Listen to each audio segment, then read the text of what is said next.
It all begins when the world turns into complete chaos with monsters popping out of portals out of nowhere, and right then, hunters awaken with a system to save the day. To get stronger, hunters clear portals, and the 7 most overpowered ones who reached the top founded great clans to rule over everything. But the hunter Ryoga Chinen pulled off the incredible feat of reaching the peak of the rankings without kissing up to a single deity. Since he grew ridiculously strong all on his own, the great clans decided the guy was a major threat to their control, and whenever the higher-ups feel threatened by someone they cannot control, things never end on friendly terms. Because of that, the eastern capital turns into an absolute inferno, completely swallowed by raging flames. All this destruction happened simply because the leaders deployed an entire army to put a permanent end to Hunter Ryoga. And leading this cowardly ambush is the famous and arrogant Romanov family, who love running the show across all of Eurasia. In the middle of all this wreckage, our MC firmly clutches a golden pocket watch, while battered, bruised, and covered in scratches from head to toe. Ryoga drops to his knees before the devastation, completely out of stamina to keep fighting, yet still holding the golden watch tight in his grip. With pure fury written all over his face, the warrior curses that scoundrel Dmitri, who set up this whole ambush against him. At that moment, the main culprit behind this cowardly move appears perched high atop the ruins, enjoying every second of his rival's downfall. Dmitri, known as the Magic King of Odin, goes out of his way to mock Ryoga for finally reaching the end of the line. Unable to understand why they went this far, the MC asks what the real reason is behind their desperate attempt to take him out. He questions whether their outrage is because he rejected the deities or because he refused to bow down to the wealthy clans. Dmitri simply smirks and explains that if anyone can become strong on their own, the deities completely lose their purpose for existing. He adds that a powerhouse necromancer like Ryoga is nothing more than a massive hazard that needs to be wiped off the map, but the MC does not seem willing to buy into that hollow lecture. Dmitri continues his arrogant speech, claiming that controlling the fallen is pure heresy that defies the very order of the world. The villain claims that divine power is what decides victory, and that Ryoga picked the wrong path by relying on unholy magic. The guy then mocks his opponent's arrogance and asks if he really wants to know why he stayed quiet listening to all that nonsense.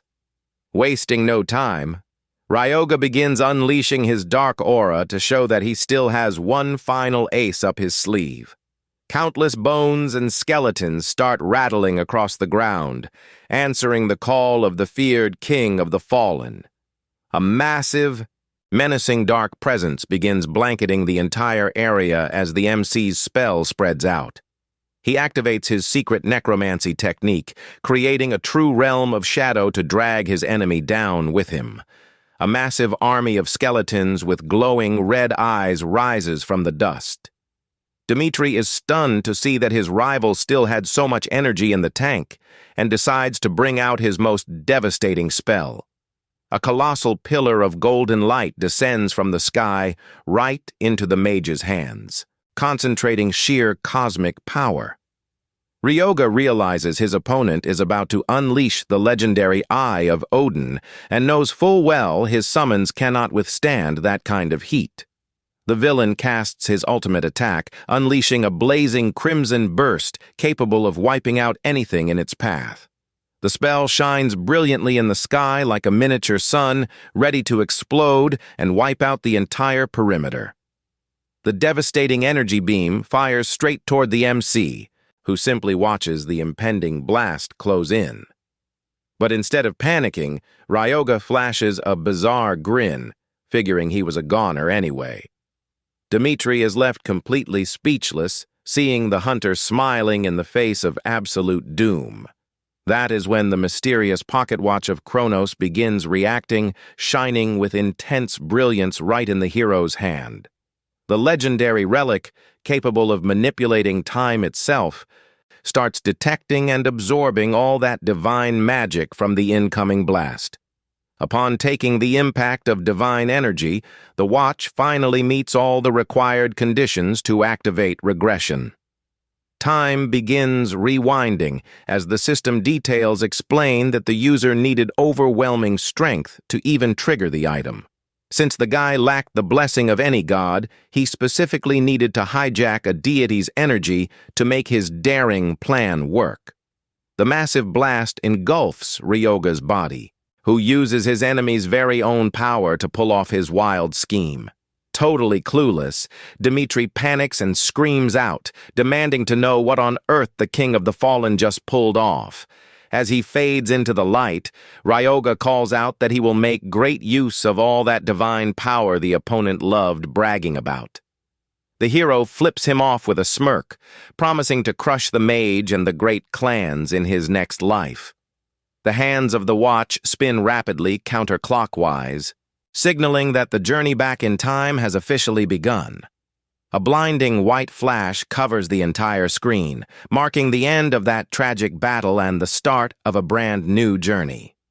Suddenly, Ryoga opens his eyes and finds himself staring at a peaceful white ceiling miles away from any battlefield. He jumps out of bed, totally startled and out of breath, trying to process if that crazy stunt actually worked. With his heart racing a mile a minute, the young man clutches his chest while catching his breath from the shock of time travel. Ryoga stares blankly into space, realizing he truly managed to return to his peaceful past from years ago. Looking around, the MC instantly recognizes that this is the exact humble little room where he used to live back in the day. Sitting on the bed, Ryoga holds the golden watch, still wondering if that wild time travel gamble actually paid off. The guy gets heated remembering that scoundrel Dimitri tried to take him out over such petty reasons and swears payback on the spot. Just then, a system window pops up revealing that the watch of Kronos is shattered and that he will not be able to rewind time ever again. Ryoga smirks out of the corner of his mouth. Seeing that his risky gamble of hijacking an enemy god's power was a total success, he realizes he traveled 23 years back in time, on the exact day he left the orphanage and the system first appeared. The floating screen displays Ryoga's starting status at level 1, with bottom-tier basic stats that would make anyone shed a tear. The system prompts him to pick a starting class, offering the standard options of physical warrior, classic mage, or priest. The guy recalls that in his first life he rushed into the mage path without giving it much thought, but this time around, things will be totally different. He decides not to rush into picking just any basic job, because his plan now is to get ridiculously overpowered to survive till the very end. Determined to rewrite his fate, the hunter throws on his jacket, ready to use all his legendary tier knowledge to his absolute advantage. Ryoga then heads over to the Natsuhabara Hunter Market, a massive district packed with shops selling all sorts of magical gear. Walking into one of the stores, he is greeted warmly by a clerk who has no idea what kind of wild purchase the guy has in mind.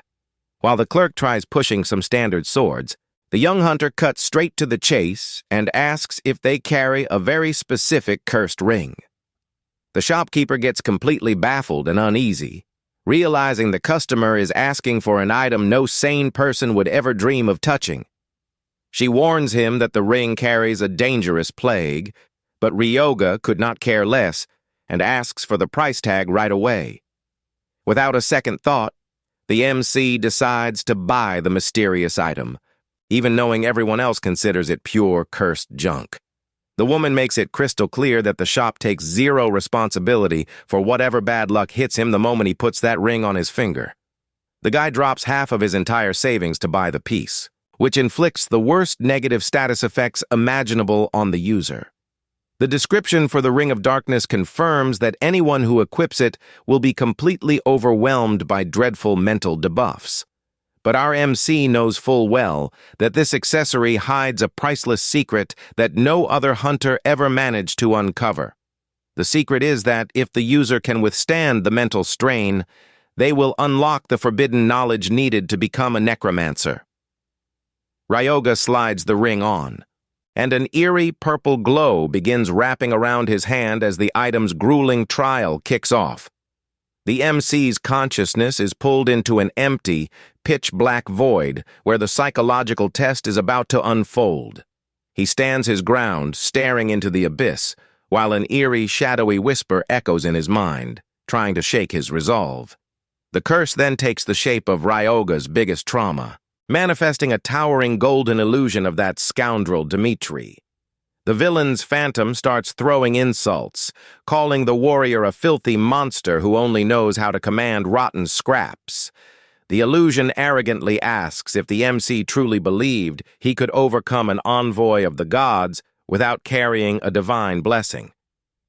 The fake Dimitri keeps running his mouth, claiming that a necromancer abandoned by the stars will never have the juice to scratch him. The Golden Giant boasts that even after rewinding time, the guy will remain a total failure, unable to change his destiny. The projection clenches its golden fist and delivers a crushing blow, aiming to shatter the hunter's mind once and for all. But Ryoga simply wears a confident smirk while the system itself announces that the mental breach has been completely nullified, thanks to his passive skill, Clear Mind. The villain's strike shatters like thin glass without dealing a single point of damage to the MC. With the phantom crushed, the system congratulates the hunter for clearing the legendary trial of the Ring of Darkness with ease. The hidden necromancer power sealed within the jewel finally awakens, making the hero's eyes flare with a brilliant blue light. The warrior explains that the real trick to clearing the trial was simply accepting the pain without trying to fight it. He declares that if the deities refuse to back him up, he will just create his own god to bless his path through the shadows.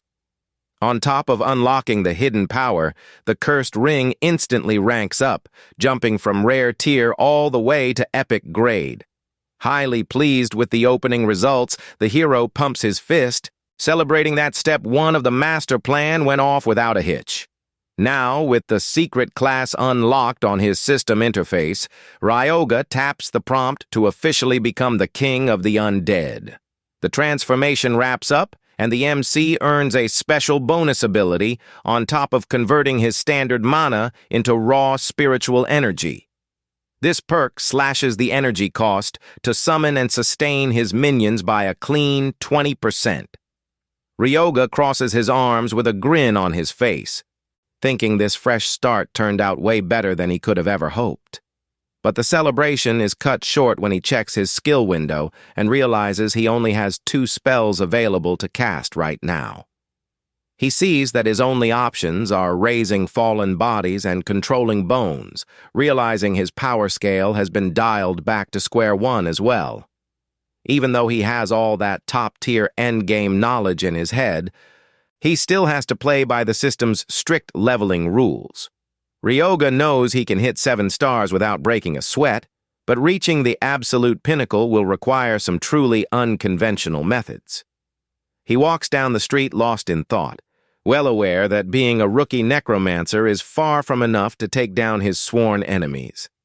The guy vows that to completely dismantle Dimitri, he will need to track down a powerhouse guardian star willing to fight by his side. With that grand objective locked in, a brand new adventure begins as a plane cuts through the clouds toward a mysterious destination. The young man travels out to the ancient ruins of the Temple of Kronos, a landmark that draws curious tourists from all corners of the globe. He knows the ancient titans completely lost their glory after falling in the great war against the gods of Olympus. Some of those defeated deities even swallowed their pride and accepted serving the victors just to avoid fading into nothingness. Ryoga steps inside the dusty ruins all by himself and walks toward a stone altar sitting right at the center of the abandoned temple. The guy pulls the broken pocket watch from his coat, knowing the original owner of that artifact was truly built different. With a sharp, confident gaze, he decides it is time to pay a little visit to the fallen deity snoozing underneath the rubble. Without showing an ounce of delicacy, Ryoga slams the pocket watch hard against the stone altar, making the entire foundation tremble. The relic begins radiating an overwhelmingly blinding golden flare, signaling that the hidden mechanism has been triggered.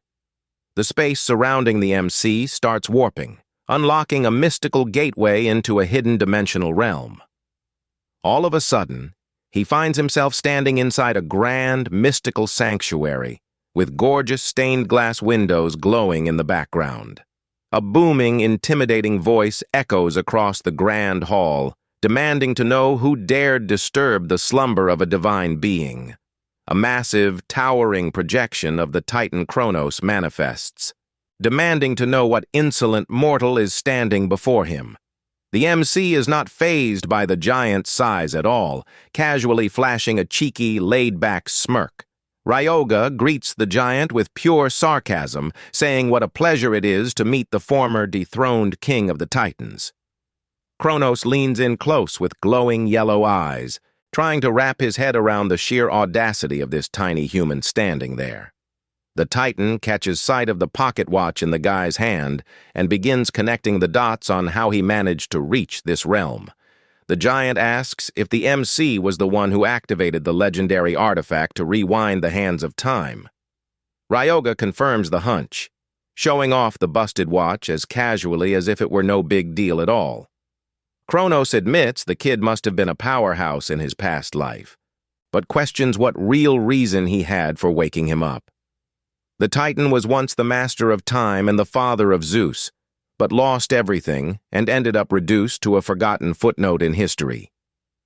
Skipping the small talk, the MC cuts straight to the chase and asks if the fallen deity has any desire to get some sweet payback. Kronos is completely caught off guard by the boldness of the question and demands the hunter repeat what he just said. Ryoga proposes that if the giant agrees to become his guardian star, he will help him completely topple the gods of Olympus. The Titan roars in anger, declaring that a mere mortal lacking divine authority has no right to demand his allegiance. Despite the crushing divine pressure weighing down the hall, the MC keeps a firm grip on the watch without flinching. He brings up that he reached the pinnacle of the world all on his own, revealing he also wants payback against Zeus and every selfish deity out there. The hunter explains that he does not plan on just wiping out the Romanov family, but every single ruling clan pulling the strings on Earth. By taking down the clans serving Olympus, the gods will lose every ounce of influence and power they hold over the mortal realm. Kronos listens intently, but points out how bizarre it is for a shadowy necromancer to seek the blessing of the god of time and harvest. The Titan argues that his sacred powers do not mix with the unholy craft of a necromancer who spends his days raising fallen bodies. The system explains that guardian stars typically only partner with hunters whose abilities naturally align with their own. But the scythe of Kronos, representing the harvest, is also a classic symbol of the end, revealing a hidden connection between them. The Titan gets thoroughly annoyed having his divinity tied to the fallen, telling the human to tone down the arrogance in his presence. As the entire sanctuary shakes under the divine fury, Ryoga snaps right back, telling the giant he does not have time for petty pride. The guy asks if Kronos' master plan is to spend the rest of eternity forgotten, powerless, and stripped of all dignity. He challenges the Titan, saying he came all this way believing the deity would be willing to adapt his very nature to achieve his revenge. Deep down, the MC is on edge, knowing full well that if he cannot seal this contract right now, his entire master plan goes down the drain. Kronos stares at the young man in silence for a few seconds before cracking a grin, noticing the human's unwavering resolve. The giant accepts the challenge to test whether the MC truly possesses the grit needed to carry the weight of his vengeance. He finds the idea quite intriguing, turning the god of harvest into an entity that defies the natural laws of the universe. The Titan warns that shifting this energy will bring excruciating pain, but promises to become his guardian star if he manages to pull through. Without giving the guy a moment to brace himself, A massive burst of golden radiance erupts, engulfing the hunter's entire body. Kronos proclaims at the top of his lungs that he is officially appointing Ryoga as his divine representative and holy saint on Earth. The guy begins to panic, realizing he was just turned into a holy saint, the one magic class he least expected to end up with. He lets out a cry of agony as the full sacred power of a deity surges straight through his veins. The two opposing forces begin clashing violently as the holy energy of a saint tries to purge the dark necromancy inside the guy. Ryoga drops to the floor feeling like his body is about to tear apart, knowing that passing out now means losing his only shot at becoming a powerhouse. Gritting his teeth with every ounce of strength he has left, the warrior pushes through to endure the overwhelming burn. Sometime later, the scene cuts over to a quiet airport terminal where someone is casually rolling a suitcase along. A young man wearing gray pants and a stylish jacket strolls through the lobby, showing that Phase 1 of the mission was a total success. The moment he steps off the flight, the MC lets out a sigh of relief and celebrates finally being back home in Japan. Right behind him floats a tiny chibi version of Kronos, acting completely amazed at how drastically the human world has evolved. The Titan starts studying the subway map, dropping deep philosophical thoughts on how the passage of time is mysterious and unforgiving. Meanwhile, a system prompt flashes, announcing that a brand new chaotic star has risen in the sky, defying the divine laws of Olympus. Ryoga grumbles that the little spirit talks way too much for someone who does not even have enough juice to grant a useful buff right now. The hero realizes that because the Titan was forgotten by humanity, he manifested extremely weak, with zero real combat power. For the giant to reclaim his former divine glory, the two of them will need to pull off legendary achievements that shake the world's destiny. But the spirit of Kronos could not care less, claiming it is totally normal to feel emotional after making an unexpected comeback. The cheeky Titan demands the guy go spread his glorious name across the globe, making the hunter realize he just signed up for a massive headache. Ryoga pulls up his status window and discovers that on top of necromancer, he also unlocked the high-tier sacred class of high priest. The new class allows him to cast healing spells without suffering a single penalty for dabbling in shadowy dark magic. He even gains the skill Life Drain, which siphons vitality from his targets to buff his own physical stats. The hero is blown away, since he had never heard of anyone capable of mastering both divine light and dark shadows at the exact same time. He realizes that being able to weave two opposing elements simultaneously makes him an absurdly broken, overpowered hunter. Kronos lets out an arrogant laugh and boasts that everything was part of the great Titan King's master plan all along. The MC decides to tune out the spirit's chatter and begins mapping out which portal he should raid first. He figures the best place to test out his fresh skill set is an old, low-tier beginner dungeon. His chosen destination is the dungeon known as the Ancient Garden, the perfect spot to grind without drawing unwanted attention from other hunters. The system explains that standard portals usually close after the boss falls, but there are permanent dungeons that never vanish. The Ancient Garden is one of those permanent dungeons, with an entry cap limited strictly to beginner one-star hunters. Because of that level restriction, the place is practically always packed with rookie warriors looking to try their luck. Arriving at the entrance, Ryoga watches several squads forming hunting parties, recalling that in his first life he only ever ended up in terrible teams. As he casually strolls toward the portal, an armored hunter decides to walk over and strike up a conversation. The friendly warrior notices the guy is solo and invites him to join their exploration squad. But Ryoga has zero interest in carrying dead weight and politely turns down the offer before heading on his way. The party leader is left feeling awkward after the quick rejection, while his teammates watch the solo guy walk off.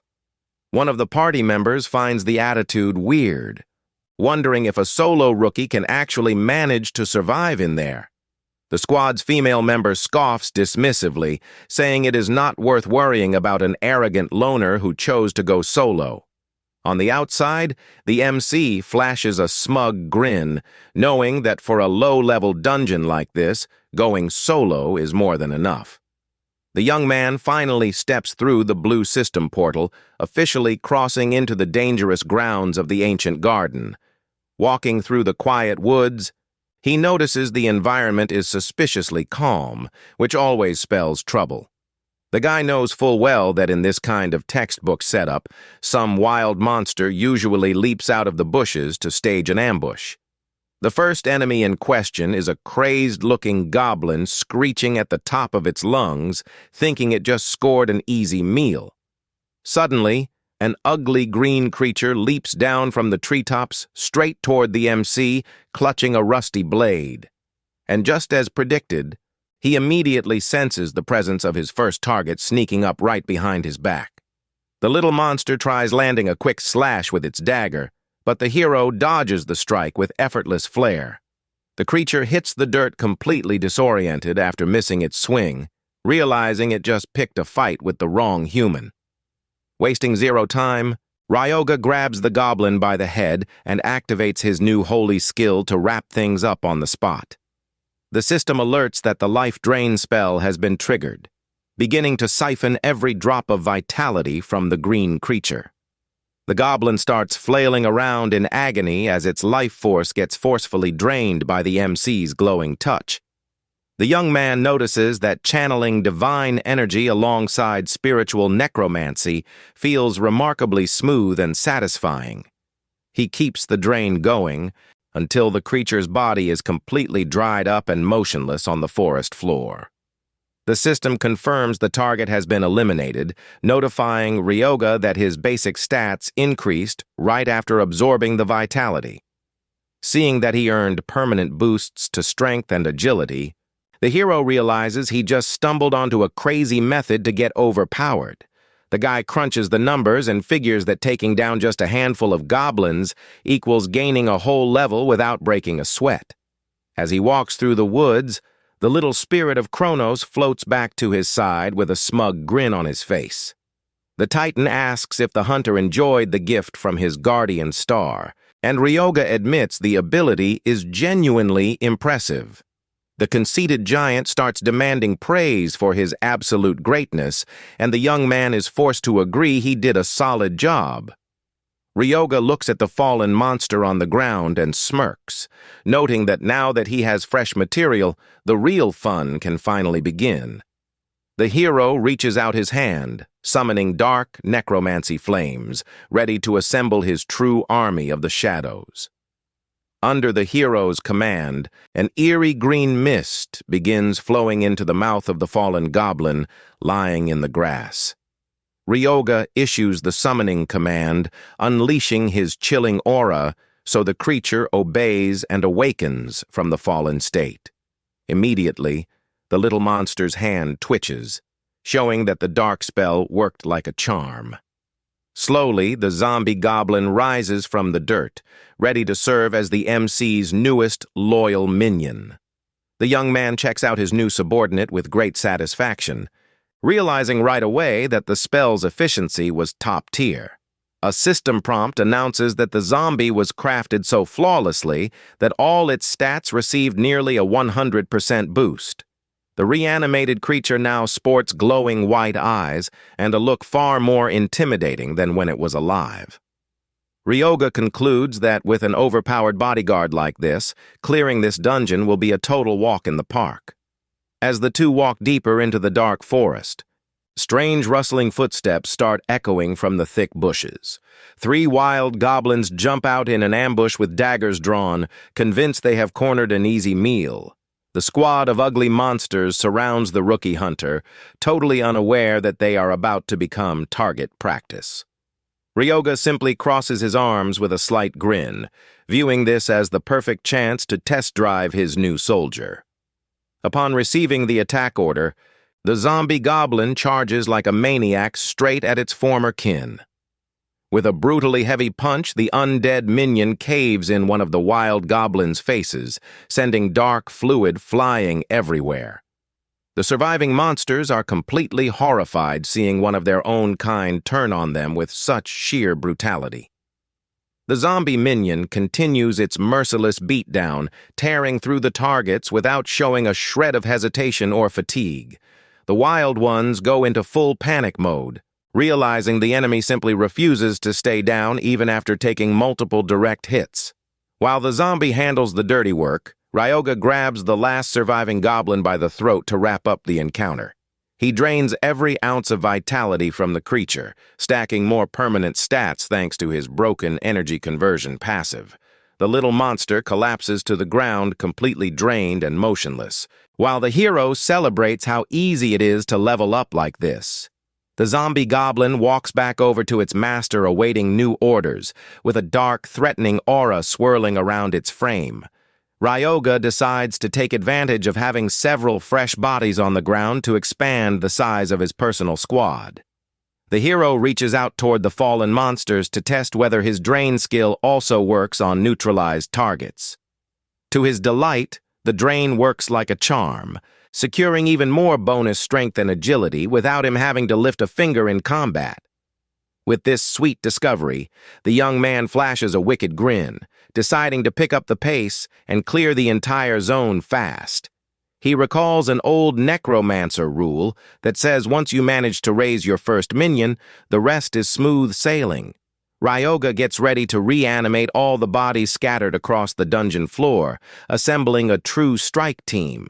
The hunter casts his forbidden magic, and within seconds, the defeated goblins start rising as loyal undead soldiers. Since the hardest part of starting from scratch is already behind him, he can now scale up his forces with zero trouble.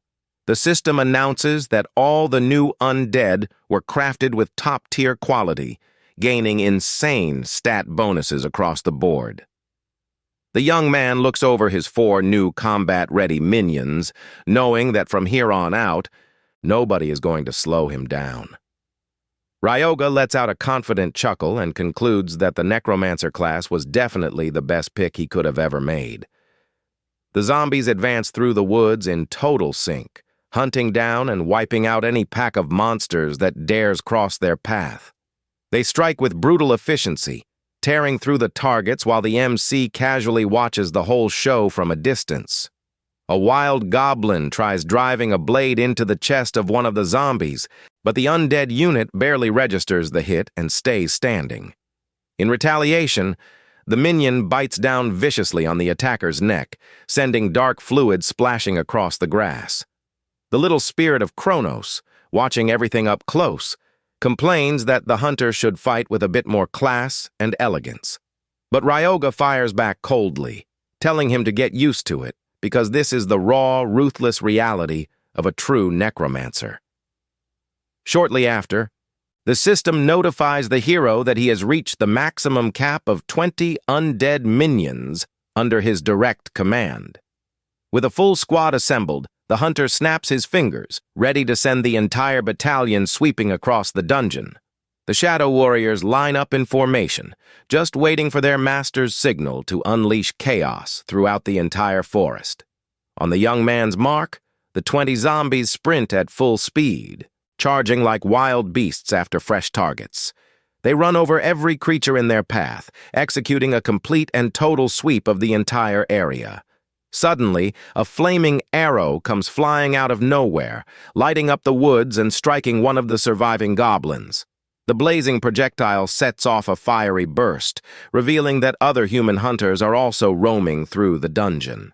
Sensing the presence of intruders, the hero immediately commands his minions to halt the offensive and hold absolute silence. Ryoga turns around with a serious look toward the tree line, ordering whoever is hiding there to step out into the open. Slow footsteps begin crunching against the grass, confirming that a group of warriors had been watching the young man from afar. To the hero's surprise, the squad that steps forward is the exact same friendly rookie party he turned down back at the entrance. The party leader stares at Ryoga in utter disbelief, while the little spirit of Kronos wonders what on earth is going on. Taking a closer look at the rookie hunters' faces, Ryoga begins piecing together where exactly he recognized them from. He realizes the twins, Yuma and Yuka, are the exact same hunters who tried to take him out prior to his regression. Back then, they were pretty well known in the hunter scene, famous for operating as a seamless combat duo. Kronos floats nearby, reminding him that the pair were a massive pain in the neck in the past, but the hero thinks they look completely harmless right now. Ryoga figures that since they are still sitting at the beginner 1-star rank, there is no reason to stress over them at all. The Titan suggests taking out the future threats right now, but the MC prefers sparing them, knowing they only ever acted on contract for other people. Yuma, still thoroughly spooked by the presence of the undead minion, nervously asks if the guy is truly the master commanding the zombie.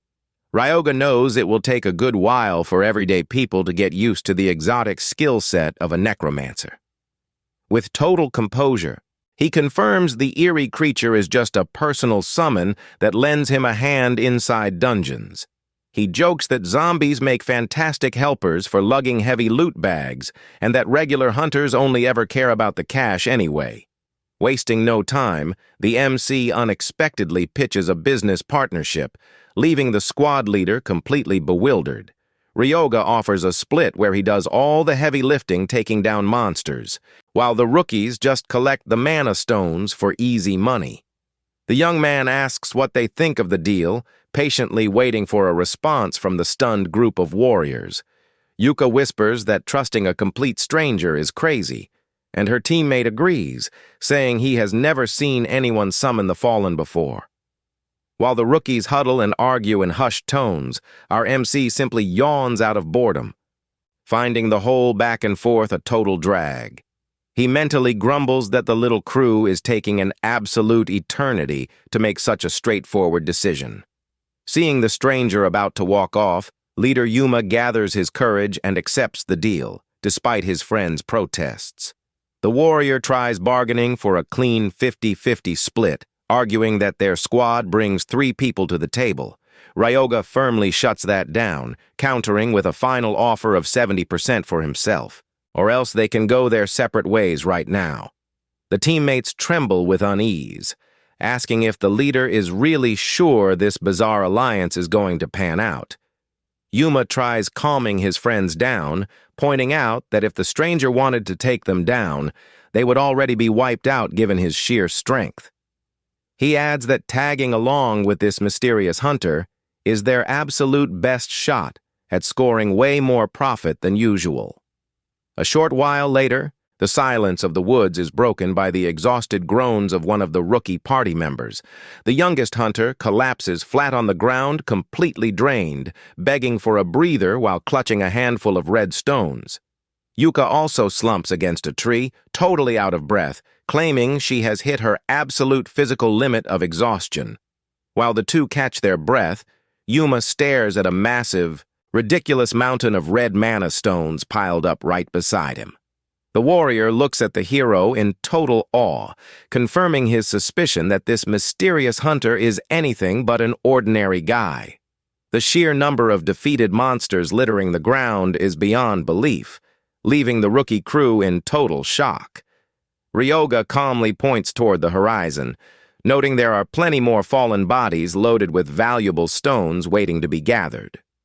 Yuma forces an exhausted, awkward smile and nervously asks if they could take a quick minute to catch their breath.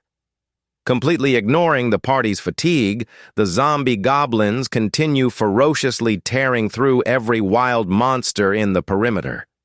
The MC points toward another fallen target, commanding his minion to clean up the remains without wasting a single second. He flashes a friendly smile and playfully tells the youngsters not to rush, saying they can take all the time they need to rest up. The 3 rookies break into a cold sweat from sheer panic, whispering among themselves that this guy is definitely not a normal human being. Ryoga glances around, assessing the aftermath, concluding that most of the dungeon's outer sector has been completely swept clean. He decides to pull up the floating system interface to review his combat stats after that intense grinding session. The status display shows that all of the guy's attributes skyrocketed at an unbelievable rate in just 3 hours of clearing. He notices his strength and agility shot up so dramatically that he already matches the power output of an average level 4 hunter. The hunter celebrates seeing his overall level rise as well, proving that the life drain skill is absurdly broken and efficient. With his stats in top shape, the hero turns back to the crew and asks if they are ready to go take down the area boss. In the central clearing, several heavily armed giant goblins stand guard around an ancient stone structure.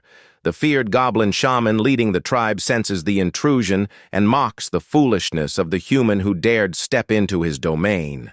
Ryoga claps back at the monster, joking that the ugly shaman is acting all high and mighty as if he were the grand king of the mountain.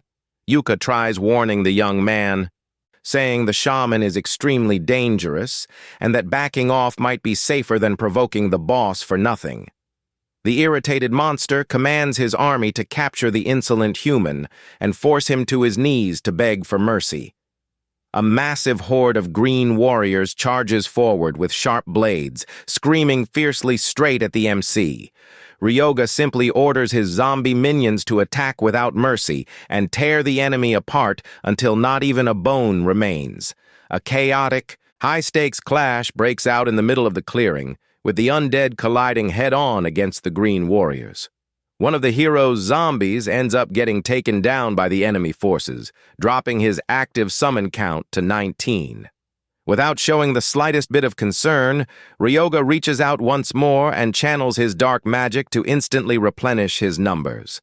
Another fallen goblin is raised through the power of shadows, bringing the hero's army right back to the cap of 20 warriors. Giving zero breathing room, the fresh minion lunges forward, sinking its teeth into the neck of a former ally with total savagery. The rookie hunters watch the whole spectacle in disbelief, wondering if the guy can genuinely raise the fallen without any limit.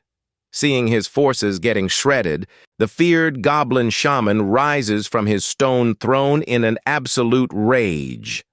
The monster raises his skull staff and begins chanting an ancient incantation at the top of his lungs to turn the tide of battle. The skull atop the staff flares with intense brilliance, radiating a sinister red energy across the entire battlefield. The system warns that the shaman's staff is acting as a totem of courage, drastically boosting the combat stats of his soldiers. The monster lets out a villainous laugh, explaining that his totem weakens his foes while turning his minions into unstoppable warriors. But the celebration is short-lived, as one of Ryoga's zombies simply rips the totem out of the ground and smashes it, while the hero laughs at his rival.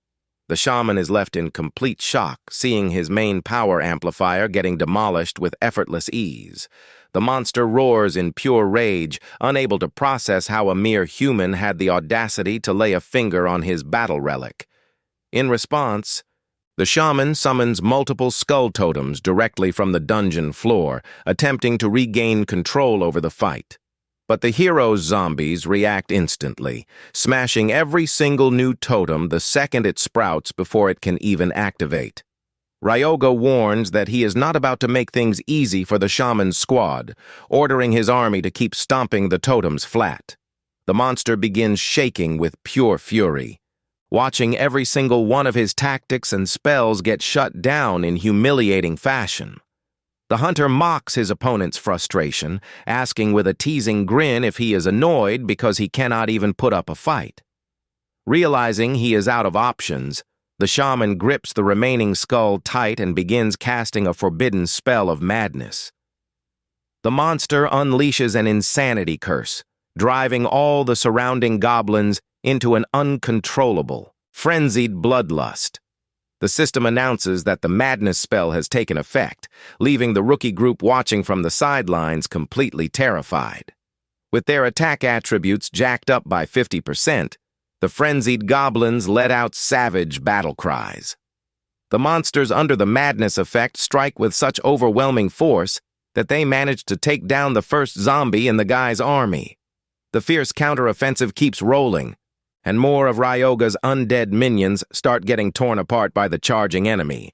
The goblin horde overwhelms the hunter's front line, shrinking his shadow battalion down to just 10 units. Within a few short minutes, almost the hero's entire squad is wiped out, leaving only 8 zombies standing on the battlefield. But Ryoga stays totally composed, realizing that Bone Staff is truly the shaman's ultimate secret weapon. The dungeon boss boasts that he crafted that staff by fusing the bones and lingering grudges of hundreds of fallen goblins. The hero cracks a smirk upon hearing that, finding it hilarious that the enemy's prized weapon is made purely out of bone material. He concludes with total confidence that taking down the shaman from here on out will be a piece of cake. The hunter extends his hand and activates his special bone manipulation skill, unleashing his dark necromancy mana. The shaman's staff begins rattling uncontrollably and hovering on its own, leaving the monster completely frantic and lost for words. The skullhead snaps off the staff and flies straight into the hands of the MC, who watches the whole thing with a smug look. With the relic snatched away, the system announces that the goblin's madness spell has been permanently shut down. The monster freezes in total disbelief, asking in sheer terror what on earth this mysterious hunter just did. As a side effect of the spell getting interrupted, all the enemy goblins suffer a massive penalty to their strength and agility. Ryoga mocks the shaman sarcastically, inviting the monster to go ahead and try using his favorite madness spell one more time. The dungeon boss remains paralyzed, unable to accept that his ultimate weapon was hijacked by a simple human. The system confirms that all goblins suffered a 30% stat reduction due to the magical backlash. The hunter channels his mana into the stolen skull, using his bone control skill to take full mastery over the relic. He notices that since the staff's bones carry so much raw grudge, the spell's response speed is infinitely sharper. With an ironic grin, Ryoga says he is returning the favor, hurling the skull with devastating velocity right at the shaman. The bone projectile rips through the air at high speed, flying straight toward the dungeon boss, who scrambles to dodge. The monster's eyes widen in absolute horror as he realizes his very own sacred totem is about to take him out. The skull pierces clean through the shaman's chest, instantly shutting down the leader of the goblin tribe. With the monster defeated, Ryoga triggers his life drain, racking up massive permanent bonuses to strength, agility, and magic. Highly pleased with the end result, he concludes that clearing dungeon bosses yields top-tier rewards. Right at that moment, the hero hears footsteps approaching from behind and turns around to see who it is. The rookie hunter squad walks over, staring at the young man with a mix of deep admiration and pure shock. Tuning out their stares, Ryoga kneels beside the fallen shaman and begins harvesting its fluid into a glass vial. He mutters that he almost forgot to collect the essence for later use, since casting Life Drain burned through nearly all of it. The hunter lets them know he is leaving the rest of the zone clean up to them, and the rookies accept the order looking a bit flustered. The 3 rookies stare at the ground full of doubts, wondering if they really have to clean up all that crazy wreckage. The next morning, the scene cuts over to the bustling metropolis, with mirrored skyscrapers piercing the clouds under a clear blue sky. Someone strolls casually down the sidewalk, picking up the pace toward the meetup spot to kick off another day of hunting. Ryoga shows up walking with complete swagger, looking fully prepared for day 2 of dungeon grinding. Right behind him comes Yuma, hauling an absurdly heavy backpack loaded with mana stones while practically collapsing under the weight. As they step out of the portal, the gathering crowd of hunters is stunned, gossiping about how just 4 people managed to secure such a massive haul. The MC praises everyone's hard work and suggests taking all those valuable stones to sell off at a shop in Natsuhabara right away. Yuma replies that to get the best market value, it would be much better if they handled the delivery themselves directly. The leader asks if the guy trusts them to handle the errand, but the hero gives a suspicious glare that makes everyone tense up instantly. Seeing the rookie's panicked expressions, Ryoga bursts out laughing, casually letting them know he was just pulling their leg. Yuma lets out a sigh of relief and asks how much the hero thinks the whole haul is worth, and the guy ballparks it around 6 million. Ryoga pulls the shaman's staff out of his bag and examines the magic item with a look that screams he is not impressed at all. The hunter remarks to his teammate that this ugly bone staff is probably worth next to nothing on the open market. The system shows that the rare weapon can only be equipped by priests, making the gear practically useless for regular hunters. Since the staff boosts spiritual power while eating away at mental focus, and priests never touch that kind of magic, the hero realizes he is the only one who can actually wield it. The MC then asks if he can just keep the staff for himself, leaving the party leader surprised by the unusual request. He suggests docking the item's value straight from his cut of the cash once they finally split up the earnings. But Yuma turns down the offer, saying they never would have secured that loot without his help. So the staff is his as a gift. The other party members quickly agree, saying they will always back the solid calls made by their squad leader. Seeing the team's honesty, the MC cracks a slight grin, thinking he finally ran into a decent crew of people. He invites the rookies to hunt together again the following day, leaving the group hyped about the opportunity. The next morning, a system notification confirms they have stepped once again into the mysterious grounds of the ancient garden. Ryoga kicks off the raid by sending his zombie goblin minion to shred through the monsters while he calmly monitors the progress. The young man glances over to check how his human helpers are holding up with the task of gathering the mana stones. And to nobody's surprise, all 3 rookies are already completely slumped on the ground, begging for a well-deserved break. Yuma whines with a teary expression, saying the exhaustion is so real they cannot take a single step forward today. He points out that their bags are already overflowing with all the high-value red stones they picked up along the way. The MC shrugs and tells the 3 to head back ahead of him, while he pushes deeper into the dungeon solo. Free of the slow helpers, the young man marches toward the darkest sector of the woods, flanked by his army of 20 undead minions. Kronos floats close by and slyly asks if the hunter sent the rookies away on purpose, and Ryoga confirms that was the plan all along. He explains that from this point forward, things are getting serious, and he does not want any witnesses seeing his real power output. The hero arrives at the dangerous northern sector of the ancient garden, a murky swamp crawling with creatures that are much faster and tougher. Suddenly, a pack of massive, armed frogmen leaps out of the marsh, attempting to ambush the MC from the shadows. But Ryoga's zombie goblins snarl fiercely and charge forward without fear to clash against the new swamp enemies.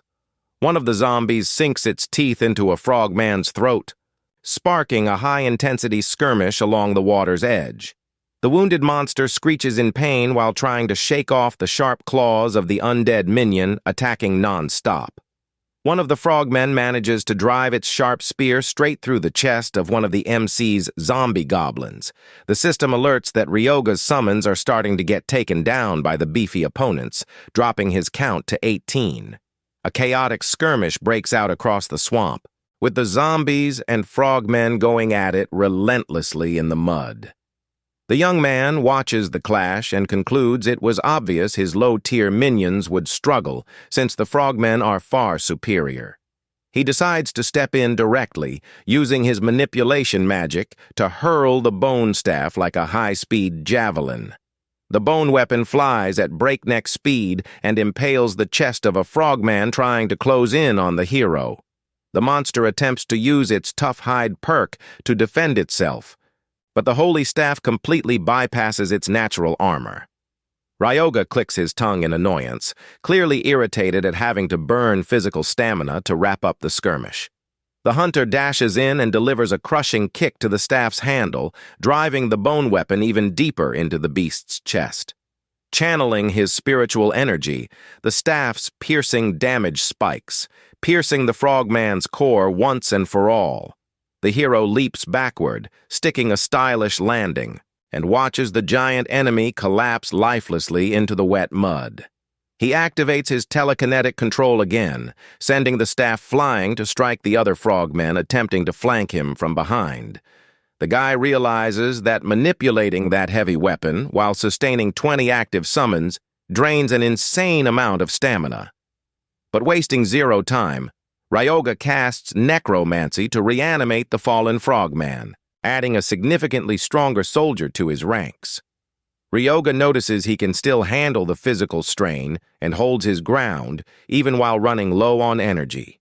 Moving quickly, he activates his necromancy to raise the defeated frogmen and assemble a brand new undead strike team. The fresh minions begin attacking the remaining monsters, and the MC quickly levels up to level 6. Ryoga smirks with confidence, realizing that at this incredible pace, he will reclaim his former power in the blink of an eye. Thinking back to his sworn rival Dimitri, the hunter promises he will be back to kick his butt way sooner than he thinks. The scene then focuses on a mysterious corner of the ancient ruins, where a stone pedestal glows beneath the sunlight. Ryoga walks calmly through the area alongside Kronos and his newly summoned squad of swamp beasts. He pulls out a slimy green frogman heart and stares at the organ with the look of someone cooking up a brilliant scheme. Kronos hovers nearby, full of curiosity, asking what the plan is, while the young man just asks for quiet so he can focus.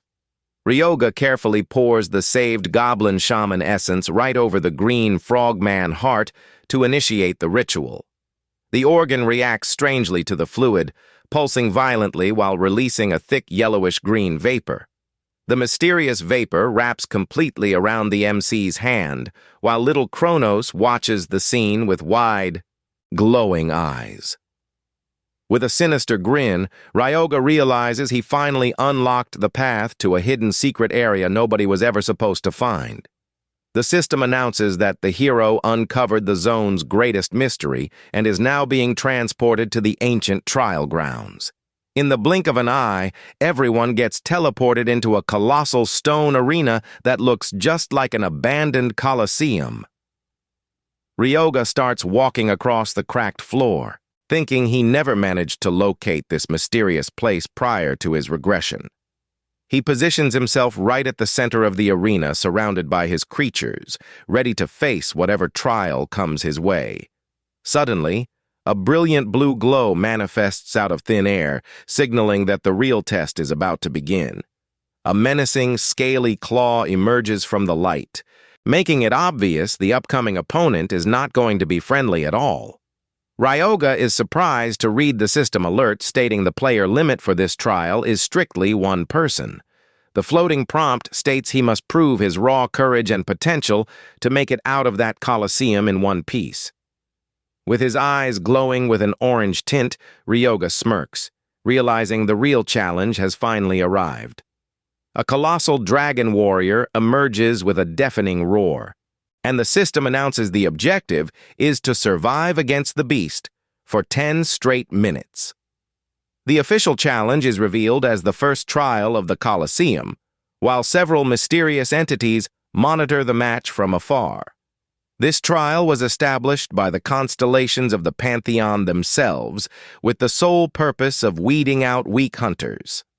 The monster before him is an elite soldier of the Dragon Legion, and the rewards will only be handed out if Ryoga lasts the entire duration. Kronos starts trembling with unease and mocks him, saying that with his current stats, the hero will not even last 10 seconds in the ring. The tiny spirit claims he is already going to start scouting for a new master, but Ryoga snaps back, telling him that is definitely not happening. The MC evaluates the dragon and deduces that the monster's rank must have been scaled down to fit a starter dungeon. The giant enemy takes a heavy, earth-shaking step that makes the stone floor tremble and crack beneath its weight. Instead of retreating, Ryoga casually raises a hand, telling the beast to hold up just 1 minute before they throw down. The dragon stands there completely puzzled, while the hunter hurriedly begins tinkering with his minions. The hero mocks him, remarking that even storybook villains wait for the MC to finish their transformation sequence before fighting. A dark, bubbling aura begins wrapping around the zombie frogmen, putting them through a terrifying transformation. The system confirms the modification was a complete success, evolving the minions into dangerous plague zombies. Kronos is thoroughly impressed by the guy's skill, while Ryoga reminds him he was a legendary necromancer in his previous life. With his army battle ready, Ryoga points his staff and taunts the beast, saying the small talk is over and daring the dragon to make a move. The giant monster lets out a deafening roar of pure fury, making it clear he did not appreciate the human's cheekiness one bit.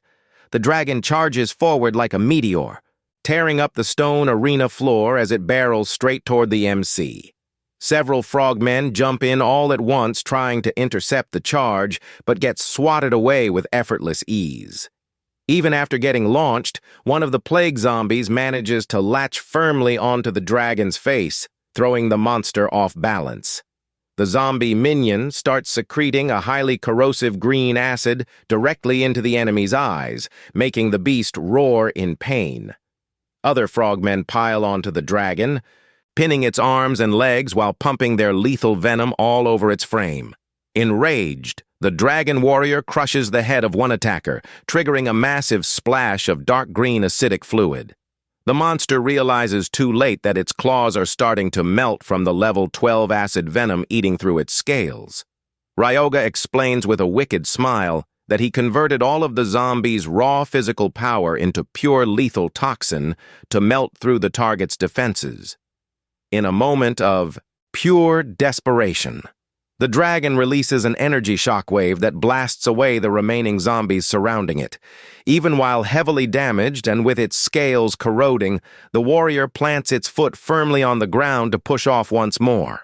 The monster lets out one final enraged roar, charging with everything it has left straight at Ryoga to try and take him down. The MC merely offers a cold smile, praising the opponent's sheer grit for holding out against such a potent toxin. Ryoga channels his spiritual energy into the bone staff, temporarily ramping up the weapon's defensive parameters. The dragon warrior strikes with full force, but the MC manages to deflect the heavy blow using his staff as a mana shield.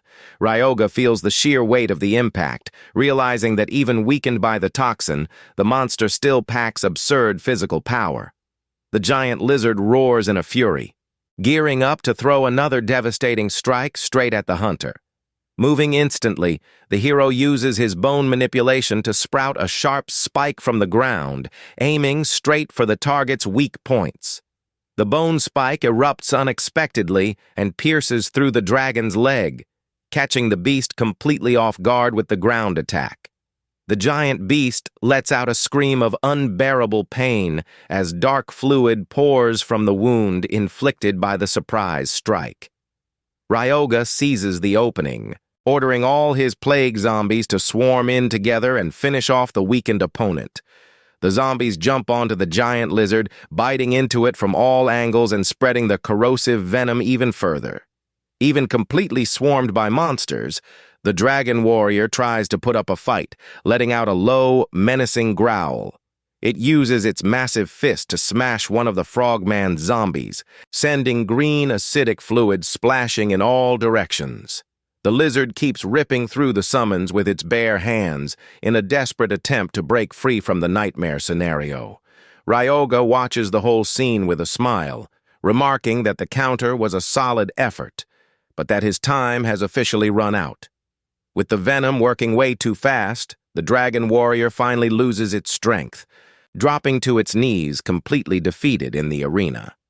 The hunter picks up his bone staff from the floor and begins channeling dark mana to deliver the final blow to the fallen creature. He strolls calmly over to the kneeling monster, which no longer has the strength to lift its head or try defending itself. Ryoga activates his Holy Life Drain spell, making the dragon warrior let out one last cry before being completely siphoned. The system confirms the trial was successfully cleared, and that the first sector of the ancient trial grounds has been fully conquered. Kronos is thoroughly impressed by the easy victory using only low-tier minions, but Ryoga reminds him he had zero intention of going down there. As a reward, the hero receives the Crest of Endurance, granting incredible permanent bonuses to defense and mana recovery speed. Reviewing the new Transcendent tier passive skill, the young man cracks a satisfied smirk, thoroughly pleased with the outcome. The hunter looks at the dragon's remains, thinking the fallen body is the perfect base material to craft a supreme tier zombie minion. Kronos asks what he plans on making, and Ryoga replies that he is going to create an incredible summon that blows past the beast's original power. To carry out the process, the hero realizes he needs specialized alchemy tools, remembering a famous workshop from this era. The scene shifts to Kishu, where Ryoga travels in search of the exact spot where the world's greatest alchemist used to run his experiments. The hunter stops in front of a large gray wooden warehouse that looks like the exact address he was tracking down. He smiles. Seeing the lab has not changed at all, but suddenly, a loud explosion erupts inside, blowing flames out the door. The MC starts coughing from the thick black smoke, joking that some things truly never change. The door swings open, and a young scientist stumbles out coughing heavily amidst all the dark smoke from another failed concoction. Ryoga flashes a smirk upon seeing the guy, proving he just tracked down the exact person he wanted to find. The young scientist with glasses and a white lab coat is the legendary Shinya, widely regarded as the top alchemist in the entire country. In the future, he would be the mastermind behind the groundbreaking formula for mass-producing high-potency healing potions. The MC steps up and asks if the scientist has a minute, but the guy gives him a suspicious glare for seeing a stranger show up out of nowhere. Ryoga introduces himself properly, stating he came by with the goal of borrowing a few alchemy tools. Renya pulls a disgusted, deeply suspicious face, leaving the hunter feeling a bit awkward after getting such a harsh look right off the bat. The hero tries calming the scientist down, assuring him in a friendly tone that this will not be an unfair deal for him. Ryoga reveals he knows the guy is trying to develop a formula to mass-produce healing potions, leaving the young man stunned. The MC catches the scientist off guard by offering a hand to help stabilize the secret formula he has been struggling with. The two step inside the lab, which is packed with colorful test tubes and experimental brews lined up across the shelves. The room is stacked with dusty formula books that the alchemist relied on during his daily research to make a breakthrough. Shinya is completely floored seeing that the stranger successfully stabilized the volatile mixture that almost blew up the place earlier. The hero simply watches the reaction, thinking that formula is something the scientist was only going to discover years down the road. Ryoga holds up the finished brew using the lab tongs and asks, challenging if he wants to test out the results. To prove its effectiveness, the MC makes a tiny scratch on his own arm and drips a few drops of the red liquid over it. A radiant golden glow shines over the cut, instantly sealing the young man's wound without leaving a single trace of a scar on his skin. Seeing the miracle happen right before his eyes, the scientist breaks into a massive grin of pure joy and scientific hype. Shinya holds the test tube with trembling hands, unable to believe the experiment actually succeeded. He gets so overly excited that he leans way too close to the MC, who takes a step back, finding the personal space invasion a bit weird. The scientist tries grabbing the vial back by any means, but the hunter lifts his hand, keeping the potion safely out of reach. Ryoga asks with a grin if he wants to know the rest of the recipe, and the guy yells back, saying he absolutely wants to know everything. Ryoga catches the spark of interest in the alchemist's eyes and seizes the moment to propose an unexpected business partnership. The hunter suggests they work together, promising to teach him various rare potion recipes in exchange for a little help. He offers a 60-40 profit split, where the MC himself takes the smaller cut of the earnings. Seeing the guy hesitate, Ryoga knows full well the young alchemist just walked straight into his psychological trap. The hunter flashes a slight grin and declares that from this moment on, they are officially business partners. The MC activates his dark magic, causing a mysterious black mist to rise from his hands to begin the ritual. The dark energy begins completely blanketing the imposing remains of the dragon warrior lying on the examination table. Renya Shinya watches the bizarre scene with a mix of curiosity and dread, unable to grasp what kind of spell he is witnessing. Ryoga calmly explains he is a necromancer and therefore plans to turn the monster's body into a specialized high-tier zombie. Catching the guy peeking, the hero mentions that if he is that curious, he should quit staring and come lend a hand with the process. The alchemist grumbles defensively, reminding him they have not even signed an official partnership contract for him to be throwing orders around. He plays it cool, claiming he is only letting the hero use the space temporarily while he thinks over the business proposal. Kronos hovers nearby, muttering that the guy is way too cautious, but Ryoga gets it, knowing the scientist's tragic backstory. The alchemist used to work for a major corporation where his supervisor stole all his credit and forced him out unfairly.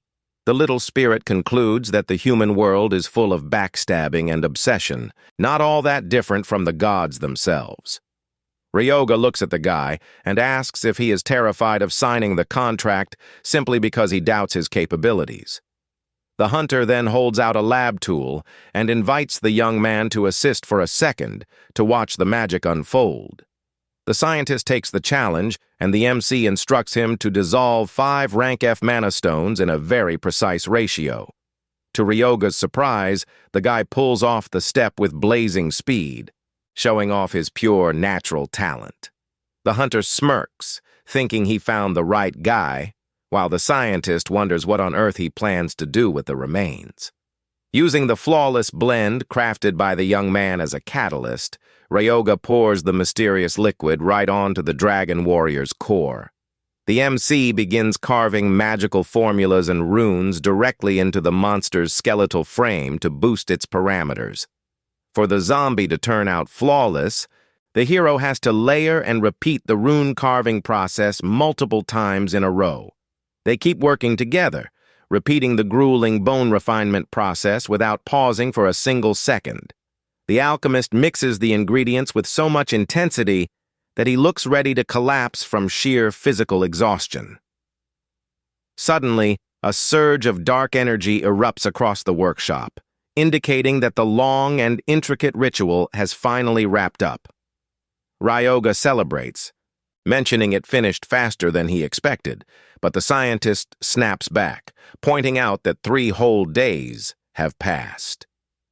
Catching his breath, the alchemist glances at the hunter from the corner of his eye, wondering who on earth this kid actually is.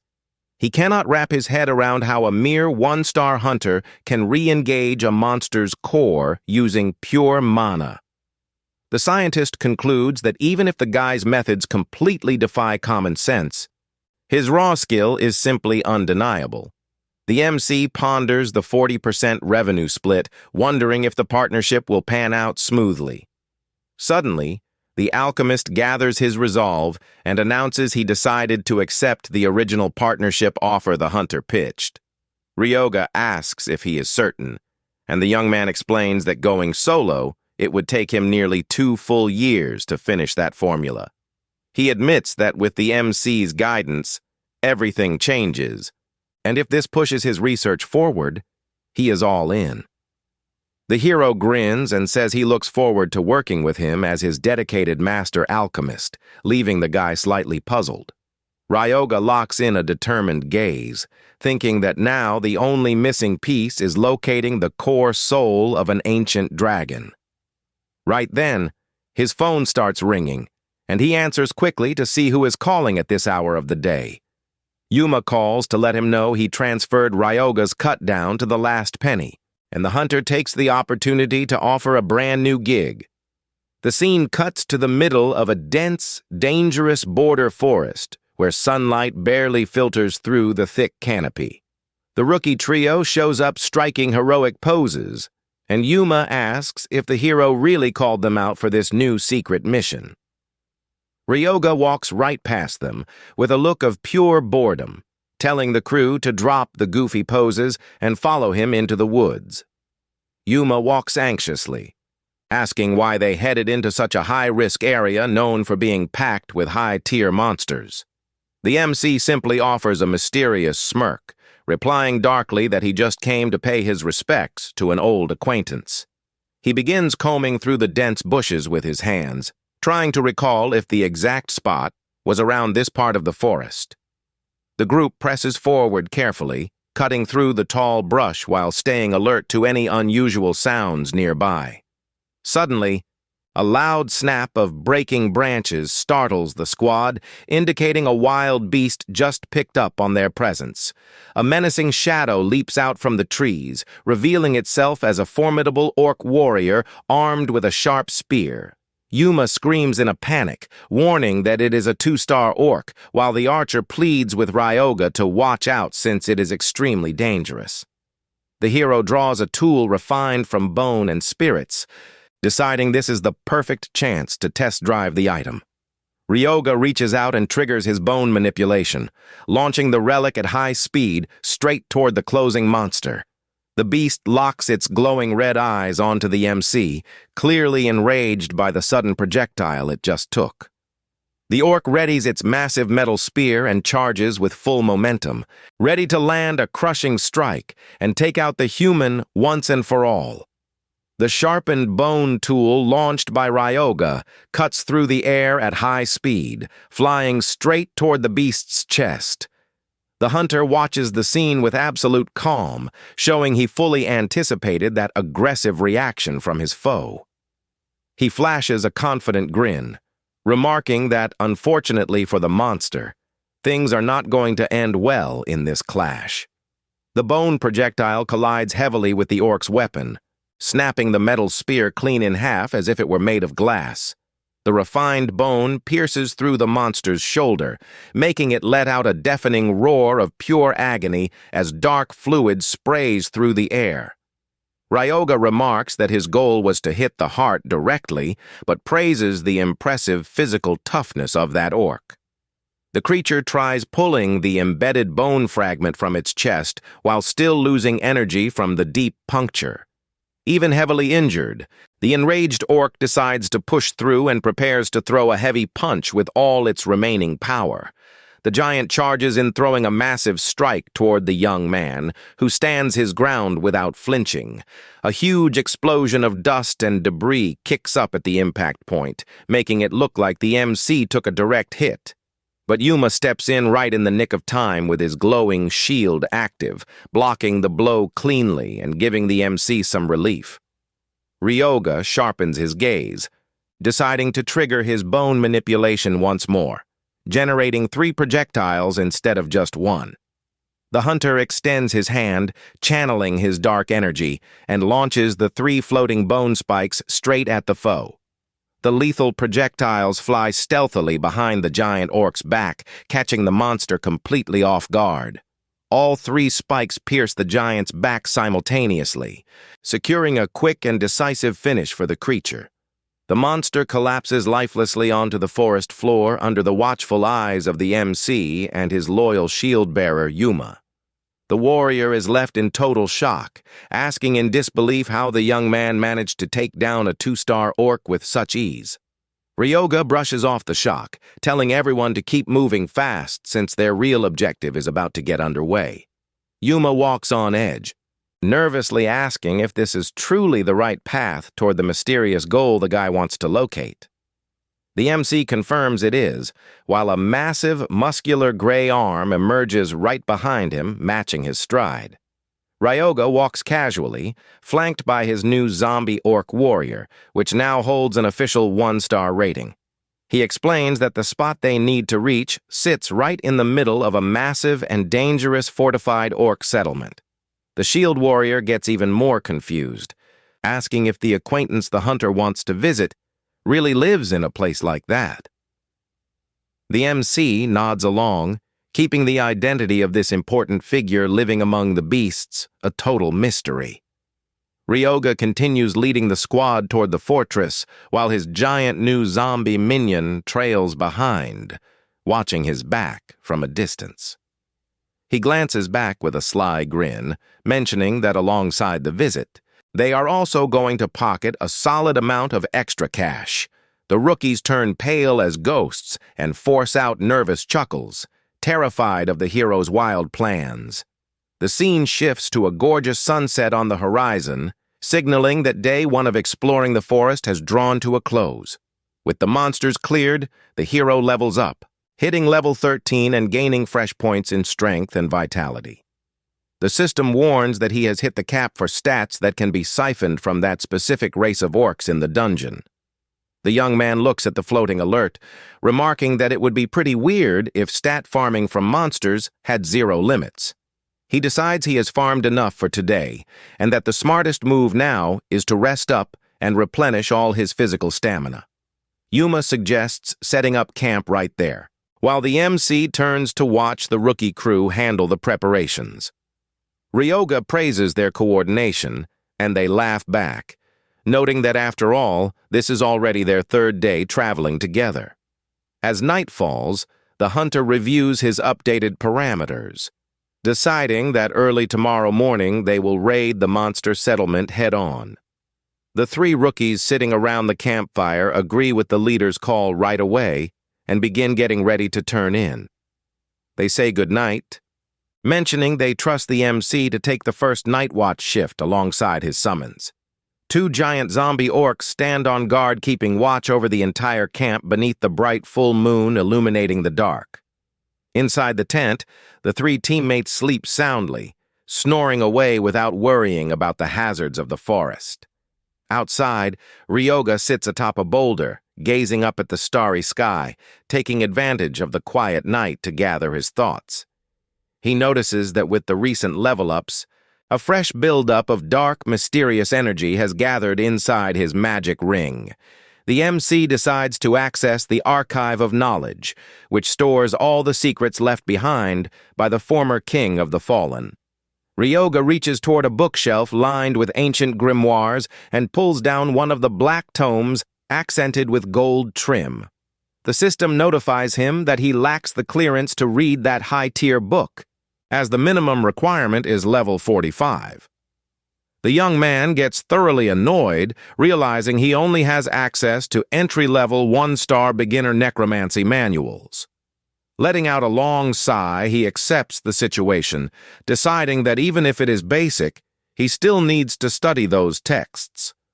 Ryoga sits down on the floor of the magical archive and patiently begins flipping through the pages of the beginner necromancy guide. He spends the entire night studying ancient diagrams and magical runes, trying to find some hidden value in that beginner book. Ryoga spends the whole night locked into his studies, his eyes lighting up as he tracks down the perfect formula to upgrade his undead. By daybreak, the system notifies the MC that he has successfully acquired an advanced tier necromancy ability. Inside the tent, Rookie Haibara is still fast asleep with his mouth open, drooling on his pillow without a clue of what is coming. Someone calls out that morning has arrived and tells him to wake up, but the young man slowly opens his eyes, still groggy and sluggish. The moment he opens his eyes, he comes face to face with the massive zombie orc, with glowing blue eyes towering over him inside the small tent. The rookie lets out a terrified shriek and leaps backward, while Yuma points out he is overreacting since they see the creature every day. But the leader notices the minion looks completely different from yesterday, sporting a much larger frame and intimidating bone armor. Ryoga steps up outside with a playful smirk, confirming he made some pretty neat modifications to his elite minion. The system displays the updated status of the 2-star armored zombie, which now boasts massive strength and incredible durability. The new skill lets the MC transform the minion's own skeletal structure into ultra-tough protective plating. Ryoga activates flesh manipulation on the undead, announcing that the time has finally arrived to breach the monster settlement. The scene cuts to late afternoon, with the sun dipping behind the peaks and painting the sky crimson for the start of the big raid. The group pushes toward enemy territory, flanked by the imposing new armored orcs marching ready for combat. They finally arrive before the towering wooden gates of the fortified outpost that serves as the base for the rival tribe. An orc sentry spots the party and frantically begins ringing the metal bell, shouting that intruders are attacking the post. Orc warriors gather quickly at the entrance of the fortress, gripping their sharp spears and preparing to hold the line. Ryoga calmly steps forward, extending his hand and channeling dark mana to trigger his bone manipulation skill. The bone projectile shoots forward like lightning, slamming with immense force into the first guard attempting to charge the squad. The impact is devastating, sending the creature flying backward while dark fluid spatters across the packed dirt floor. The MC casually rests his weapon over his shoulder, telling the beasts to quit making such a fuss over a simple starter hit.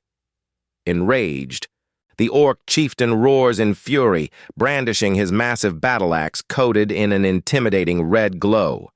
Multiple enemy archers take position along the ramparts, releasing a barrage of arrows straight toward the attackers. Yuma dashes in and deploys his large green energy barrier, blocking all incoming projectiles with ease. Taking advantage of her teammates' cover, Yuka draws her bow and fires a blazing flame arrow that lights up the entire battlefield. The explosive strike hits the enemy defenses dead on, sending orcs flying through the air amidst the flames. Kronos praises the squad's skill progression, and the MC agrees, noting that their potential will keep climbing. The orc chieftain orders an all-out charge, and dozens of beasts rush forward trying to overpower the intruders. Perfectly composed, Ryoga simply points forward, ordering his newly armored soldiers to initiate the counteroffensive at once. The hero's colossal armored zombie orc winds up its massive fist, building up a crazy amount of dark energy in its grip. It delivers a devastating punch that releases a shock wave, sweeping aside dozens of enemies in a single motion. The hunter smirks, thinking that reading those beginner necromancy manuals in the archive last night really paid off. Seeing the absurd strength of the armored minion, the remaining orcs begin trembling with dread, realizing they stand zero chance. But the hero maintains a cold focus on the clash, knowing full well that this opening skirmish is just step one of his plan. The armored minions push forward against the panicked orc horde, trampling and clearing everything in their sights. A chaotic clash unfolds in the fortress courtyard, with the surviving beasts desperately trying to defend against the zombies. One of the orcs lands an axe blow on a zombie's plating, and the system notifies that the defense durability dropped 15%. Unbothered, Ryoga extends his hand and casts his regenerative skill to patch up the skeletal structure of his frontline minion. The zombie's bone plating reconstructs instantly, restoring 20% durability and leaving the attacking orc stunned.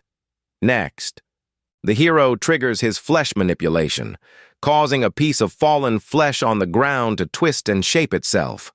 The flesh piece morphs into a sharp spike that pierces the chest of the startled orc, sparking panic across the ranks. Yuma watches the fight in awe, realizing the young man is using the very flesh of defeated minions to lock down his targets. The warrior concludes in amazement that the hero is not just ridiculously strong, but that his skill mastery operates on another level entirely. Suddenly, heavy, ground-shaking footsteps begin rattling the dirt, signaling the approach of a colossal opponent.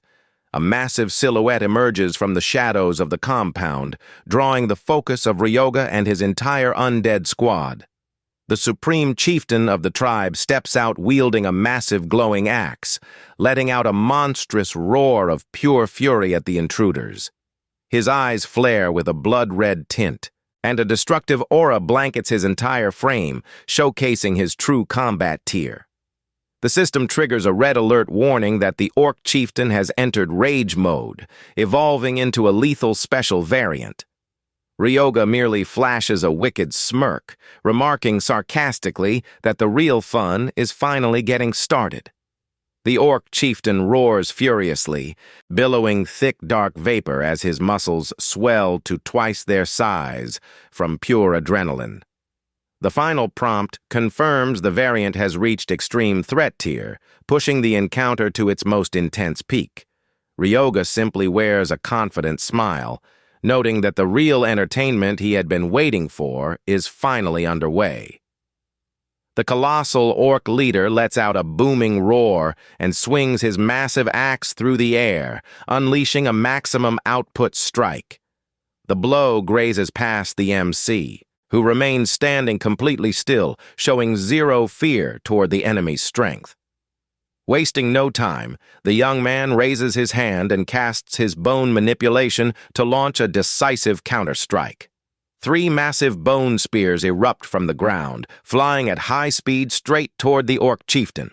The spears pierce the giant beast's torso all at once, making it let out a sharp cry of agony. The impact is heavy and makes the giant stumble, while Ryoga maintains total focus to control the spikes and restrain his foe. The orc leader roars in distress, realizing he has been completely impaled by magical bones and pinned right in the center of the yard. He tries using his remaining strength to pull the spikes from his frame, but the pain is so intense he can barely move an inch.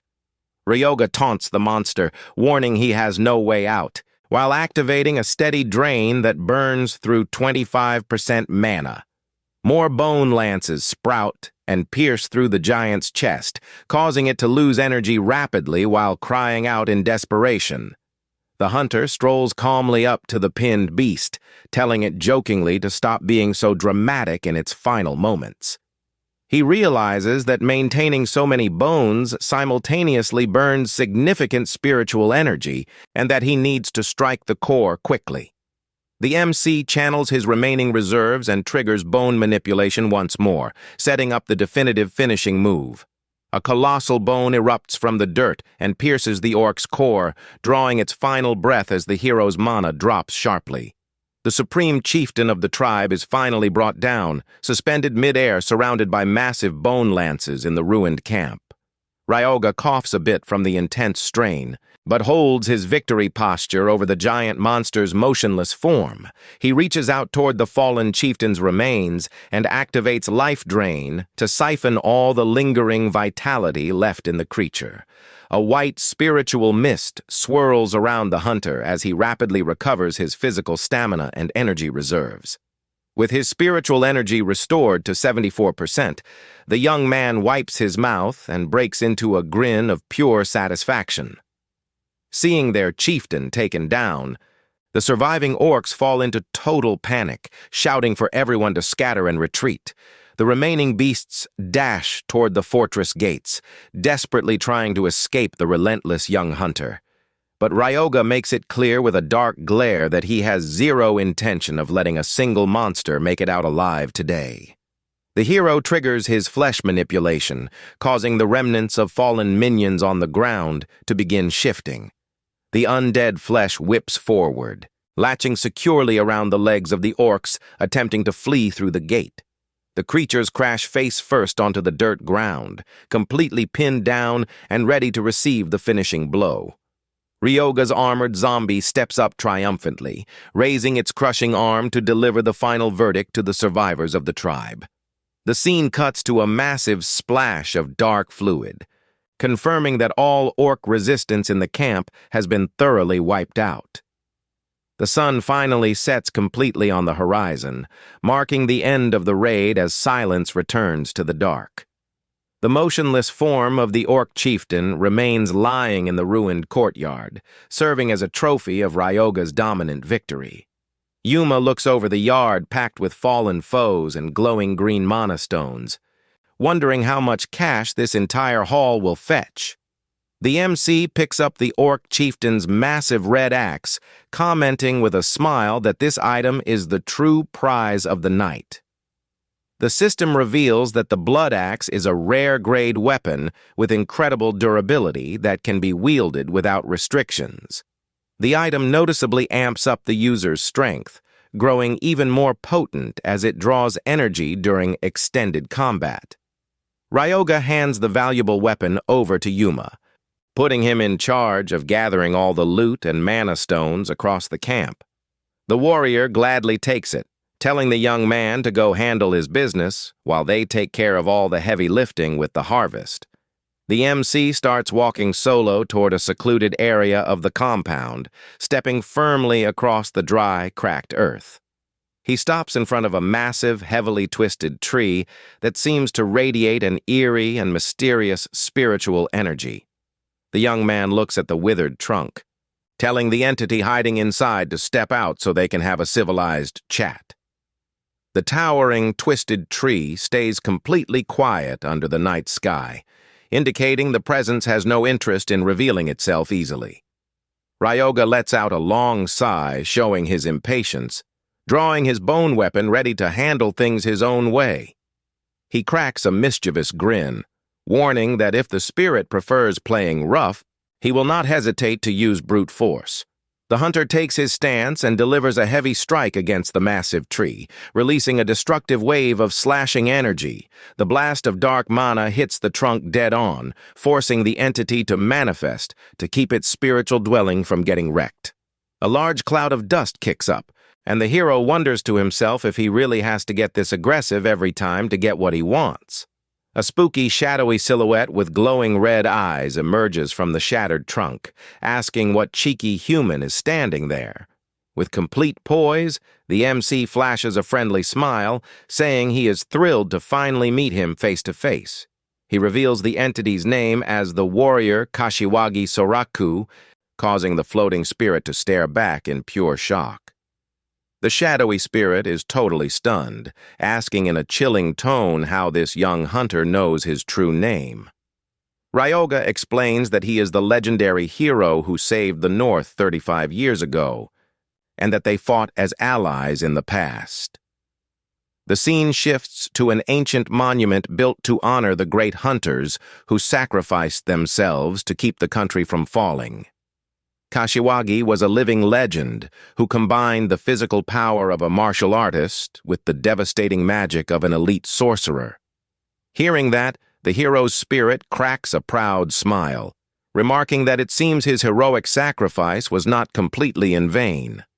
The hunter gazes at the crimson horizon, thoughtfully replying that unfortunately not every hero's name makes it into the history books. Kashiwagi's spirit gets curious about the MC's tone, asking where he is going with all this talk. Ryoga cuts straight to the point, asking if he still remembers the cowardly guild vice leader who betrayed him so ruthlessly in the past. A flashback begins showing a forest completely engulfed in flames during the great calamity that devastated humanity. Over the comms, the cowardly Hakugo was frantically calling for help as the inferno consumed everything around the battlefield. Countless innocent civilians were trapped in the southern district, while a horde of giant monsters advanced to wipe them out. People cried out in distress over the radio calling for the coward who pretended not to hear the desperate pleas of the innocent. The warriors fought bravely but were on their last legs, and Kashiwagi begged for immediate reinforcements to save the group. The cold reply over the radio simply stated that support was unavailable and that zero backup would be sent to that sector. Young Kashiwagi stood in utter disbelief, realizing he had been abandoned to go down alongside the civilians in that hazard zone. He realized they were used as bait from the very start, while the cowardly leaders fled safely through the northern gate. The traitor chuckled over the comms, confirming that thanks to their sacrifice, The main vanguard managed to escape the dungeon unscathed. The hero grit his teeth in pure fury, realizing the leadership knew about the civilians and banked on him, refusing to leave them behind. The voice over the radio sneered, telling him not to take it personally, while the young man gripped the receiver with pure hatred. The coward claimed that thanks to this tragedy, their guild would now be celebrated as the grand saviors who halted the invasion. He added that the survivors inherit the glory, tossing the radio to the ground right before the young man was swallowed by the horde. The flashback shows Kashiwagi fighting with every ounce of strength he had left before getting completely buried by the enemy in the forest. A massive surge of energy leveled the entire forest, marking the tragic end of that great, betrayed warrior. All that remained of the area was ash and rubble, while the true hero's body lay motionless on the ground.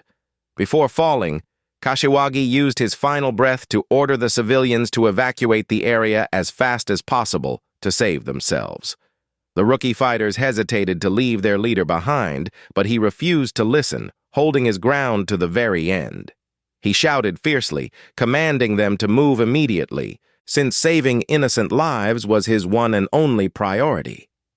Ryoga turns back to the spirit, revealing that the traitor who sent him to his demise is celebrated today as a grand hero. The young man shares that every genuine record of Kashiwagi's valor was erased from history, leaving the spirit utterly outraged. The hunter remarks on what a terrible tragedy it is that a coward took all the credit, asking if he can truly rest in peace like this. Ryoga fuels the fire, stating that if it were him, he would definitely crawl back from the beyond to claim ruthless payback. Kashiwagi's spirit gets tired of beating around the bush, telling the young man to stop stalling and state his real objective once and for all. The MC cracks a sinister smile, promising he will help the veteran hero get all the sweet revenge he rightfully deserves. The focus settles on Ryoga's resolute expression, completely confident that the spirit will accept his partnership pitch. The young man extends a necromancy contract, inviting the soul of the ancient warrior to become his new elite undead champion. Ryoga channels his mana through the ring of darkness, causing a vibrant green aura to spread across the ground. He points toward the massive remains of the dragon warrior, revealing he already prepped the ideal vessel to house his soul. Kashiwagi's spirit watches quietly, examining the muscular, scaly frame of the beast that will serve as his new vessel. He admits he had never considered seeking revenge as a wandering phantom, but the young man's words got him thinking. The veteran warrior accepts the deal on the sole condition that the hunter never orders him to harm innocent people. He stresses that he strictly refuses to hurt any innocent bystander, even under the absolute control of a necromancer. Ryoga smiles, recalling that he laid down that exact same condition in his past life, seeing that his core values have not changed one bit. The MC accepts the condition on the spot, remarking that such noble conduct is precisely what he expected from a true hero. He seals the agreement with a symbolic handshake, promising to honor his word until the very end of his journey. Kashiwagi's spirit accepts the pact, merging into the mighty dragon's vessel amidst a swirling vortex of energy. The system confirms the MC has successfully gained ownership rights over the wandering soul of the legendary warrior. The hero recalls that in the past he bound him to a skeleton knight, but is eager to see the results of granting him a powerhouse body right away. Kronos starts laughing hysterically, perching on the creature's head and cheering that this new zombie minion is an absolute masterpiece. The newly risen zombie dragon opens its glowing red eyes, asking if Ryoga buffed this body on purpose, anticipating this exact outcome. The interface reveals the insane parameters of the dragon warrior Sora Kashiwagi, packing legendary perks as both a warrior and a sorcerer. Ryoga gets hyped, seeing the minion carries a unique growth attribute he never possessed in his previous life. The system explains that the magic brawler class allows wielding both disciplines without taking stat penalties in the dungeon. The MC examines his new summon up close, asking directly how the veteran feels inside that new scaly frame.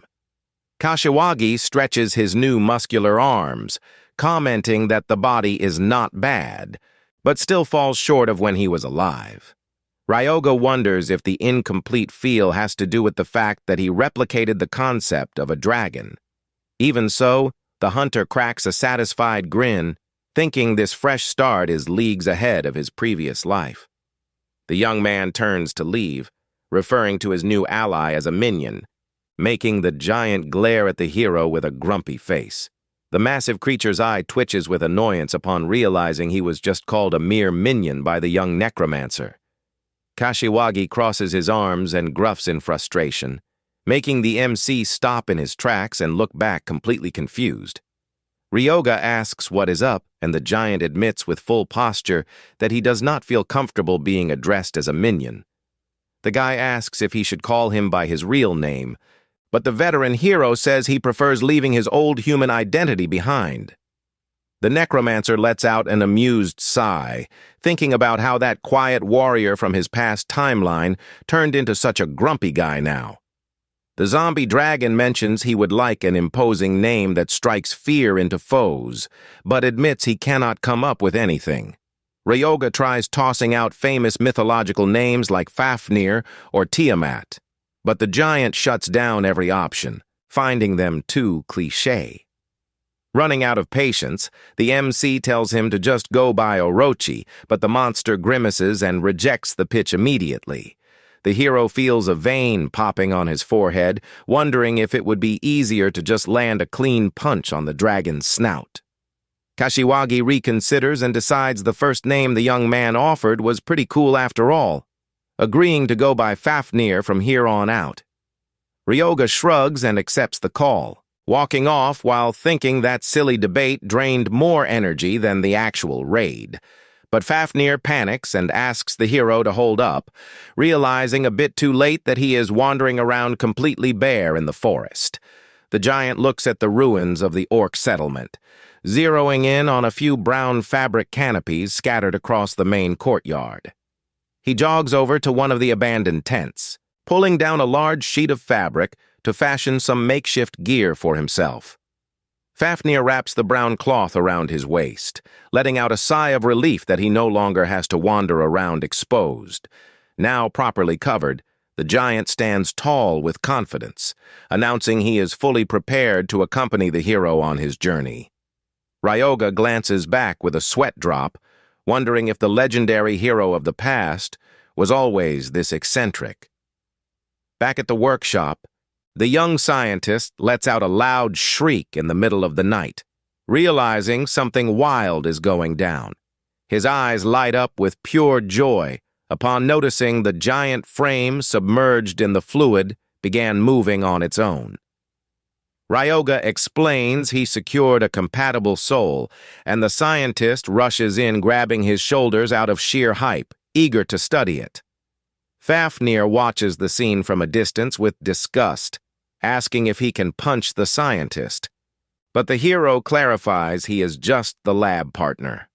The MC keeps his cool, listening to the scientist's rambling with a calm expression, showing he is already used to his wild outbursts.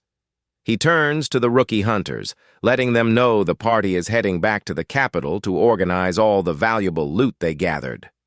The necromancer extends his hand and begins funneling dark mana straight toward the fresh remains of the feared orc chieftain. He studies the monster's body on the lab floor, lost in thought, wondering what on earth he should craft out of those remains. The young scientist crouches beside the MC with wide, curious eyes, eager to find out what the next incredible creation will be. Ryoga asks if he wants to help out, but the young man frantically declines, remembering he almost lost an arm mixing reagents during the last ritual. Even terrified, the guy starts crushing ingredients with everything he has. Admitting his curiosity outweighs his fear. He keeps grinding away, thinking that this mysterious young hunter always manages to shatter every expectation he sets. The hero triggers his necromancy, casting a flesh separation spell to cleanly extract the intact skeleton from within the orc chieftain. The monster's flesh melts away in dark smoke, revealing the pristine bone frame of the orc glowing with a dark green aura. Kronos hovers nearby, cheerfully noting that you can never have too much firepower while watching his contractor's newest project. The system alerts that the skeleton's completion rate is exceptionally high, granting a sweet 100% boost to all its parameters. The MC holds out his hand, asking the scientist to pass over the green extraction brew they just whipped up in the lab. He pours the stable green brew over the white bones, and the system notes that the mixture's quality will directly shape the new creation.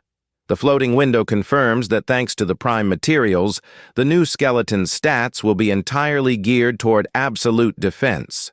With a confident smirk, Ryoga concludes with satisfaction that this creature will serve as the perfect bodyguard to protect him in battle.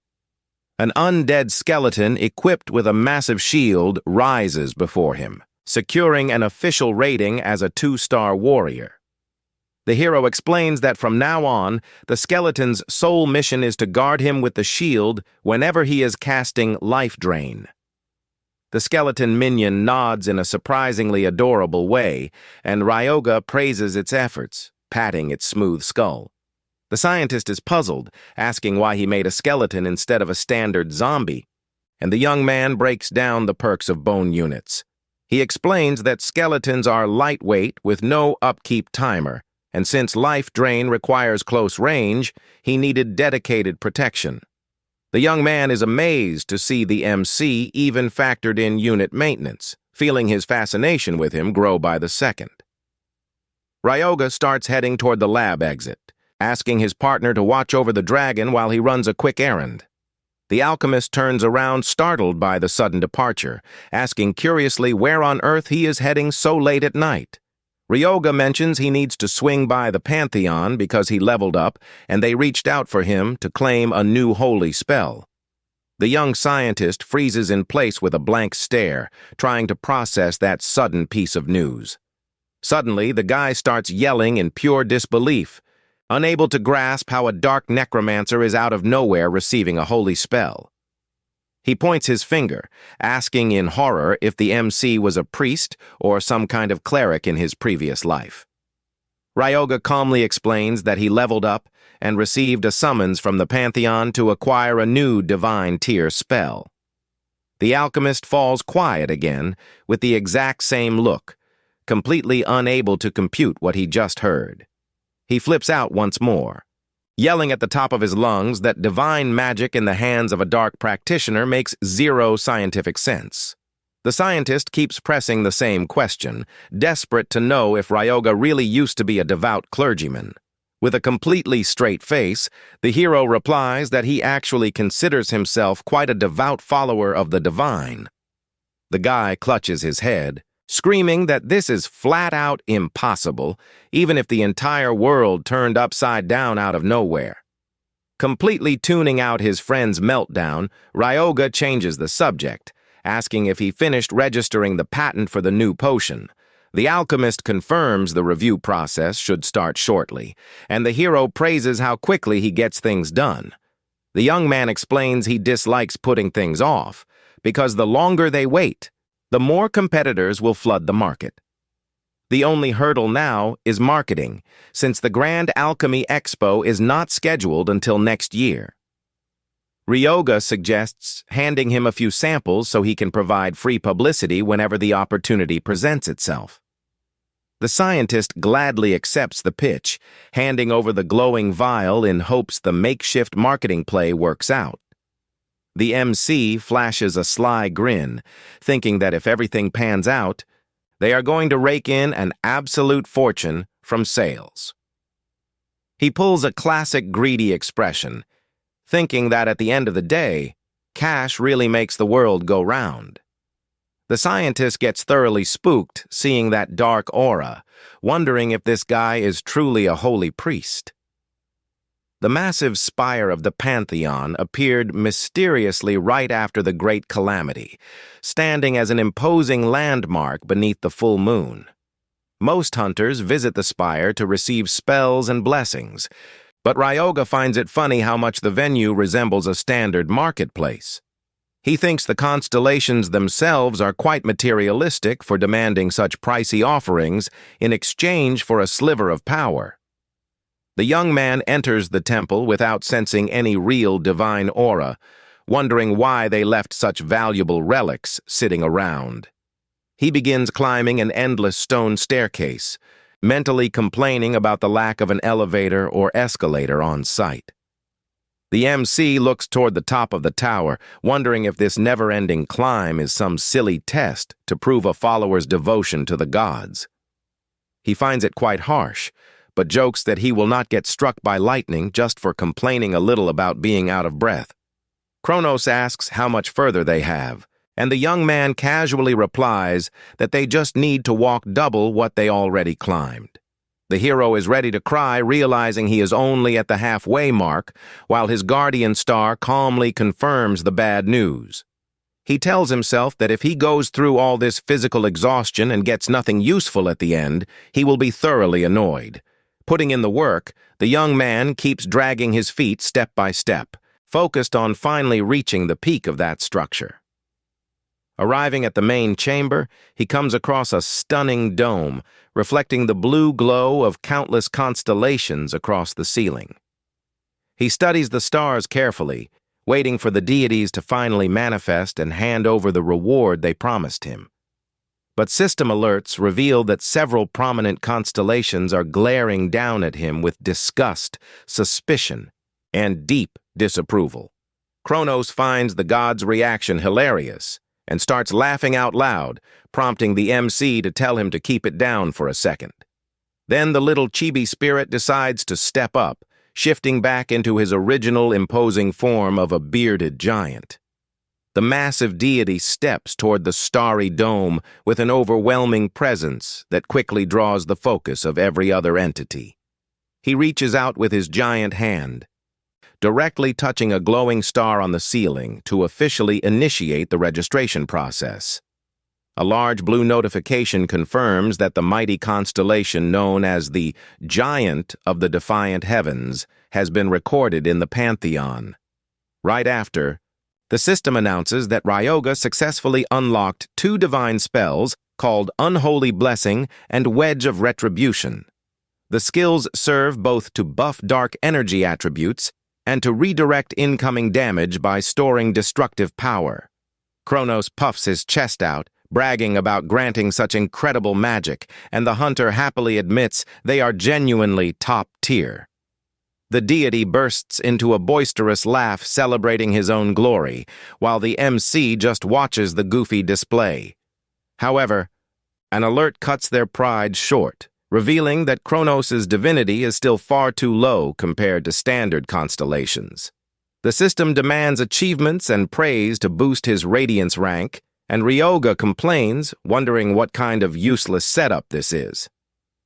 But he quickly shrugs it off and grins with confidence, thinking that, either way, the important thing is that he became far stronger than before. Later on, the young man strolls casually down the illuminated city streets, soaking in the calm vibe of the starry night. He walks with his hands in his pockets, enjoying a rare moment of peace after so many dangerous quests and exhausting debates. Suddenly, he gets cut off by a loud voice, asking rather rudely what he was doing coming out of the Pantheon spire. A blonde brawler named Satake Shigeru steps forward with his arms crossed, flashing a smug grin and remarking that it has been a long time.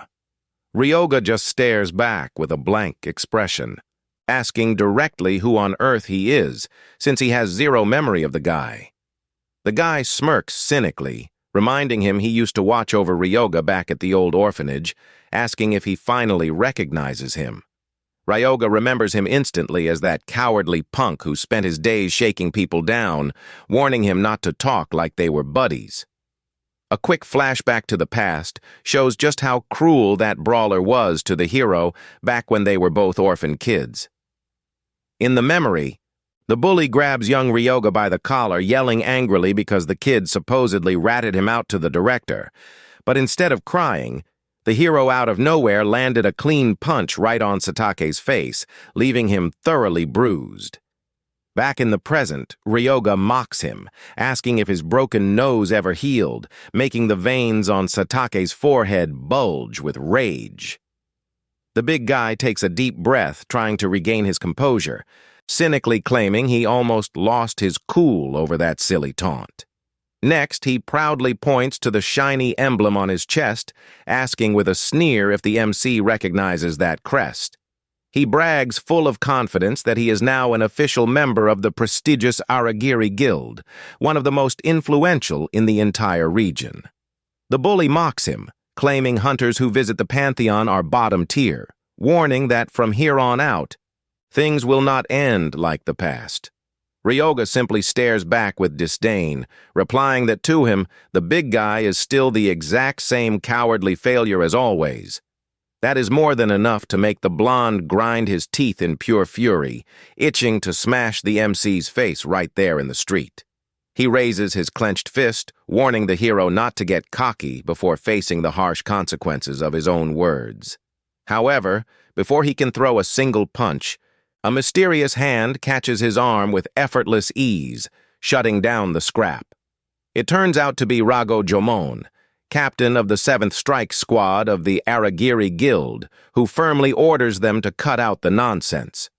Satake is caught off guard by his superior's arrival and tries defending himself, pointing out that the MC was the one throwing insults. Jomon sizes Ryoga up coldly, suggesting they take things elsewhere to settle their differences through an official duel under the rules.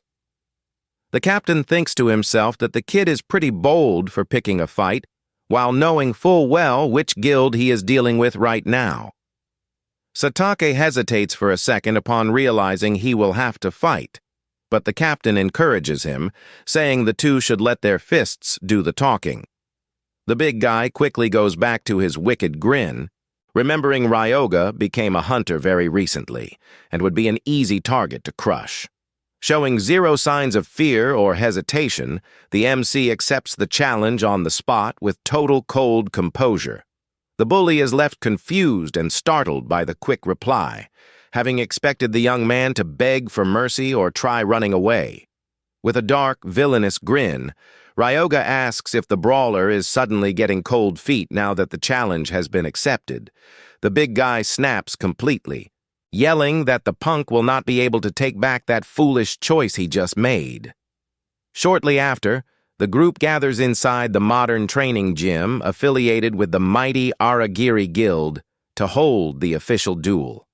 They take their spots at the center of the large combat platform while onlookers watch with curiosity to see how the showdown plays out.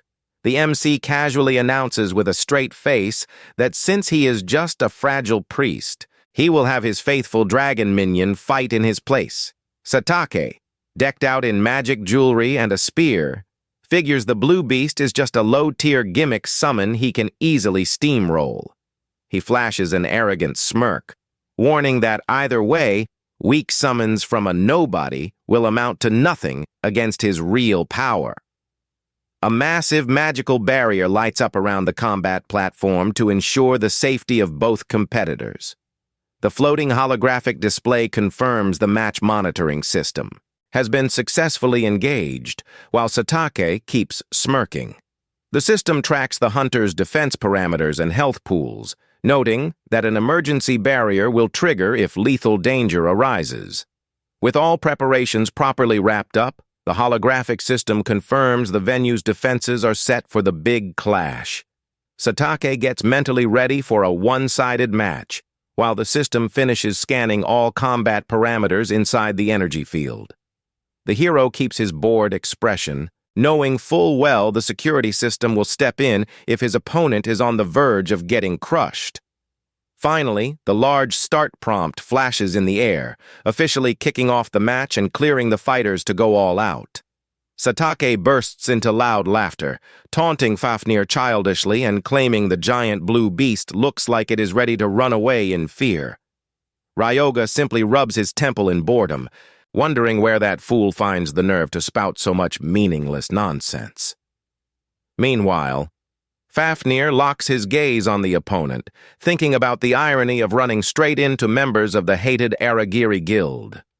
The giant dragon raises his massive clenched fists, thinking this is the perfect chance to test the limits of his new frame. He lets his master know that since the enemy belongs to the rival guild, he will not need to hold back during the physical clash. The MC calmly asks him not to wrap up the fight in a single strike, since he wants to test out his new retribution spells. The monster gives a deadpan look, honestly admitting that holding back from crushing such a weak opponent will be the hardest part. Satake charges in at full speed, clutching his spear, yelling furiously that he will put the MC in his place today. He executes a rapid thrust, delivering a powerful piercing strike with the glowing tip of his spear against the blue opponent. With impressive agility, Fafnir casually takes a slight hop to the side, dodging the spear tip as if the strike were moving in slow motion. Satake shows he has some combat chops, activating a spear skill with sharp reflex adjustments to correct his trajectory. He spins the weapon with finesse, aiming to strike the flank of the giant zombie dragon, which continues tracking the swings without breaking a sweat. The blonde channels all his power, activating another heavy armor-piercing technique aimed at punching through the monster's thick hide. Jomon watches, expecting a swift finish, but the blue beast mocks him, asking if he really thinks such a sluggish swing could land. Giving the enemy zero room to breathe, the giant extends his massive claw with frightening speed and pinpoint precision. He snatches the tip of the opponent's spear with his bare hands, leaving the blonde fighter completely petrified. The brawler tries yanking the weapon back with everything he has, but his body flat-out refuses to budge. Fafnir glares down with a cold look, calling the opponent pathetic for attacking without thinking about the counter. He winds up a heavy punch, warning coldly that if this were a life-or-death battle, the bully would already be done for. But the giant quickly recalls Ryoga's warning, realizing he almost went overboard on power and needed to take it easy on the kid. He delivers a light tap to the opponent's chest, but the force is so overwhelming that the blonde gets launched across the ring coughing fluid. The impact makes the big guy let out a desperate cry of pure pain as he crashes hard onto the floor, thoroughly defeated. Watching his former acquaintance whimper on the ground, Ryoga recalls when he broke his nose as a kid and the guy cried like a baby. The hunter smirks playfully, commenting that at least the guy matured a bit, since this time he only screamed for a second. Satake writhes on the ground, clutching his broken shoulder, throwing insults at the hero with whatever energy he has left. The duo simply looks down from above, showing zero sympathy for the pain of a bully who reaped exactly what he sowed. The poor guy keeps groaning on the floor, realizing the hard way that his hunter rank means nothing against a monster like that. Right then, the captain dashes into the ring to halt the match before his subordinate gets taken out for good. He quickly kneels beside the injured fighter, deeply concerned over the severity of the damage caused by that single dragon strike. Satake looks up at his captain with teary eyes, begging for help while clutching his mangled arm. Fafnir smirks slightly, thinking that if the opponent keeps relying on the exact same predictable pattern, he will be easy pickings every time. The veteran warrior knows full well that against experienced hunters, repeating attack patterns is a fast ticket to defeat. The monster's hit was so devastating that it shattered Satake's arm bone, making the poor guy cry out in agony once again. With total composure, the giant summon officially calls the end of the bout, making it crystal clear who the real boss in the arena is. He lowers his muscular arm, wrapping up his part in the physical test while the opponent continues suffering on the cracked floor. Satake weeps openly, realizing his career as an elite hunter might be overdue to that severe fracture in his arm. The captain shouts frantically, pleading for an end to the hostility as he throws himself in front to shield what remains of his ally. Jomon squares up against the massive blue beast in a rigid defensive guard, breaking into a cold sweat under the monster's crushing presence. The hero flashes a subtle grin, thinking the captain reacted way faster than anticipated, wrapping up the match at the perfect time. The surrounding floor shows heavy cracks across the concrete platform, highlighting the colossal force unleashed during that quick clash. Jomon supports the injured man as he groans in pain, stating he will call a recovery cleric immediately to mend the broken bone. Ryoga strolls over casually, asking why he would waste time when there is already a support priest standing right in front of him. The captain snaps back in irritation, stating that low-tier recovery spells cannot fix shattered bones and that he has common sense. He eyes the MC with suspicion, asking how exactly the young man plans to treat such a severe injury without professional backup. With a confident look, the young man pulls from his pocket that vial of mid-tier red potion he personally brewed in the secret lab. Jomon is shocked, recalling that those potions cost millions of coins, but Ryoga mentions they are now being mass-produced. Satake yells angrily, saying he wants no handouts from the one who took him down, though deep down he is in agony and desperate for treatment. Tuning out the bully's tantrum, Ryoga begins pouring the red liquid over the wound, thinking about how to turn this into a marketing play. He flashes a wicked grin, thinking about the sheer luck of finding the perfect test subject to showcase the product for free in public. The magical red liquid begins fizzing and absorbs rapidly into the torn skin of the injured hunter's arm. Jomon's jaw drops as he watches the wound vanish completely, with even the shattered bone fusing back together in a matter of seconds. The captain eyes the incredible healing power, realizing he needs to secure that potion at all costs to empower his own guild. The MC wears a discreet smile, seeing that his marketing scheme worked and the big fish just took the bait. Jomon steps forward eagerly, asking directly where on earth the young man obtained that mass-produced mid-tier potion. The hero celebrates internally, knowing the squad captain is completely hooked on the restorative power of that new secret formula. Ryoga deduces that as a captain, he must be a 3-star hunter, and the warrior confirms it, looking slightly suspicious of the question. The MC then proposes an official duel, promising to reveal the secret source of the potions if the captain agrees to fight him right then and there. Jomon flashes an excited smile, taking the challenge since the young man promised to share the secret regardless at the end of the bout. Ryoga remarks that the previous match was far too short, and that this time he wants to go all out to test the true power of his skill set. The fighters take their positions once again in the center of the cracked platform as tension mounts inside the guild's training arena. The second the start signal flashes in the air, Jomon draws his sharp blade and dashes with blinding speed straight toward the beast. He executes a flawless swordsmanship technique, unleashing a sharp, precise strike aimed at cutting through the blue dragon's hide by surprise. Jomon thinks it is genuinely impressive how easily the beast deflected his subordinate's spear at the start of the previous match. But even so, there's a limit to what that massive body can do. The system notifies that Fafnir's defense is decreasing under sustained damage, but the massive dragon warrior keeps roaring fiercely. Jomon seizes the opening, unleashing another rapid sequence of sword strikes in hopes of tiring out the blue giant. Ryoga watches the duel with folded arms, thinking that everything is playing out exactly as he planned from the very beginning. The hero notes that the fast-paced combat style his minion used as a human does not quite mesh with his new heavy frame. But he smirks, remembering that was the exact reason he used the secret potion as bait to provoke this duel in the first place. Fafnir admits he will use this challenging fight to adapt to the physical limits of his new muscular body. The MC praises his minion's warrior mindset, remarking that such determination is precisely what he expects from his right-hand man. To lend a hand, Ryoga decides to stop spectating, raising his hand to cast the unholy blessing spell over his ally. The system alerts that all parameters of the blue warrior increased by 20% thanks to the divine tier enhancement.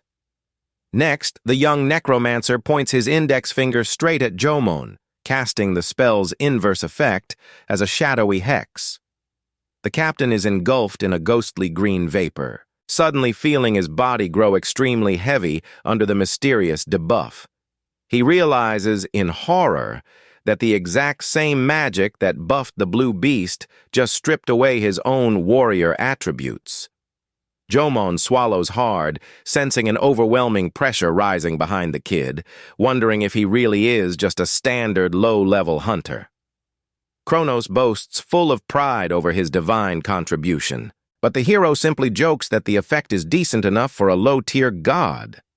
The little spirit gets heated over the jab and starts yelling, but the MC tells him to zip it since they are still in the middle of combat. With a sharp look in his eyes, Ryoga announces it is time to test his second newly acquired ability to checkmate the opponent. He triggers the dreaded Wedge of Retribution, generating several chains of dark energy that wrap around Fafnir's arms and legs. The young man gives the definitive command for his partner to go all out on the opponent without worrying about sparing him. Fafnir grins wildly, thinking that this kind of unrestricted combat order is his absolute favorite way to fight for real. Jomon lands several hits, but the system warns that every strike taken is merely stacking retribution charges inside the dragon's defense. The captain tries to stay calm, reasoning that adapting to a temporary stat debuff is a standard task for a seasoned warrior, but he begins to panic upon noticing the creature keeps advancing relentlessly despite taking that heavy barrage of sword swings. The zombie realizes he needs to drop his old agile human style and use the fact that he is an undead who feels zero pain to overpower the foe. Instead of dodging, he simply absorbs the sword's impact to pin the captain at point-blank range and force a brutal physical brawl. Fafnir triggers a 10-hit combo technique, delivering a crushing punch straight to the squad captain's chest. The massive shockwave ripples through the training arena, completely shattering the captain's guard before he can dodge in time. Jomon coughs up a heavy spray of fluid and gets thrown violently across the arena floor, letting out a cry of pure agony. Pinned to the ground, he realizes in terror that that single blow wiped out a massive chunk of his health pool, and that the beast is way too strong.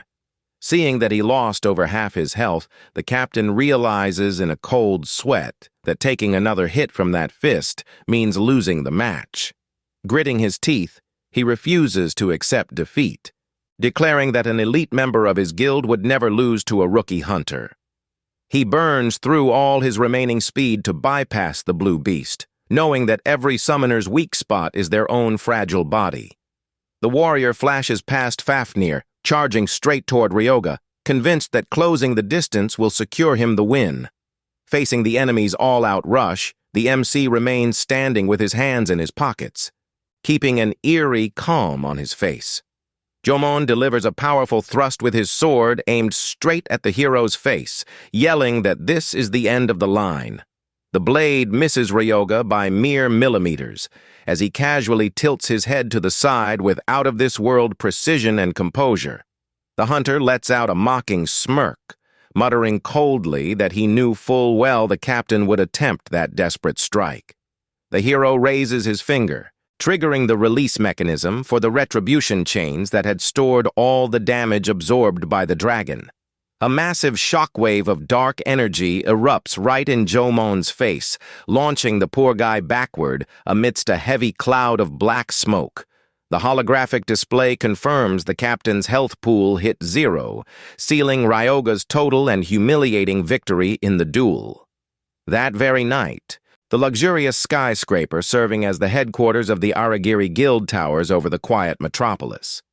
Inside a lavish conference room, the tension is palpable as guild leadership discusses the recent bizarre developments. The 7-star hunter Hakugo Naruhito asks in surprise if it is truly factual that someone managed to mass-produce mid-tier potions. Sporting a bandage on his face and maintaining a humble posture, Jomon confirms it is true and that the red potion's efficacy is incredible. The guild vice leader rests his chin on his fingers, analyzing the situation seriously, and asks if he personally tested the miracle brew. The captain assures him that Satake's fractures were healed instantly and that the vial packs the same potency as rare dungeon drops. Next, he bows forward respectfully, offering deep apologies to his superior for the embarrassing failure of his squad. He takes full blame for tarnishing the clan's reputation, but the superior cynically asks why a loss from him would ever impact the guild's image. Jomon stammers nervously, explaining that losing to a starter 1-star hunter is a terrible embarrassment to the guild's name. The vice leader shoots him a look of pure disdain, stating coldly that the guild will not collapse just because a mere 3-star hunter came up short. The captain breaks into a cold sweat under his boss's menacing aura, frantically admitting he got way too complacent under the guild's shadow. The guild vice leader coldly wraps up the conversation, stating the matter is settled and ordering the disgraced captain to leave immediately. He orders Jomon to be demoted to a regular member and commands his investigators to track down the secret origin of those miracle potions. While analyzing the fight footage on his monitor, Hakugo begins to suspect that something is very wrong with that rookie hunter. He knows full well that in theory, it should be completely impossible for a simple level 1 summon to defeat a 3-star hunter. Hakugo wonders if that kid, who claimed to be a mere priest, somehow managed to obtain a divine-grade summon instead. He orders his secretary to thoroughly investigate Ryoga Chinin's past to uncover every single secret the young man is hiding. Back at the gym, the MC playfully thinks to himself that news about his potion must have reached the guild leaders, and he can hardly wait for their reactions. Fafnir walks over with his arms crossed, demanding to know the reason for all the stalling and asking what his master is plotting now. The dragon grumbles, unable to understand why he has to hold and read a technical book with basic spear combat instructions.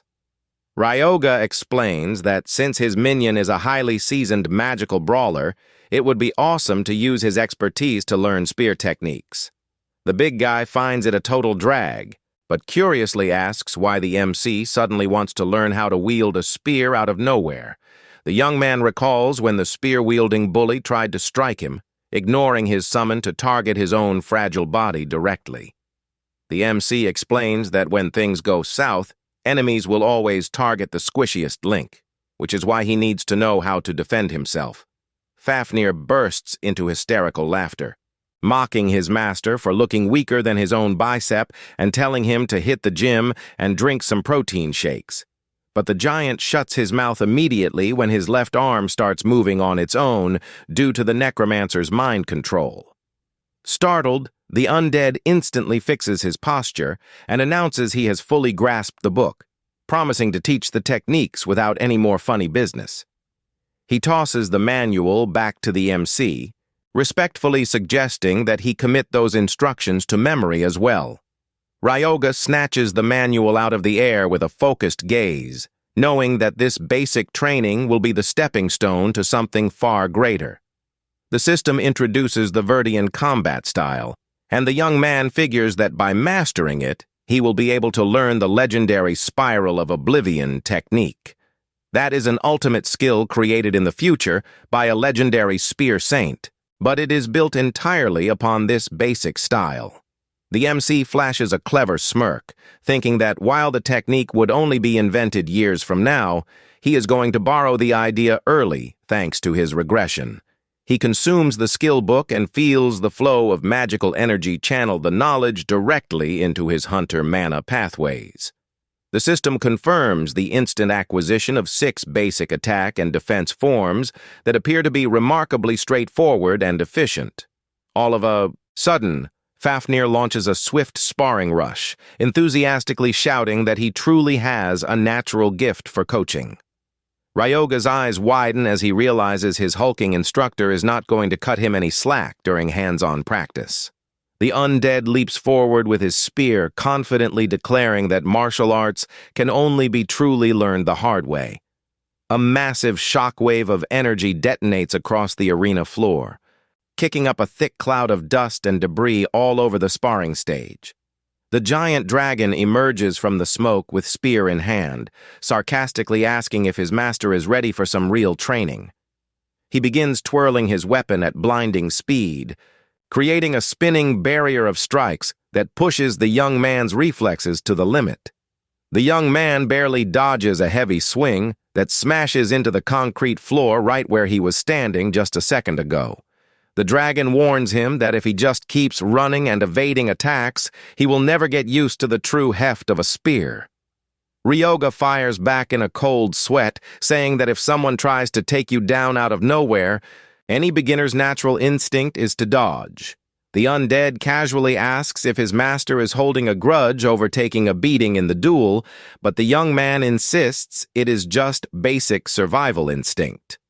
The dragon strikes again with full seriousness, asking if he plans to plead for mercy in front of a real foe just because he is a rookie. Without giving the MC a single moment to catch his breath, the big guy charges in again at full throttle, determined to squeeze every drop of potential out of his master. Ryoga drops into his battle stance and tells him to bring it on, twirling his weapon to parry the next fierce assault. The holographic screen confirms he successfully activated the third combat form, executing a high-speed rotational defense. Both weapons clash violently in the middle of the stage, unleashing a storm of sparks from the heavy friction of the metal. The young man celebrates internally for holding his ground against the impact and immediately sets up a rapid counterattack. But Fafnir's spear unexpectedly slides along the metal shaft, completely breaking through the guard the MC had just set up. The haft of the giant's spear slams straight into the MC's chest, sending his body flying backward with a solid and extremely painful thud. Ryoga stumbles back, clutching his chest and letting out a muffled groan of pain as he struggles to catch the wind knocked out of him. The dragon lectures him, saying that blocking the first strike means nothing and that he must never let his guard down before the fight is truly over. He coughs and wipes the corner of his mouth, utterly bewildered as to why a block that felt so solid ended up failing so miserably. The instructor patiently explains that while he managed to withstand the initial rush, he completely forgot to guard against the follow-up strike. The MC pouts, arguing that the issue is the dragon's raw strength, but the minion swears he dialed his power down to match his master's. Ryoga gets completely serious, gripping his weapon tightly and declaring that from now on he will fight using every ounce of his real power. The system confirms the activation of the life drain spell, which begins blazing in bright blue flames to empower the young man's physical form. Bolstered by magic, the MC steps forward with steady footing and prepares to unleash the fourth basic spear form. The two trade lightning-fast blows in the center of the ring, making the spear tips clash with devastating force that echoes throughout the entire gym. The young man celebrates, thinking he parried everything flawlessly, but his coach shouts out instantly, warning him that he made a huge miscalculation. The blue dragon unleashes a swift counter, capitalizing on the youth's broken stance to show him how real combat actually works. Ryoga is knocked hard to the floor, completely stunned and unable to comprehend how he got outmaneuvered so quickly by his own minion. Fafnir explains that he made the mistake of hyper-focusing on parrying the second strike while neglecting to firmly deflect the incoming first hit. The MC admits the Dragon Master has a point and decides to activate Life Drain once more to go through the routine again. The Blue Warrior charges forward again with everything he has got, telling the young man to pay close attention and nail the block properly this time. Letting out a determined shout, the youth raises his metal shaft to brace against the overwhelming impact barreling right at him. The two trade another heavy exchange of blows that cracks the floorboards. highlighting the intense nature of that boot camp training. Later on, the scene shifts to a cozy Korean barbecue joint where the young man decides to catch up with his party. Juicy cuts of meat begin to sizzle on the hot grill as a mouth-watering aroma drifts over the hunter's dining table. Yuma stares at the MC with wide eyes in pure shock, startled as he asks what on earth happened to his face to end up like that. The MC shows up sporting a massive black eye and several bandages across his cheek, clearly showing the painful toll of that intense sparring session. He simply gives a vague answer saying a whole lot went down, and his teammate decides not to pry any further to avoid getting on his bad side. Even though he is banged up, Ryoga silently admits that the dragon minion made for an incredible sparring partner with off-the-charts endurance. From inside the ring, the dragon chimes in that the workout was a blast, but the youth suspects the monster just wanted an excuse to rough him up legally. The undead tells him he is free to throw in the towel whenever he wants, but Ryoga firmly fires back that he never starts something just to quit. He knows he can pump up his stats with potions and drain spells, but he understands he cannot rely solely on easy shortcuts. The hunter picks up a nice piece of grilled meat while zeroing his focus on his growth strategy for the challenges ahead. He flashes a confident grin, planning to master top-tier fighting techniques to become infinitely stronger than he ever was in his past life. Yuma trembles with fear across the table upon seeing that sinister smirk, admitting his buddy is suddenly looking like a straight-up supervillain. Yuma wildly celebrates the massive $15 million deposit that hit the group's account in record time, expressing his gratitude for the sweet business partnership. Taking advantage of the chill vibe, Ryoga casually asks if there is any breaking news or major events going down in the hunter community. His partner shares that young Haibara has been keeping an eye on the online forums, and the current hot rumor is about mysterious incidents over in Kamakura. He also brings up trouble in Kagoshima and a string of hunter ambushes, but the MC figures none of that will help him level up fast. Since the regressor remembers the biggest upcoming disasters, he was hoping to recall a minor incident from his memories to capitalize on right now. His teammate then mentions that aside from those cases, the Forgotten Temple Gate in the Wakayama region remains wide open without a solution. Ryoga's eyes widen the moment he hears about the Forgotten Temple, genuinely surprised that specific gate has not been cleared yet. Yuma explains that the guild in charge has failed to close the site for nearly a whole year, and a monster breakout is dangerously close. The system explains that ordinary static gates are easy to manage as long as the monsters spawning inside are regularly wiped out. But with fluid gates, the danger is very real, because if the mana density exceeds 100%, the beasts will overrun our world and wreck everything. The MC grows pensive upon realizing this is an unstable fluid gate, and that the situation there is extremely urgent and critical. His companion mentions that due to the imminent threat, the guild in charge opened up access so any regular hunter can jump in and help. Learning that powerhouse guilds like Phoenix and Daybreak are eyeing the raid, the MC realizes the race for the loot is going to be cutthroat. He recalls that in his previous life, the Phoenix Guild managed to claim the legendary dragon-scale armor from right inside that very temple. With a greedy grin on his face, the necromancer smugly confirms that the dungeon is still completely up for grabs. He sets his sights on the legendary armor, while his friends tremble with dread, realizing the young man is already cooking up another crazy scheme. Ryoga stands up enthusiastically and orders the whole crew to pack up and camp at the temple entrance tomorrow to kick off the big raid. The next day, the colossal blue gate of the Forgotten Temple shines brightly in the sky between two towering, ancient stone dragon statues. The data confirms the gate requires a rating of up to 2 stars and that the mana density has already hit a dangerous 93%. The campsite surrounding the entrance is packed to the brim with dozens of tents and elite hunters who traveled from all corners of the country. Yuka comments on how blown away she is by the massive crowd that gathered ever since the gate's entry restrictions were completely lifted. Yuma asks if they should pitch a tent but the MC declines, stating he intends to spend the entire run inside the temple itself. Yuka wonders if the 5 days of rations they packed will be enough, considering the Horizon Guild went nearly an entire year without clearing it. But the necromancer, his eyes gleaming with total confidence, assures them he will clear the entire dungeon in 5 days tops. No problem. Suddenly, young Haibara excitedly points toward the temple entrance, telling the MC to check out the VIP who just pulled up.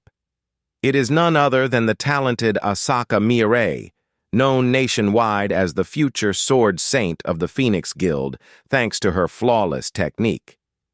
The young man watches her, knowing full well that in the original timeline, this very warrior was the one who uncovered the secret to securing that armor. She was considered a tragic prodigy, destined to lose everything in the future due to a disastrous accident during a high-stakes raid. Yuma nudges Ryoga to look in another direction, pointing out yet another heavyweight contender who just walked into the camp. He reveals that the towering brawler Gouda is also taking part in the raid as the official representative of the mighty rival guild, Daybreak. That is Gouda Gaishin, who in the future became nationwide famous as the Iron Fist due to his absurd physical strength. Ryoga surveys the area, noting that all the big-name superstars of the future are gathered right here in the exact same camp. Yuma gulps nervously and asks with deep concern if they can truly manage to close the gate before such colossal guilds beat them to it. The MC tells him not to sweat the competition, reminding him that the team just needs to focus on doing things their own way. He promises he will be the sole one to clear the temple and claim the legendary armor, rallying everyone to step into the gate without wasting a single second. The young man dashes toward the blue magical barrier, causing Yuma to scream for him to wait up since the team has barely gotten organized. The notification confirms they have officially entered the Forgotten Temple, and the party is greeted by ancient ruins and shattered stone pillars. Without wasting a moment, Ryoga raises his hand, his cursed ring glowing as he casts his spell to summon his battle minion. The giant blue dragon re-emerges from a thick, dark mist, stationing himself beside his master, ready to crush any opposition. Yuma whispers nervously that no matter how many times he sees the MC raise spirits into the undead, he will never get used to it. Yuka playfully jokes about the party's weak stats and whispers, asking if the necromancer plans on turning them into zombies, too. With a chilling stare that sends shivers down their spines, Ryoga turns around and coldly tells them they have nothing to worry about on that front. He shamelessly adds that they are far too weak, and at best, they would only make for bottom-tier grunt zombies. The MC tells them to stop sweating the small stuff and lock in on the mission, but he is suddenly cut off by a deafening rumble. Out of nowhere, the entire surrounding structure begins to shake violently as massive chunks of solid rock come crashing down from the ceiling. Enormous stone pillars collapse, completely altering the layout of the area and sending the rookie adventurers into a full-blown panic.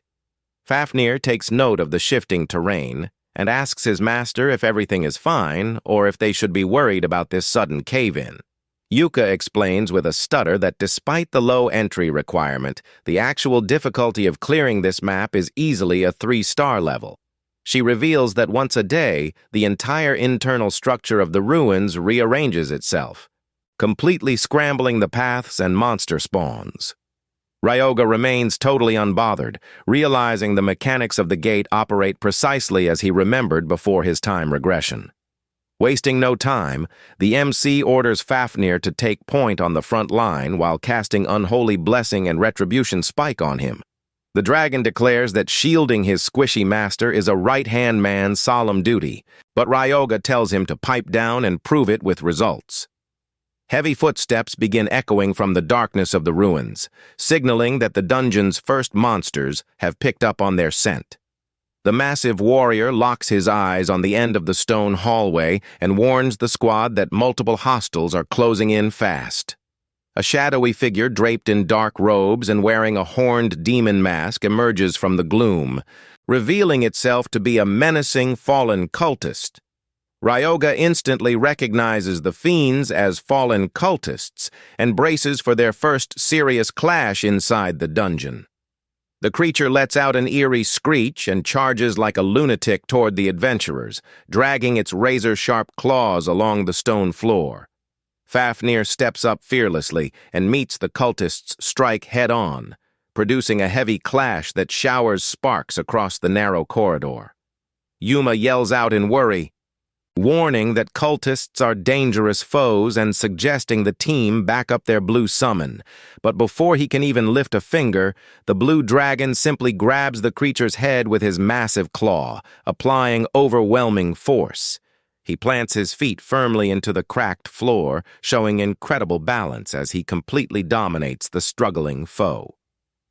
The fallen cultist lets out a panicked shriek, realizing far too late that it has been caught by a beast way stronger and far more ruthless. Fafnir slams the opponent into the concrete ground, shattering its armor with the sheer violence of that heavy, bone-crushing impact. Next, he follows up with a devastating punch right to the creature's face, wrapping up the job and flattening the target on the spot. Yuma's jaw drops as he witnesses the swift takedown, utterly stunned by the raw, brutal power the summon just put on display. The massive dragon casually brushes the dust off his muscular shoulders and arrogantly remarks that the fight was child's play. Ryoga calls him out, warning that if he keeps smashing their heads in, he won't be able to reanimate them, prompting a sheepish apology from the dragon. Right after, dozens of other masked cultists begin pouring out from the end of the dark corridor, marching forward like an unstoppable horde. Fafnir clenches his fists as he sizes up the ridiculous number of targets, grumbling that these creeps just keep coming without end. With his eyes glowing with a vibrant blue aura, the young necromancer pulls out his bone staff and announces that he is stepping into the fight himself this time. The system confirms that the mana cost reduction buffs from his rare staff have taken effect as the youth begins channeling his dark magic. Ryoga triggers bone control, summoning sharp white spikes that erupt straight from the ground to impale the charging monsters. The bone spikes pierce through the fallen cultists, launching them into the air in a brutal display of crowd control down the hallway. A dark, shadowy mist begins to drift from the wounds of the fallen foes, sapping the vital resistance of every other enemy nearby. He knows these monsters have weak elemental resistance, and that hitting them with a blend of holy and dark energy will deal massive damage. Under the crushing weight of the MC's spell, the remaining fiends suffer a massive drop in attack speed, becoming almost completely paralyzed. Fafnir notices how sluggish the enemies are and charges in laughing, while the system confirms that all his attributes have received a massive boost. He silently gives thanks for his earlier sparring back at the Aragiri Guild, since he now feels way more comfortable leading the charge. The giant blue dragon plows through the weakened enemies like a runaway freight train, leaving total devastation in his wake. Within a few minutes, the entire hallway falls into dead silence once more, with defeated cultists scattered all over the cracked floor. Ryoga glances at his bone staff and chuckles, noting he almost forgot that Life Drain grants sweet stat bonuses for his progression. Fafnir steps up behind him, complaining that his master wouldn't have drained a thing if he hadn't been there to tank all the incoming damage. The dragon crosses his arms with a smug grin, asking if he is not even going to get a sincere word of thanks for carrying the team. Ryoga lets out a heavy sigh, thinking to himself that he never imagined he would miss the days when his minion was the quiet type before his regression. A new blue interface confirms the MC has reached level 20, engraving fresh magical knowledge directly into his soul. He unlocks the Dark Wisdom and Shadow Dominion skills, which slash the mana upkeep required to keep his undead active. The hunter happily concludes that these are the ultimate skills to push through the long, 5-day grind inside this temple. Without missing a beat, he holds his glowing hand over the fallen cultists and commands them to rise and serve at his beck and call. The cultists rise as fully formed armored zombies, hitting an astonishingly high necromancy completion rate. The system confirms that all stats for the newly raised summons have received a massive 100% boost to their combat attributes. Yuma asks if these new monsters will be stronger than the orcs, but Ryoga explains that the type of spell infused into them matters far more. His teammate puts on a completely blank poker face, clearly showing he did not understand a single word of the MC's technical breakdown. Ryoga dumbs it down, stating their baseline stats aren't that different, and tells the squad to lock in on what actually counts. He leads the crew deeper into the temple, warning them to pick up the pace because the layout goes incredibly deep. The party navigates the eerie hallways, clearing rapid skirmishes that leave the structural walls rattling non-stop. Fafnir pulverizes targets with brutal punches, clearing the road ahead relentlessly, while the other hunters provide tactical support. Yuma hoists his heavy shield, holding the line against an enraged cultist attempting to pierce their defense with its claws. Yuka snipes with golden light arrows with ridiculous precision, picking off monsters from afar and making life way easier for the front line. Yet dozens of other masked cultists continue pouring out from the shadows, resembling an endless swarm of fanatical maniacs. Ryoga wipes the sweat from his brow, visibly annoyed that monsters keep spawning in endless waves across the entire route. All of a sudden, the stone floor begins to quake violently, signaling that the entire architecture is shifting positions once again. Yuma shouts in sheer panic, warning that the ruins are rearranging and that they need to hustle to reach the next safe room. The MC tells the group to halt because he just recalled a crucial piece of intel regarding the dungeon's mechanics. He remembers an old interview where the hunter Asaka Mirei revealed how she managed to crack the secret of this exact dungeon. The interviewer asked her to share with the audience the special method she used to successfully clear and seal the temple gate. The Sword Saint explained that unlike ordinary gates, this zone required a specific puzzle mechanic just to unlock the boss chamber. She revealed that the 3 types of mobs inside the dungeon drop unique tokens that serve as mandatory activation keys. By collecting 49 of these tokens and slotting them into a designated pillar, the path to the boss room is finally unlocked. Ryoga looks at the eye carving etched into the pillar and realizes the next beast they are about to face is the dreaded demonic eye. A sinister red orb radiating chaotic energy begins to manifest near the hall ceiling, startling everyone present. The orb unfurls in a grotesque manner, revealing a massive crimson eyeball that locks its gaze directly onto the squad. The monster spreads its dark tentacles across the chamber, hovering ominously while pouring out an absurd amount of magical pressure.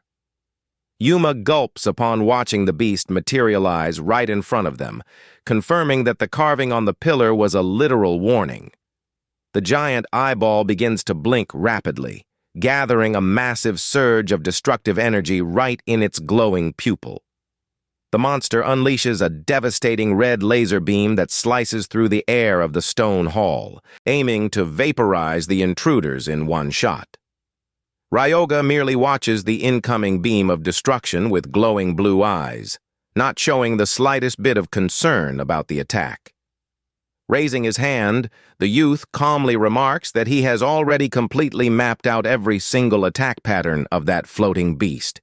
He summons a durable bone shield that takes the direct brunt of the laser, absorbing the entire destructive force behind the eye's strike. Sparks of red energy detonate against the bone barrier, which rattles but holds rock solid, taking the hit without a single crack. The bone shield remains completely intact thanks to the runic warding spells woven into its structure, keeping the MC fully protected. The MC remains comfortably in position behind his unbreakable defense, patiently waiting for the perfect opening to counterattack. He knows that barrier isn't going down anytime soon, keeping all his allies safe while they look on in utter awe. The giant demonic eye grows infuriated by the block and begins blinking even faster, charging up a second consecutive blast.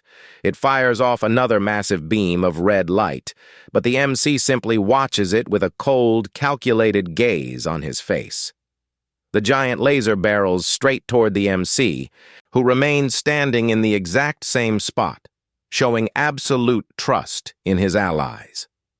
Fafnir leaps right out in front, crossing his muscular arms to take the full brunt of the blast and shield his master with his own body. The giant dragon tells the youth to stay safe behind him, proudly declaring that he will tank absolutely everything without breaking a sweat. He tanks the mighty laser with his sturdy undead chest, withstanding the magical burn with ridiculous ease. Red sparks shower across the hall as the blue beast weathers the assault, proving that grinding his stats was totally worth the effort. He stands his ground on the stone floor without giving an inch against the floating demonic eye's destructive barrage. Fafnir looks down at himself in utter shock, realizing that Big Red Laser didn't even leave a single scratch on his dragon scales. Ryoga crosses his arms with supreme pride, reminding him that crafting him took a ton of work, so a basic 2-star blast was never going to melt his armor. The dragon nods in agreement, feeling like the most indestructible beast in the entire dungeon. With that level of defense, the big guy realizes he doesn't need to fear a single thing coming his way. With that, he sprints toward the giant eye at full speed, ready to wipe out the floating monster once and for all. The dragon lands a devastating blow packed with blue energy that makes the entire enemy shudder. Fafnir asks if the master is going to revive that weird eye, but Ryoga explains that turning it into an undead would ruin its main ocular weapon. The dragon thinks the eye is totally gross, but the MC points out that it happens to be the exact key needed to clear this room. All of a sudden, an ominous noise starts echoing off the hall walls, making the atmosphere super tense. That is when a bizarre jet-black creature sporting a smiling mask emerges, crawling along the temple pillars. The mask features a smiley face doodle so basic that it actually looks creepy and unsettling to look at. The monster drops gracefully to the ground, showing off its slender frame and giant eyes that could give anyone nightmares. Yuma complains that the mask gives him the creeps, while the others realize their current target is a dangerous masked mimic. The creature activates a nasty skill called Curse of Decay, venting a wave of foul purple mist. Fafnir squares up to throw down, but gets completely enveloped by that bizarre, dark fog. The dragon looks at his own arms in confusion as red and dark blotches break out all over his skin. The system alerts that the masked mimic's nasty curse has drastically slashed all of Fafnir's combat stats. Fafnir asks if he should pop an unholy blessing, but Ryoga starts piecing together how these curses share the exact same dark attribute. The dragon then gathers a small flicker of green energy on the tip of his claw to put his master's theory to the test. He taps into his spiritual power to neutralize the assault, and the system quickly confirms the dragon managed to break the curse all on his own. Ryoga ponders how undead energy is the purest form of darkness, capable of soaking up almost any kind of hex. He is impressed to see the dragon pull that off purely on natural instinct, proving to be insanely talented. Infuriated by the whiff, the mimic blasts a far more concentrated stream of purple curse straight at Fafnir.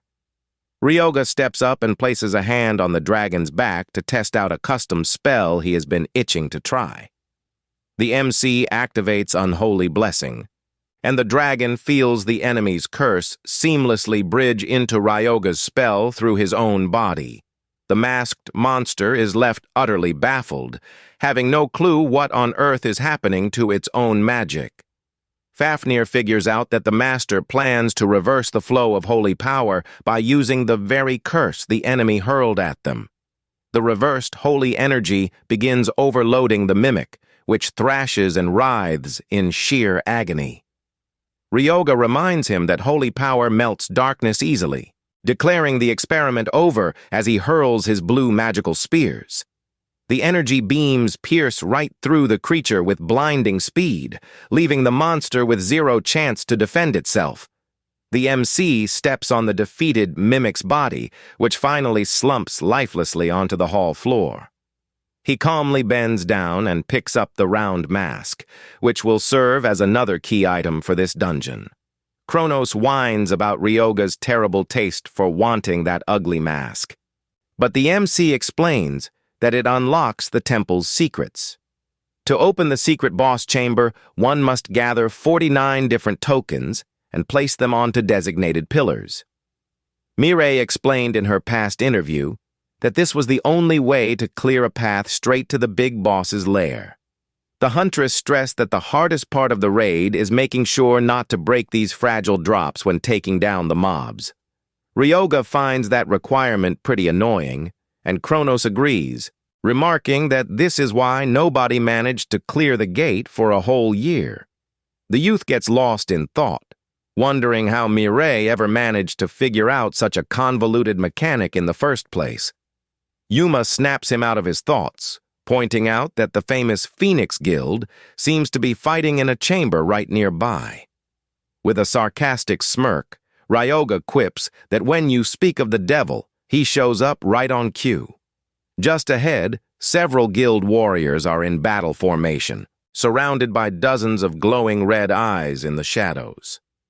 Mireille leads the vanguard with a locked-in stare, keeping a firm grip on her glowing blade, ready to slice through any threat. One of the masked mimics leaps out of the darkness to catch her off guard, but she reacts instantly, leveling her sword. With a single razor-sharp, blinding slash, she cleaves the monster clean in two, sending energy scattering across the room. Ryoga is impressed by the girl's skill, admitting that her technique for cutting through the curse without taking damage is top-notch. Determined not to fall behind, the MC orders his crew to pick up the pace, and everyone instantly falls in line. Mireille watches from a distance as that mysterious party rushes past, led by their towering undead dragon. An ally asks if she is curious about that squad, noting how they advance without hesitation, almost as if they know every secret of the place. The hunter doubts that rookies could have cracked the gate's mystery, but Mireille suspects they might just be recklessly power farming. While the others talk, Ryoga keeps marching forward confidently toward his own objectives within the dark ruins. Mireille continues to watch the young man with suspicion, thinking it is flat-out impossible to navigate with such certainty without knowing the gate's mechanics. For his part, Ryoga couldn't care less about outside gazes, staying laser-focused on his plan to speed-run the dungeon as fast as humanly possible. He lets out a subtle smirk, showing he has total control over the situation and that nothing here can truly catch him off guard. The huntress has a strong gut feeling that this encounter with the mysterious party won't be their last, and that their paths will definitely cross again. 5 days go by inside the Forgotten Temple, and the scene is now one of total destruction, with rubble and dust scattered everywhere. The MC lets out a weary sigh, realizing the monsters simply will not stop spawning in endless hordes, even after nearly a week of intense grinding. Yuma complains that the situation in this temple is way worse than regular zones, given that the creatures seem to respawn indefinitely. Suddenly, an eerie noise echoes from the top of the ruins, making the shield-bearing warrior flinch at the approach of new hostiles. It is another wave of horned cultists, laughing maniacally, gearing up to throw everything they have got at the exhausted party. Fafnir steps up to the front line, bellowing for the monsters to eat his knuckles, and begins channeling immense physical power into his fist. The blue dragon launches forward like a meteor, delivering a devastating punch that rips through the air with mind-blowing force. The impact is so brutal that the cultists are sent flying through the air, completely shattered by the absurd power of that single strike. Kronos praises Fafnir's guts, claiming he actually possesses the spirit of a champion, unlike his lazy master who just watches from the back. Ryoga claps back, stating he is putting his life on the line too, and directs his shadow minions to back up the vanguard fighters. A massive scythe made of bone slices through the air relentlessly, cutting down several monsters that were attempting to flank the party from behind. The enemies shriek in agony as they are wiped out by the youth's powerful necromancy, which shows zero mercy in battle. The MC raises his hand and activates the life drain skill, siphoning the vital energy of the fallen to supercharge his own stats. A fresh blue window flashes on the screen, confirming he has hit level 27, leaving him pretty stoked with the payoff. He jokes that it was like knocking out 2 birds with 1 stone, but the tiny spirit tells him to try laughing with a bit more class. The MC tells the spirit not to lecture him on how to laugh, but Kronos insists that his chosen vessel ought to have some elegance. The young man sarcastically apologizes for his lack of manners while snapping a horn off one of the defeated cultists to use as an offering. He places the missing horn alongside the demonic eye and the mask, completing the required set of offerings on that stone pillar. The pillar begins to glow with a brilliant blue light, indicating that 48 marks have now been successfully placed across the temple.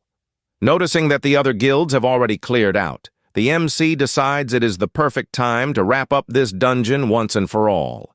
He tells his teammates to go sell the magic stones they collected, but Yuma asks worriedly what the master plans to do all by himself here. Ryoga casually explains that he is going to stick around the temple just to grind a few more levels, and the shield warrior accepts the call. The party says their goodbyes and heads out, leaving the MC accompanied only by Fafnir and his new zombie minions before the grand entrance.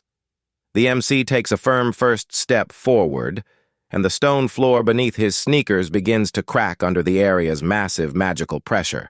Fafnir warns that the layout shifts in the temple feel different today and suggests it might be wise to pull out of here soon. The MC coldly shoots down the idea, causing the dragon to panic, picturing them getting sliced up into ground beef. Ryoga promises they are going to clear the gate right now, leaving the monster curious about what other clear conditions remain for the zone. He casually explains that all they need to do is place the final tokens on the correct pillars according to the specified pattern. The MC grumbles that his zombies are way too brainless to handle puzzle work, so they will have to slot the marks onto the pillars themselves. Without missing a beat, he orders everyone to start sprinting as fast as possible to speed up the pillar activation process. All of a sudden, the entire dungeon begins to collapse, with massive boulders raining from the ceiling due to the structure's continuous transformations. An armored zombie blocks the path, but Ryoga slickly dodges and takes it down with a swift strike, securing the win. The young man realizes in a panic that the shifting speed of this dungeon has sped up way beyond expectations. Breaking into a cold sweat, he realizes they are toast if they don't locate and activate the final pillar before the layout scrambles all over again. The stone walls continue to slide with full force, turning the dark labyrinth into a frantic race against the clock. With his eyes glowing intensely, he desperately scans the surroundings, trying to spot where on earth the temple's final pillar is located. Right at that moment, Fafnir shouts from afar that he finally found the pillar, bringing massive relief to the MC. The MC locks his sights in the direction of the dragon's voice, cheering internally that the finish line is right in front of them. However, the path begins to close rapidly as fresh slabs of stone rise up to block the young man's route. He lets out a frustrated yell upon seeing an enormous wall shoot up right in front of his face, cutting him off from reaching the pillar in time. Without hesitating, the youth hurls the bag containing the magical items right over the obstacle and shouts for the dragon to make the play. The great blue dragon shows off clutch reflexes, snatching the bag of offerings out of mid-air with pinpoint precision before it can hit the ground. He frantically charges toward the pillar, using every bit of speed he has to slot the final tokens into their matching sockets. The tokens click seamlessly into the stone reliefs, successfully triggering the temple's ancient mechanism at long last. Fafnir lets out a sigh of relief, shouting that he placed the final item, and watches the pillar begin to radiate a mystical greenish glow. The entire structure shakes violently as the walls part, revealing the hidden passage to the dungeon's grand boss lair. Ryoga yells in frustration upon realizing his body is completely locked in place, unable to take a single step forward. A thunderous explosion goes off right in front of him, sending massive chunks of rock plummeting from the ceiling. The MC curses in his head as he watches a jagged boulder drop straight toward him without any way to dodge the blow. At that critical moment, the stone pillar shines brilliantly, unleashing a wave of mystical energy that freezes everything in the room. The young man wipes the sweat from his face in relief, noting that was way too close for comfort as everything finally settles down. Fafnir enthusiastically announces that an underground passage just opened up, and the two brace themselves to head down into the unknown. The duo quietly descends a dark flight of stone stairs that seems to lead straight into the deepest, darkest depths of the temple. Ryoga admits he genuinely thought that was going to be the end of the line for them as he surveys the eerie walls of the new hall. The dragon seriously points out that even though they made it this far, the real boss fight is only just getting started. With their spirits renewed, they grit their teeth and mentally prepare themselves to take down the dungeon's terrifying guardian. They halt before a massive, imposing metal gate etched with ancient symbols that guards the entrance to the final chamber. Right above the doorway, a magical inscription reveals that the master of this domain is the dangerous masked guardian of the end. The MC steps into the boss room, immediately feeling a heavy, sinister energy oozing from every corner of the stone hall. He holds out his hand, bearing the cursed ring, and slowly pushes the heavy metal door open to face his fate head-on. The youth carefully peeks through the gap, trying to see what lies in wait within the pitch-black void on the other side of the massive room. A grotesque entity covered in smiling masks floats in the air, revealing itself as the true nightmare haunting this domain. Fafnir cannot help himself and blurts out that the enemy is one seriously creepy creep, and Ryoga totally seconds the dragon's take. The Guardian of the End begins gathering a massive surge of purple mana in its giant eyeball, charging up a lethal blast. It fires off a devastating beam of purple light, but the loyal blue dragon swiftly leaps in front of his master to shield him. Fafnir taps into his shadow aura, promising nobody gets past him as he deflects the laser with his hyper-durable forearm. The big guy tanks the brunt of the destructive attack, reiterating that he will never let any enemy lay a single finger on his master. The masked monster reacts with a creepy grin as a new magic circle materializes around it, cranking up the pressure even further. Ryoga's eyes snap wide open in shock as an overwhelming mental disruption relentlessly crashes into his consciousness. He clutches his head in pain, fighting through an unbearable headache, wondering if this is some sort of mental curse cast by the Guardian. His vision begins to warp, with horrifying dark silhouettes and glowing red eyes laughing at his sanity amid the chaos. Horrific illusions of crimson demonic serpents start coiling around him, attempting to fully overwhelm his vulnerable mind. Fafnir notices the MC's critical state and frantically asks what is wrong, seeing that his master seems completely out of it. The dragon yells to snap him back to reality while holding down his absolute defensive guard against the foe. The Guardian of the End mocks them creepily, calling them foolish mortals and swearing to wipe them all out without leaving a trace. The creature's massive center eye begins pooling destructive energy once more to deliver the finishing blow to the defenseless party. Right then, Ryoga stands tall once again, remarking that the monster seems to be having way too much fun at his crew's expense. With a cold glare, he activates the Clear Mind skill, completely nullifying every single psychological attack from the Guardian.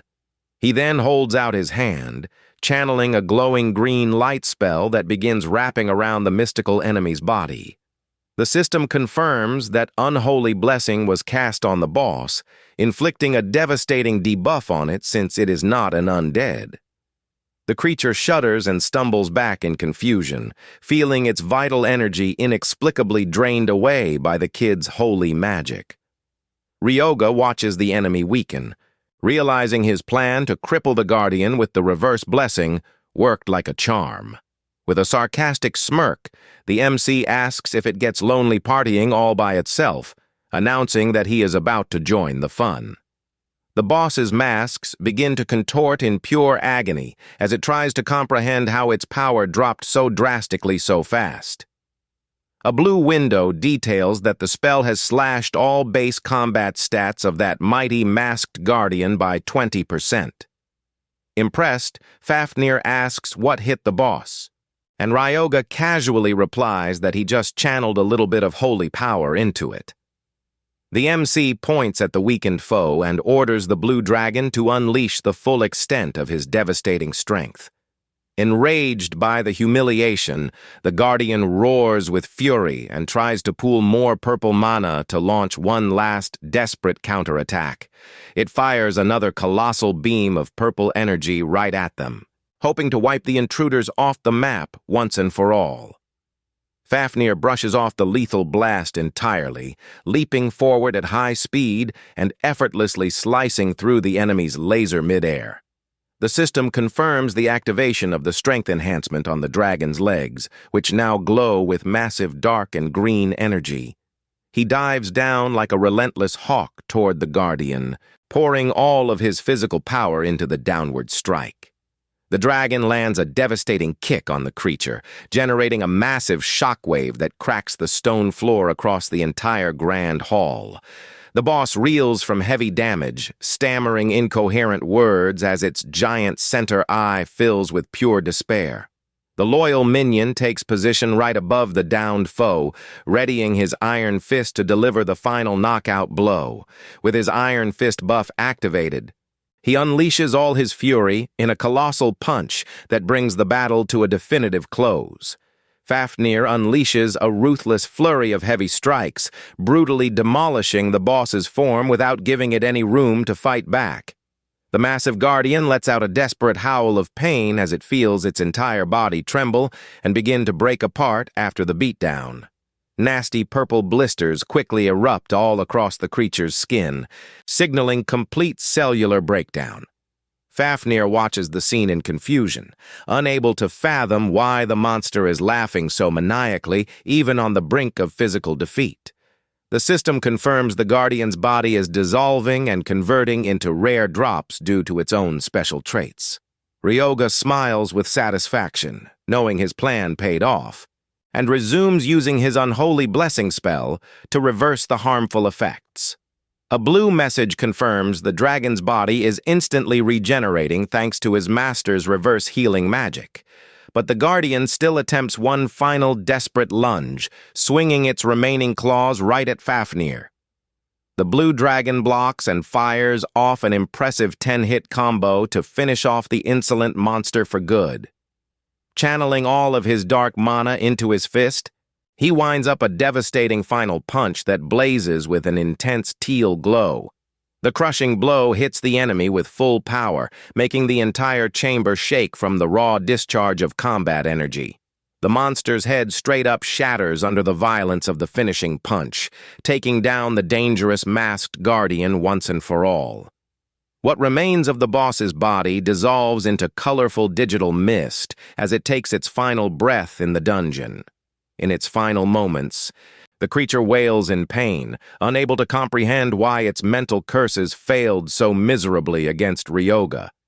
The enemy screams threats of vengeance before vanishing entirely from the hall, turning into mere magic dust in the air.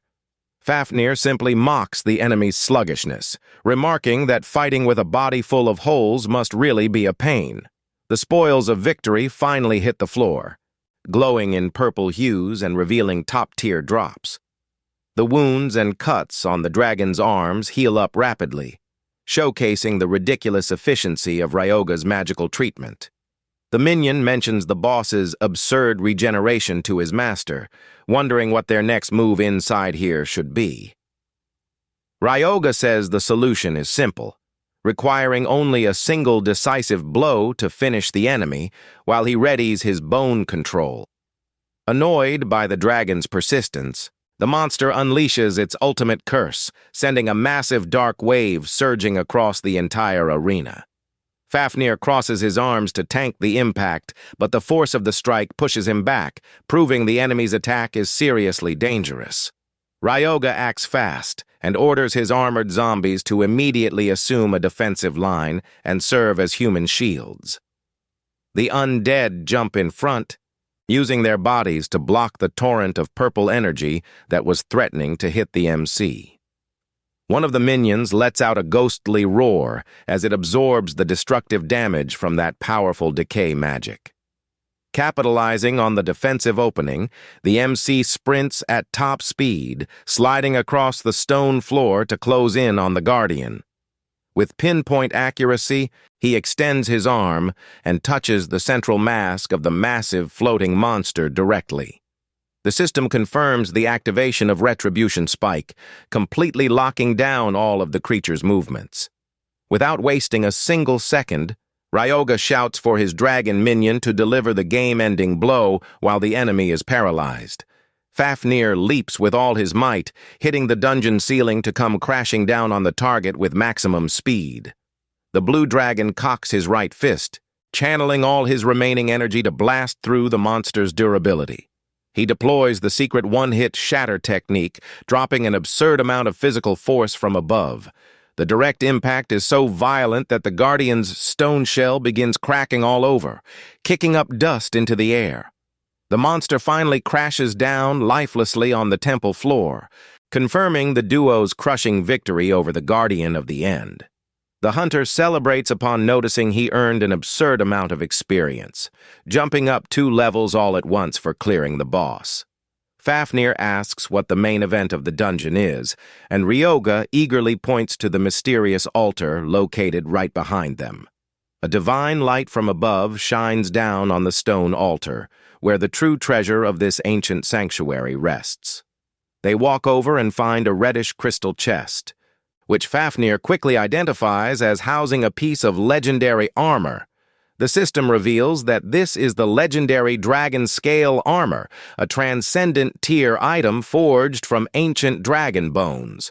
With a bright smile on his face, the MC declares that he will gladly take that awesome reward off their hands. He reaches out, and upon touching the crystal chest plate, he feels a massive amount of magical energy transfer directly into his body. The young man wonders in surprise if he could equip that legendary piece instantly with just a simple touch of his hands. At that very moment, a shadowy purple mist begins swirling around his torso, wrapping him in a protective aura. The MC praises the gear, admitting it is way better than he expected after noticing the massive magic resistance buffs he received.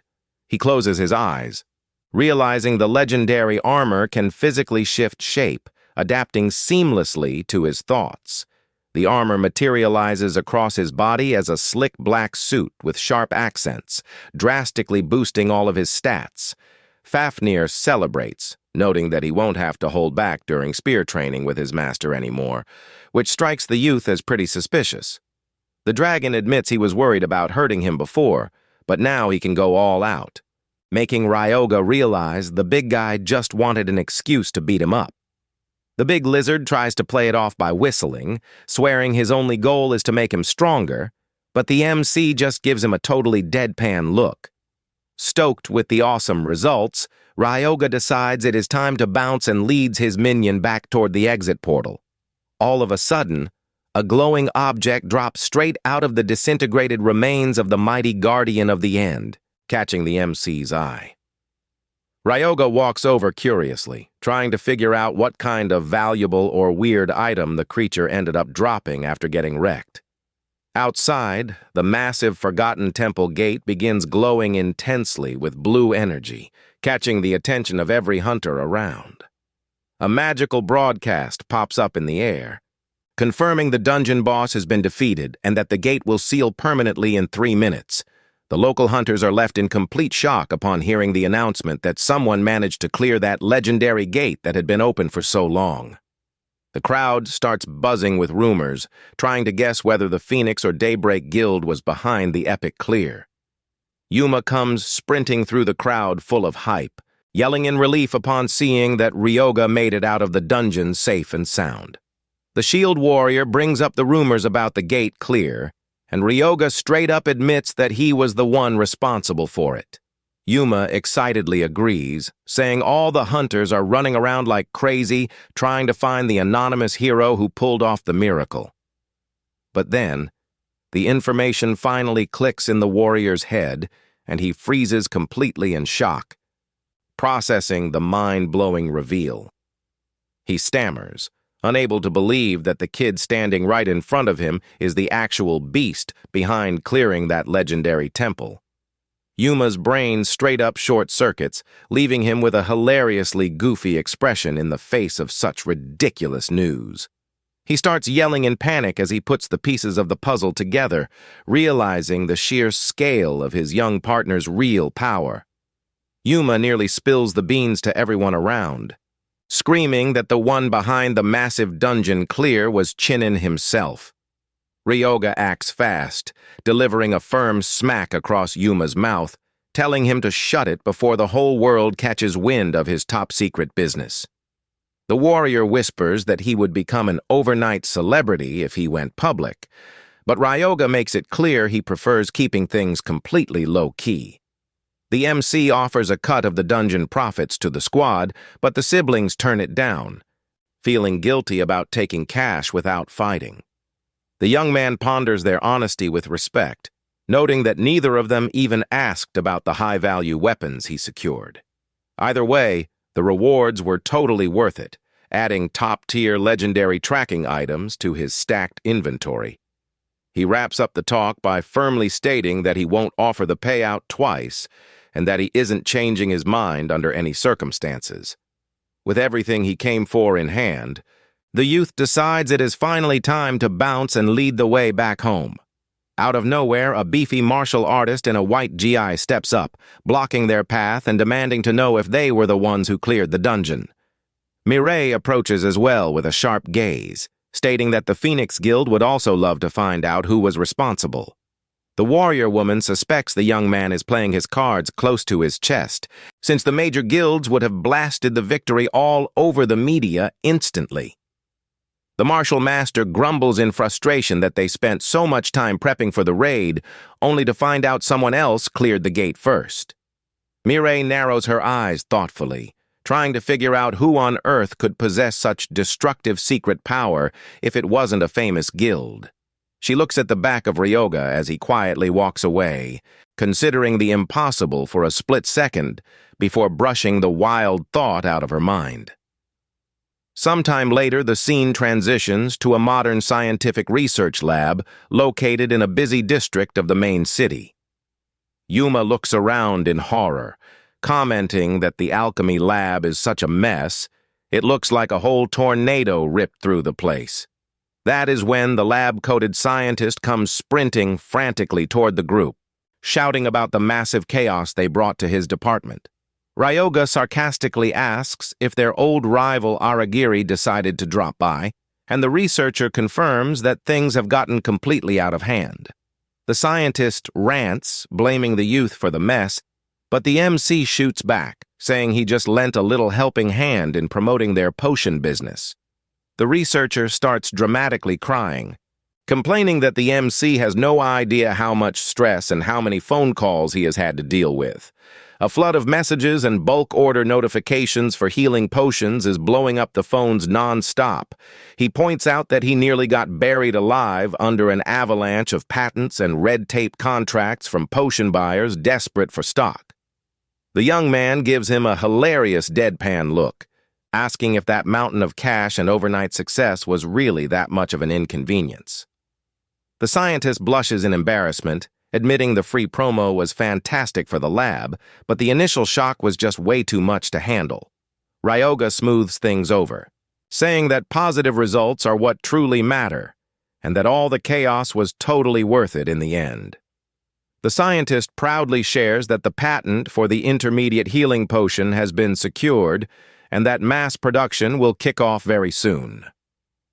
He hands over a special crate containing a super rare order for the MC, noting that tracking down that magical item was a massive pain. Inside the crate glows the ultra-rare Orb of Shadows, and Ryoga smirks, ordering his loyal dragon minion to hold still for the artifact test. The big guy eyes the orb suspiciously, asking if his master is planning to run another crazy science experiment on his body. The young man tells him to quit being dramatic while pressing the magic orb right against the blue beast's muscular chest. The artifact begins merging into Fafnir's body, unleashing bright blue sparks and making the dragon let out a gasp of pure surprise. Ryoga calmly explains that he is using the orb's power to boost the synchronization rate between Kashiwagi's soul and the draconic frame. The system confirms the legendary dragon's completion rate went up by 7%, but alerts that he still remains in an incomplete state. The minion asks why the process is still incomplete while watching the MC pick up the mysterious dark orb with his hands again. Flashing a wicked grin, the MC says that if the orb shatters, the dragon is done for, casually tossing the glass sphere into the air and sending the big guy into a panic.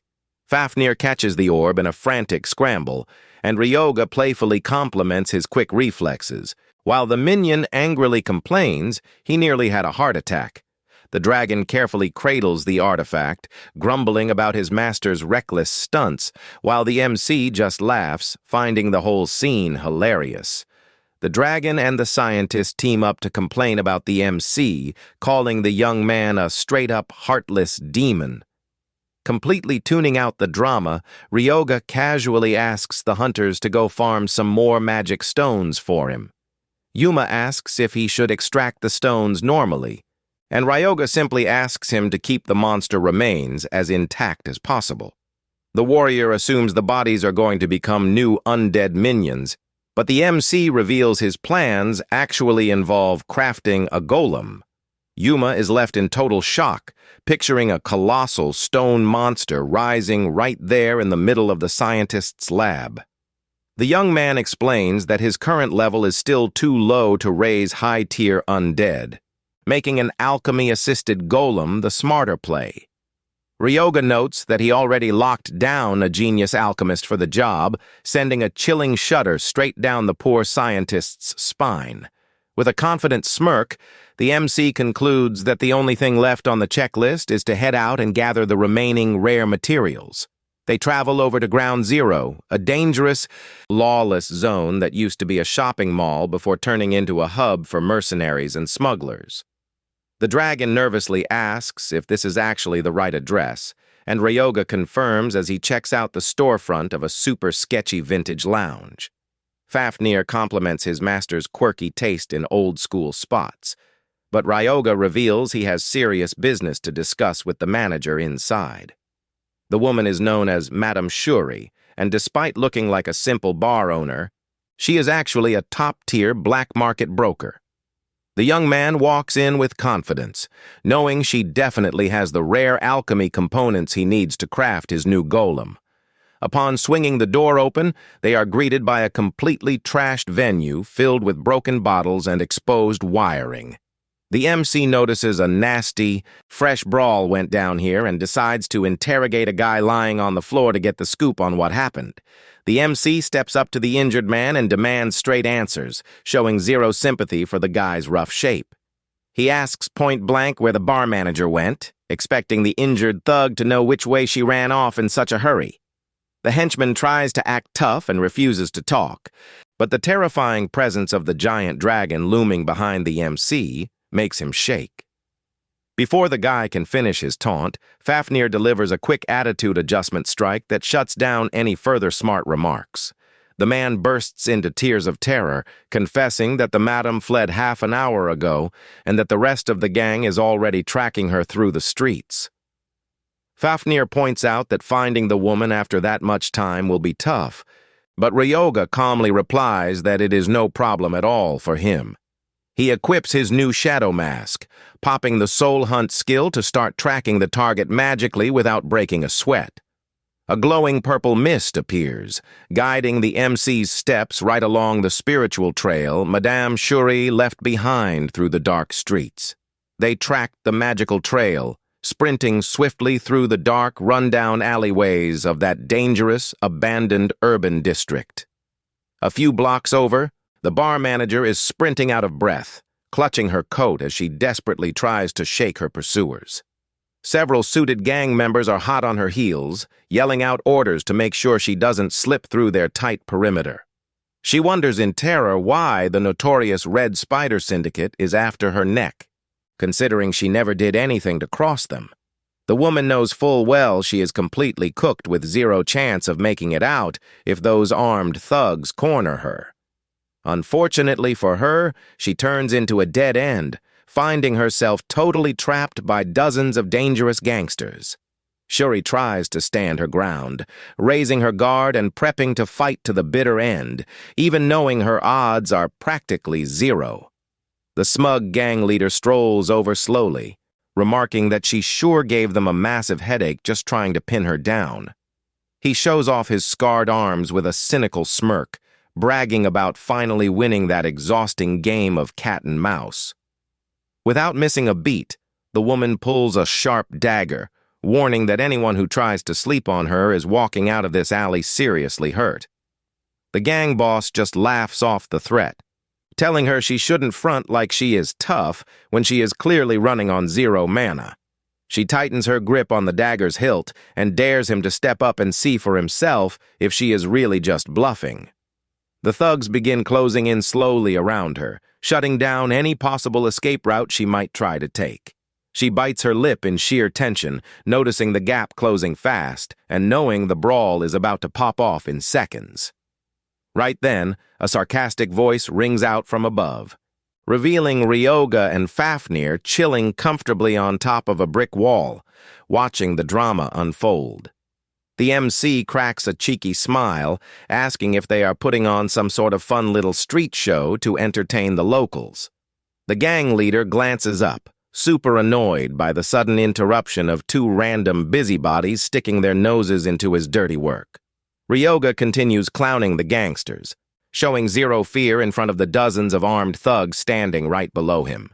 Shuri looks up in absolute disbelief upon recognizing the young man, while the enraged thugs get ready to teach the interlopers a lesson.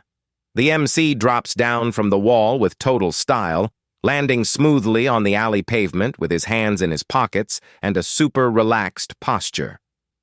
The purple-haired boss tells the kid to turn around and mind his own business, making it crystal clear that busybodies aren't welcome here. Fafnir steps up menacingly right behind his master, while Ryoga jokes that the gangster is actually pretty polite for giving a fair warning first. One of the thugs gets ticked off by the sarcasm, telling the kid not to get cocky just because he brought a little blue pet to the fight.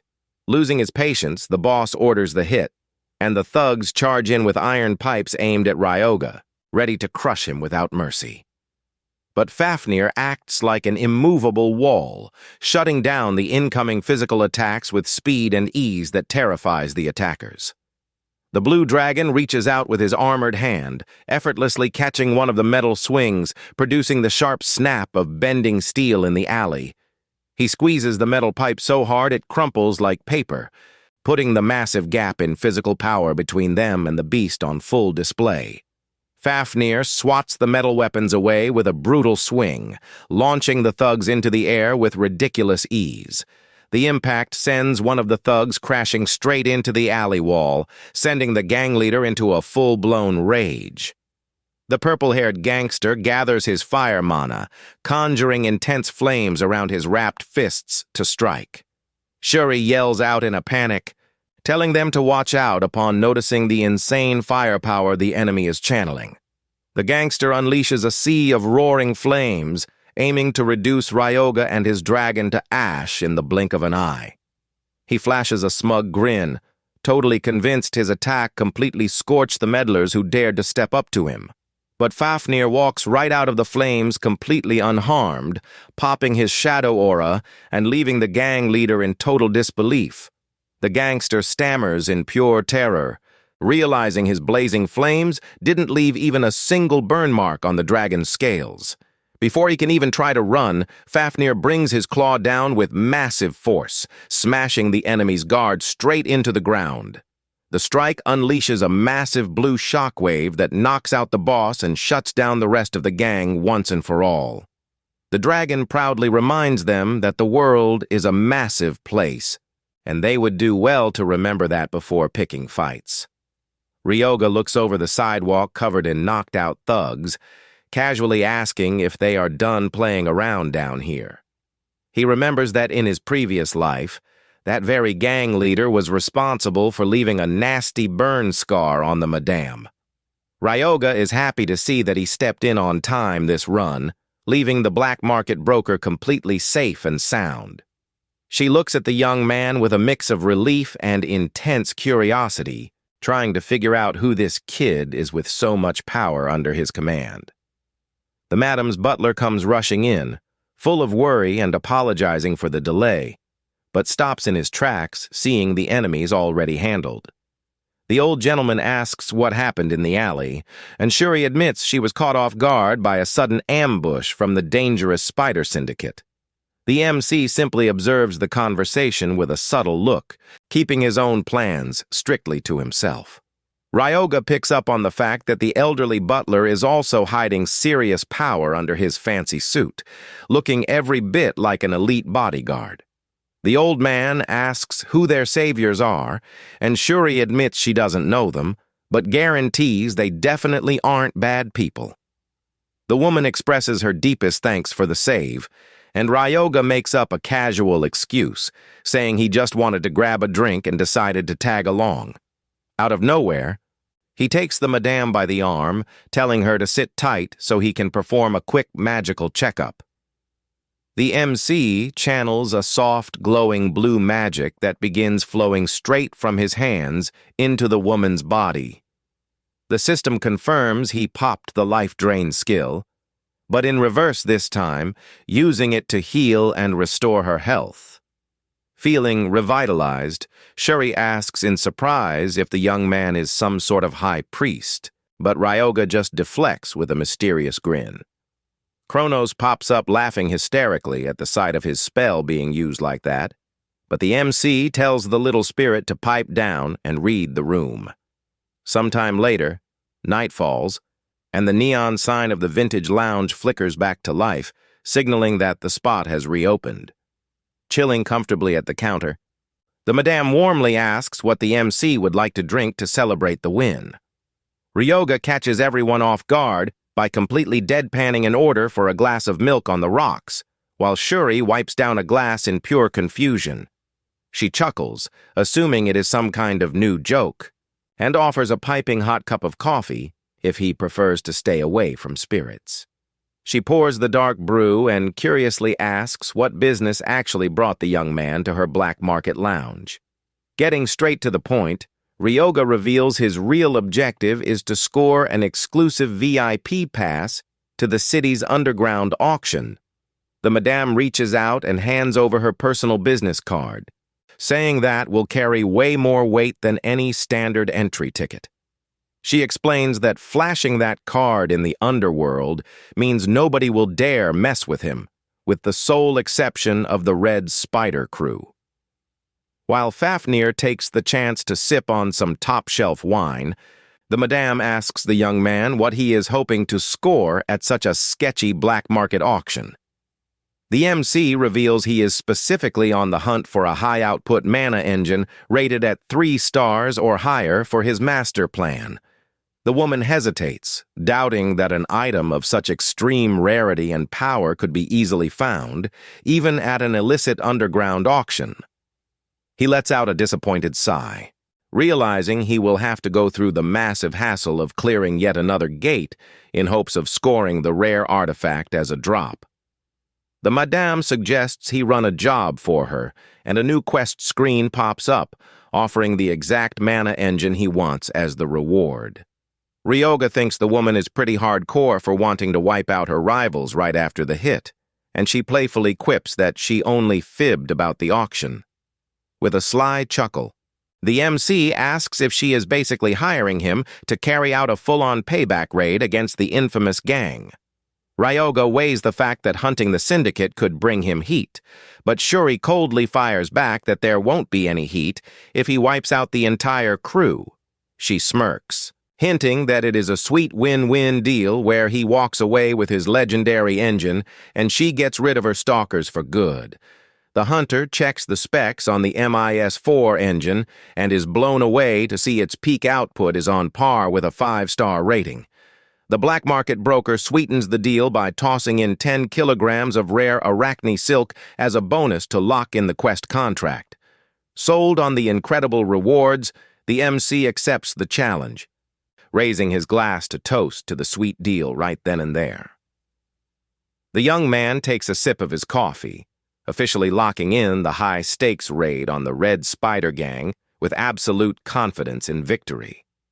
Shuri tries to guess his ranking, picturing the young man at 3 stars or higher, but Ryoga drops a bombshell by revealing he is only level 1. The madam is left completely speechless, staring at the MC with pure disbelief, unable to wrap her head around that wild reveal.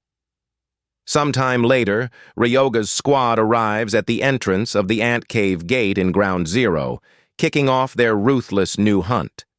Outside, the massive blue portal glows brightly, signaling that the dungeon's forces are fully operational.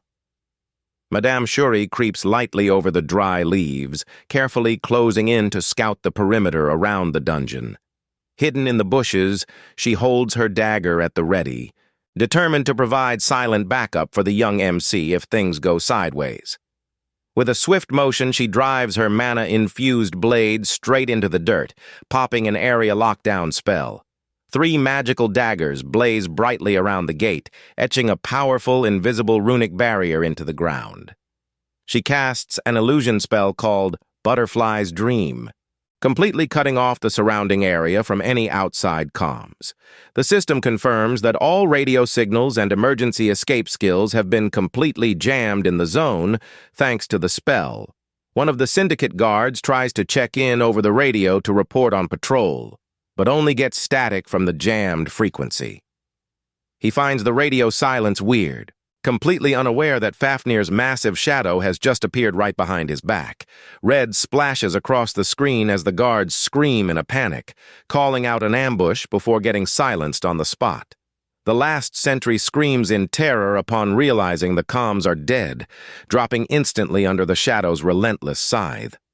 The guard's body hits the dirt motionless, confirming that the syndicate's outer security detail has been completely wiped out. Madame Shuri thanks the MC for swiftly mopping up the outer guards, but asks with concern if he is really planning to dive into the gate all by himself. She wishes him good luck and tells him to stay safe in there, showing genuine worry for the young necromancer. Ryoga just smiles and says he will be back in a flash, calmly stepping right through the ant cave gate. The system confirms their entry into the cavern, and the two begin walking through the damp, dark underground tunnels of the zone. The MC raises his hand, bearing the cursed ring, and begins summoning his undead forces to back up the clearing run. His sturdy skeleton sentries rise from the shadows, wielding heavy shields, ready to serve as the front line for the mission. The dragon excitedly remarks that hunting giant spiders will be a walk in the park as long as they take them down methodically. The MC lets out a cold smirk, saying it makes zero difference whether the targets are dungeon monsters or red spider gangsters. Suddenly, Fafnir stops in his tracks upon spotting a pulsating red blob right in front of his feet on the cave floor. The system identifies the creature as a red slime with a 3-star threat rating, packing dangerous corrosive acid properties. Ryoga finds the little blob pretty cute, but the dragon warns that the thing is nasty and can easily melt through metal armor. Ryoga breaks down the mechanics, explaining that the slime exposes its core when stretching out to attack, which is the exact moment to smash it. The blue dragon finds the game plan super simple and straight to the point, stepping up front ready to hit the blob's weak spot. The red monster lunges, stretching out its entire gelatinous mass to try and dissolve the intruders in one shot. As it does, it exposes its tiny spherical core, exactly as the MC called it just seconds prior. Fafnir wastes no time, channeling all his raw physical strength into his right fist, which begins blazing with an intense blue aura. He lands a crushing haymaker that obliterates the slime's core, causing a massive splash of red goo to splatter all over the cave walls. The MC praises the clean hit, but the dragon whines sadly upon noticing the slime completely evaporated, leaving no body behind to raise. The minion wonders in disappointment if his master's necromancy will be useless in this zone due to the lack of physical remains. He starts flexing, thinking he is going to be the solo carry of the mission, while the system jokes about whether the saint will actually level up off his back. Ryoga clips his wings, telling him that is never going to happen, making the dragon click his tongue in disappointment over getting shot down. The necromancer notes that a lack of physical remains is no roadblock at all, since he can simply harvest the pure souls of defeated monsters. He extends his hand, and a small orb of spiritual red light begins rising slowly from the puddle of goo left behind by the creature. The youth commands the floating energy, ordering it to physically take shape as a brand new, loyal spectral summon. The system confirms the successful creation of a floating, smiling green wisp that begins orbiting around the MC. The dragon looks at it sideways, questioning the use of such a tiny, fragile summon, and Ryoga explains it is meant to stack debuffs and continuous damage. With a sharp, focused look in his eyes, the MC announces he is going to demonstrate the massive utility of his new soul summon in real time. Just ahead, another pack of hungry red slimes comes slithering rapidly over the dark rocks, heading straight for the necromancer. The little wisp zips forward, phasing right through the gelatinous monsters and blanketing them in its mysterious green magical mist. The system confirms the ghostly touch slashed the slime's strength by 2% and inflicted the level 1 exhaustion debuff. Fafnir grumbles, thinking the stat drop is laughably weak, but Ryoga explains that the real power of the wisp lies in stacking the negative effects non-stop. The MC tells the dragon to sit tight until they harvest enough souls, while the minion laments his exhausting grind inside the cave. Meanwhile, in another section of the cavern, several syndicate thugs are mining valuable bloodstones that fetch a fortune on the black market. Executive Kotetsu rants that blowing the capture on Shuri resulted in massive financial losses, demanding that nobody screw up this time. One of the thugs asks about the status of their outside comms, and another nervously reports that the signal with the surface team dropped a little while ago. Sensing trouble brewing, the executive goes on high alert, ordering them to drop anything suspicious that walks into the tunnel on sight. Before the thugs can even make a move, the sound of cracking bones echoes, and the legs of a skeleton emerge slowly from the pitch-black shadows. One of Ryoga's skeleton guardians sprints fiercely toward the group with shields raised, throwing the gangsters into total panic. The skeleton, raised by Ryoga, stands tall in the middle of the tunnel, leaving the syndicate squad utterly baffled by what they are looking at. One of the thugs stares at the summon, unable to process how a monster like that could just pop out of thin air in a place like this. Another gangster points frantically toward the darkness, realizing the danger is way bigger than a simple walking pile of bones. Several smiling green wisps begin drifting around the skeleton, creating an even creepier and more unsettling vibe. With no time for games, the squad leader orders his crew to use magic to scorch the monsters and turn them to dust. The syndicate mages fire off heavy bursts of flame at the skeleton in a bid to wipe out the summon right away. But Ryoga's skeleton braces behind its heavy shields, successfully tanking the full impact of that blazing firestorm. The summon remains standing, completely unfazed in the middle of the flames, proving those shields are not just for show. Right then, the massive lizard Fafnir comes charging out from behind the smoke, using the distraction to blitz the enemies at top speed. The patrol leader is stunned to see a giant lizard fighting alongside a skeleton, while Ryoga watches everything with a cold, steady gaze. Enraged by the lizard's nerve, the man charges up a dense fireball and hurls it with everything he has got to blow the dragon away.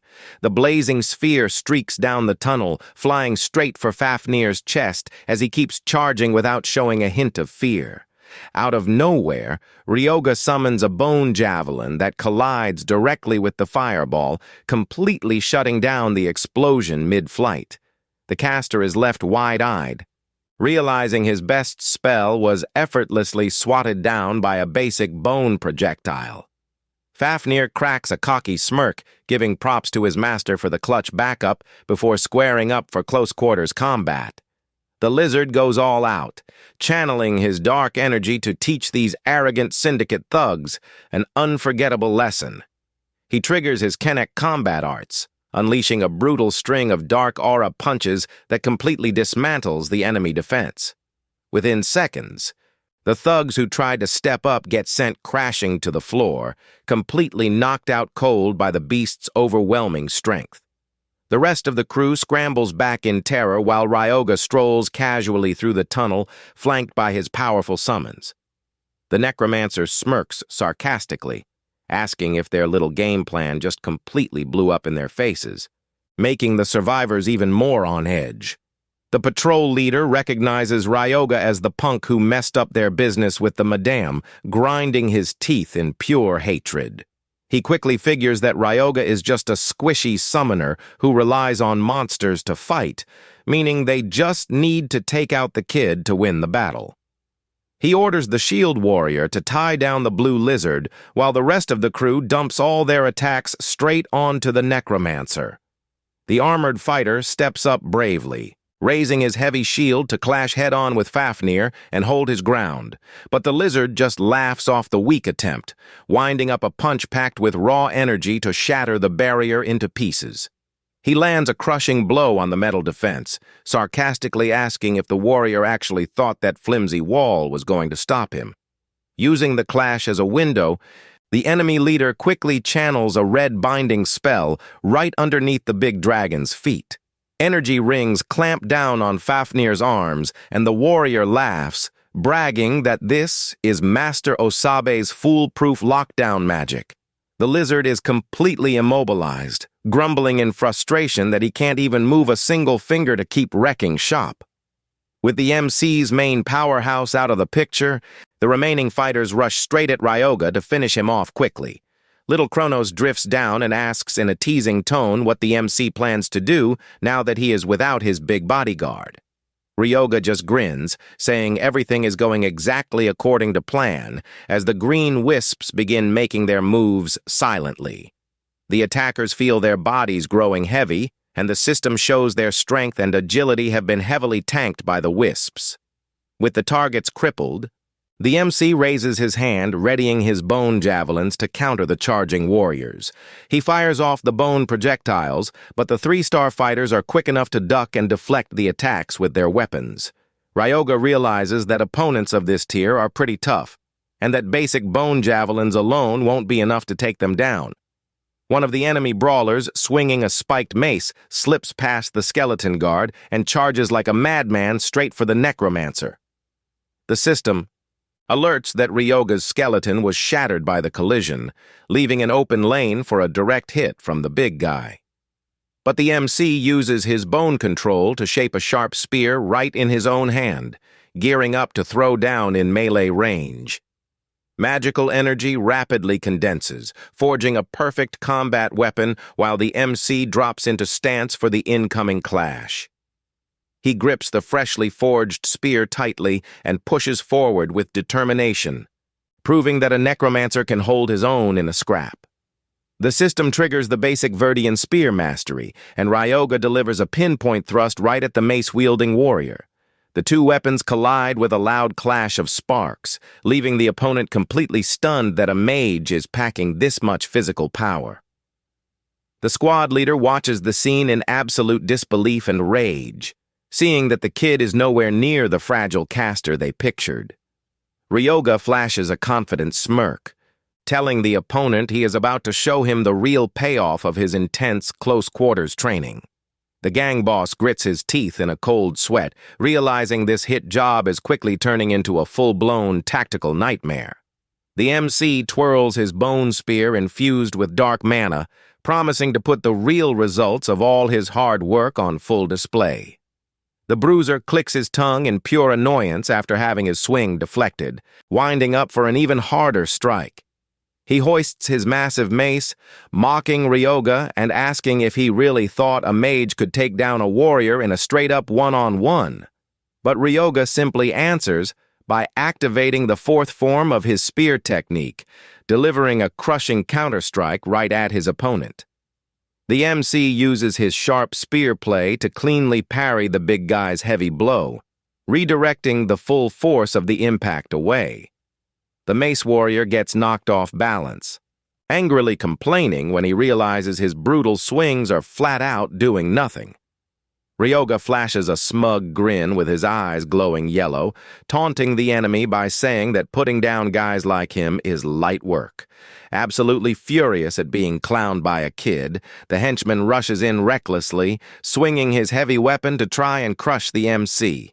With total composure, the MC triggers his bone control once more to launch a barrage of sharp bone shards straight at the foe. The warrior guards as best he can by crossing his arms, but is forced back as the bone spikes completely block out his field of vision. Seizing the wide-open window, Ryoga drops in from above with a crushing blow, reminding the rival to never let his guard down. A deafening crash echoes through the tunnel as the necromancer connects clean, completely breaking through the target's defensive stance. The squad leader watches everything in pure panic as Ryoga triggers his black dragon scale armor, shifting his appearance right before their eyes.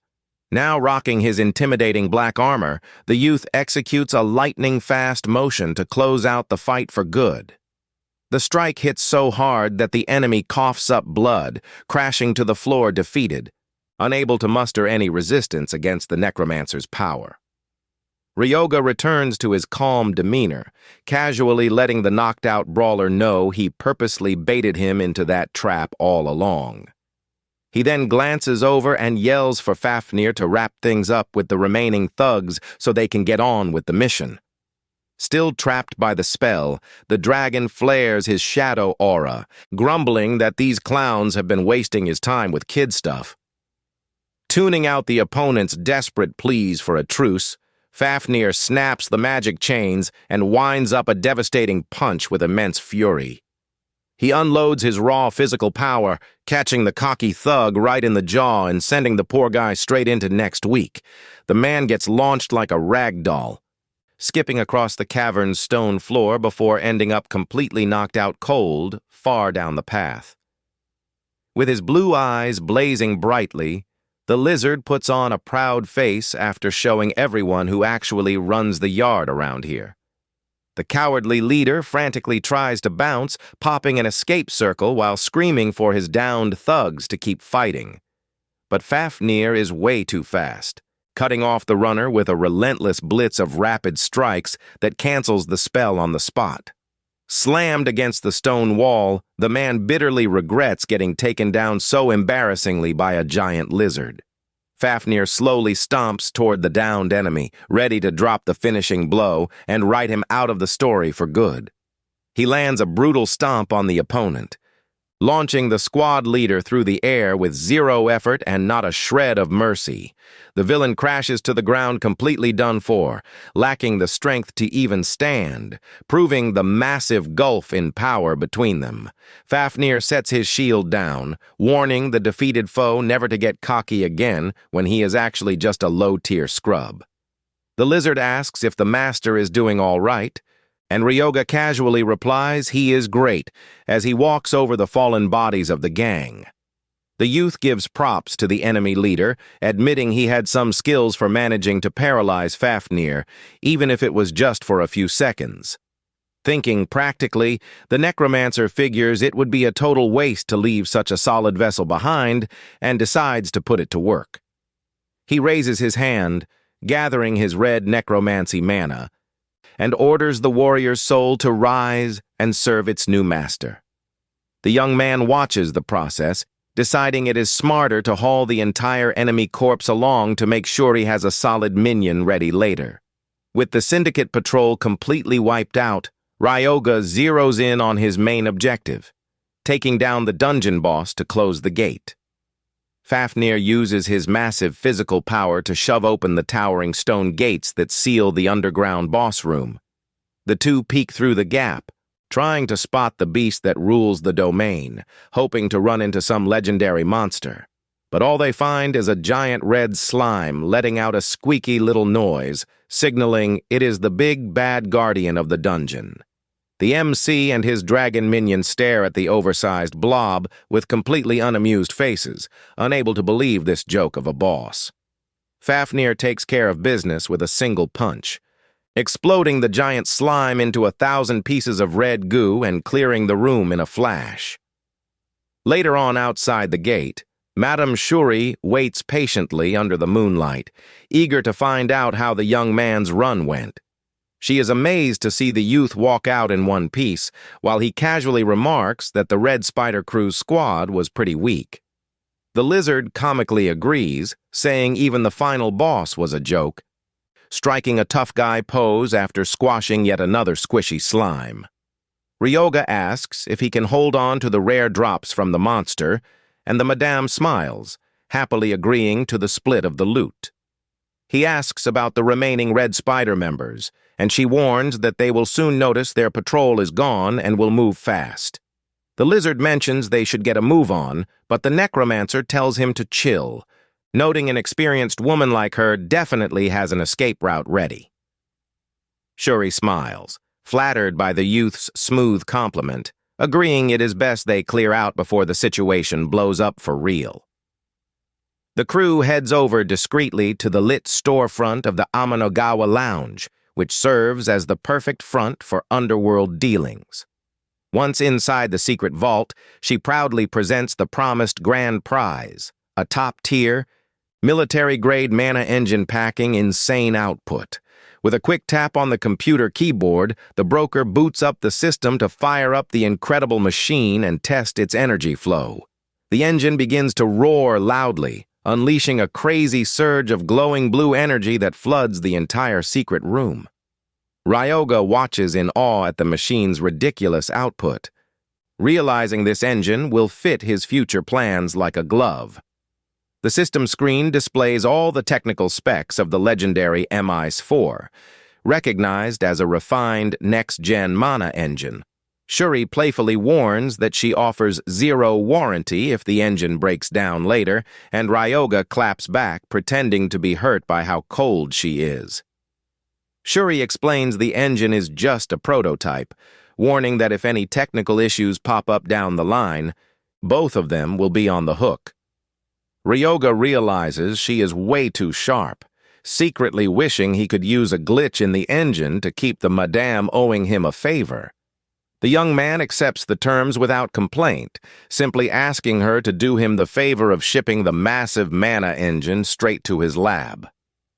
Night falls quietly over the MC's workshop, signaling that another packed day of combat and high-stakes deals has finally come to an end. Haibara comes running over in a panic, yelling in relief upon seeing the master return totally safe without a scratch from that dungeon. The MC chuckles at his buddy's overreaction, while Fafnir just gives a friendly wave, confirming the raid was basically a walk in the park. The blonde kid insists the place was super sketchy, joking that if Ryoga had come back as a ghost, he wouldn't even be surprised. Ryoga gives a sly smile, replying that he didn't turn into a ghost, but playfully drops the fact that he did end up catching one. He pops his skill and brings out the little green wisp, which floats up in the center of the room looking pretty spooky. Haibara gets the fright of his life, screaming at the top of his lungs in pure terror upon locking eyes with that floating spirit. The MC tells him he is being totally extra, adding that the two of them better get used to each other since they will be spending plenty of time together from now on. The kid cries and begs for a break, hiding behind Fafnir while explaining he can't even handle watching goofy horror movies. Ryoga tunes out the dramatic crying with a yawn, saying he is completely wiped out and heading straight to bed for some well-deserved sleep. He shuts the door firmly behind him, leaving poor Haibara locked outside, yelling in panic over being left alone with the monsters. Tucked into his cozy bed, the necromancer feels an unusual wave of exhaustion, closing his eyes and drifting quickly into a deep sleep. The young man drops into a heavy slumber, having no idea his consciousness is about to be pulled into a spiritual realm far beyond reality. The system alerts that Ryoga's divinity has increased, triggering the instant transfer of his mind into his guardian's astral domain. The MC opens his eyes to an endless cosmic void filled with sparkling stars, leaving him totally puzzled by the place. A towering, majestic shadow appears before him, welcoming his contractor and making the youth pretty curious. Ryoga crosses his arms and sarcastically complains that barging into people's dreams uninvited is pretty bad manners for a giant. The white-bearded colossus explains that this isn't a dream, but rather the astral sanctuary where he can now summon folks thanks to his growing power. The necromancer takes in the grand celestial ruins around them, commenting that the sanctuary's architecture looks crazy, similar to the Pantheon. He gathers that the astral sanctuary serves as a personal realm for each constellation to bestow divine blessings upon their loyal contractors. Cutting straight to the chase, the kid asks why he was summoned, demanding the giant hand over some overpowered divine protection or holy spell already. But Kronos reveals he doesn't have anything to give yet due to a lack of divine milestones, asking the MC to take care of a special quest. The system screen explains that to boost Kronos' divinity level, the MC must either acquire a sacred relic or construct a rustic temple. The young man sighs, knowing that tracking down a sacred relic right now is basically impossible, and starts weighing the other option carefully. He practically concludes that building a temple would be way simpler at this stage, deciding to focus on that construction gig. The next morning in the real world, the first rays of sunlight light up the cabin as a loud voice orders everyone to wake up immediately. Yuma wakes up groggy on the workshop bunk, realizing they used the place as an impromptu crash pad without actually getting the owner's green light. Ryoga walks into the room looking serious with his arms crossed, letting the rookie crew know he needs to have a straight-up talk with them. The three youths sit up neatly on the bunks, staring at the MC in dead silence, eager to find out what is going on. Haibara whispers, complaining about the tense vibe, but the necromancer tells the kid to zip it so they can get down to business. Without beating around the bush, Ryoga drops a deep, direct question, asking what their real reason was for choosing to become hunters. The rookie's leader answers with total honesty, admitting their main goal is simply to make bank and get by. Ryoga gives a nod of approval, saying he prefers it that way and is glad they didn't hit him with the typical cliché hero speech. Haibara jokes that if they wanted to play heroes, they wouldn't follow a tightwad like Ryoga, taking a sharp elbow to the ribs from Yuma to shut him up. The MC brushes off the joke and drops an official pitch, inviting the three of them to form a legit hunting party from here on out. Yuma is confused by the unexpected offer, mentioning he thought they were already considered official squad partners. The necromancer smirks, explaining that before they were just paid hands handling grunt work, but the dynamic is changing now. He proposes they start running missions together as true teammates, splitting the work, and asks for the squad's final answer. The young shield warrior breaks into a massive, hyped smile, taking the offer on the spot and confirming he is totally all in with the new crew. The blonde kid laughs along, promising to roll with the MC anywhere, as long as the training routine doesn't end up taking him out in the process. Yuka also offers a sweet smile, confirming her brother can count on her for this new journey that looks set to be packed with action. Pleased with the trio's quick answers, the necromancer orders everyone to start packing their bags right away for the road. He reveals their destination is the borderlands, where the party will spend about a whole month grinding and hunting in that high-risk zone. While the crew packs their gear, Ryoga quietly celebrates, thinking that now he will be able to summon his undead out in the open. He flashes a mischievous grin, promising himself he will push his new teammates to their absolute limits during the expedition. Hours later, the new squad finally pulls up before the massive, mysterious gates marking the official entry to the borderlands. Trekking through the woods, Ryoga takes the lead, letting them know he will run through the ground rules quickly and telling them to hold their questions. Ryoga playfully reveals to the rookies that he rocks a pretty bizarre dual class, being a saint who scales as a necromancer. The three youths stand there totally baffled with blank looks on their faces, unable to process how someone can be a saint and a necromancer at the same time.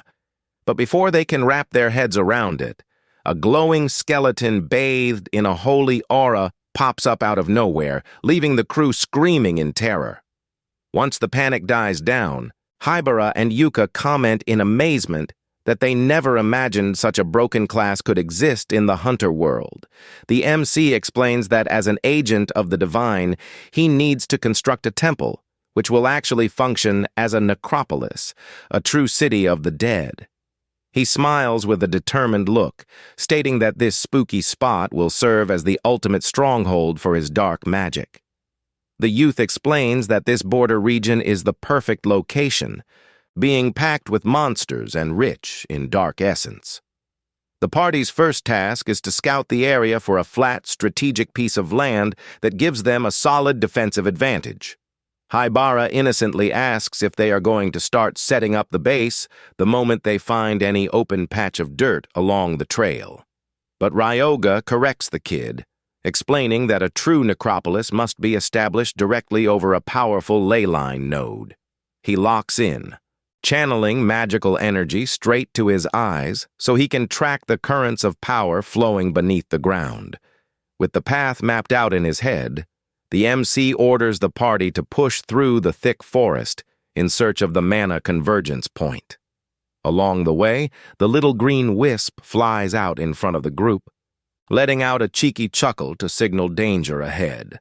The little ghost keeps up its weird laughing while Ryoga warns his teammates that some serious hostiles are waiting for them up ahead. 3 lizard man monsters armed with shields and sharp blades jump out from the bushes, blocking the path with hungry looks in their eyes. Yuma steps up front and tries to run through the playbook, noting that lizard men are weaker than orcs but make up for it by being crazy agile. But the necromancer tunes him out, simply brushing the creatures off as useless geckos while Fafnir steps up to bat. The shield warrior frantically shouts, warning that their scales are oily and that blunt impact attacks won't work on them.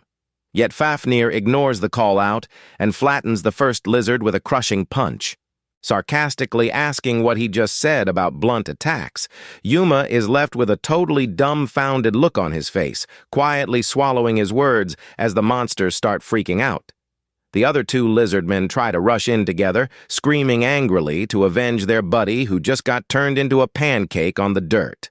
But Fafnir is a straight-up powerhouse, easily brushing off their strikes and delivering brutal beatdowns to the monster duo. With a devastating sweep of his heavy tail, the blue dragon sends the attackers flying, wrapping up the fight in a matter of seconds.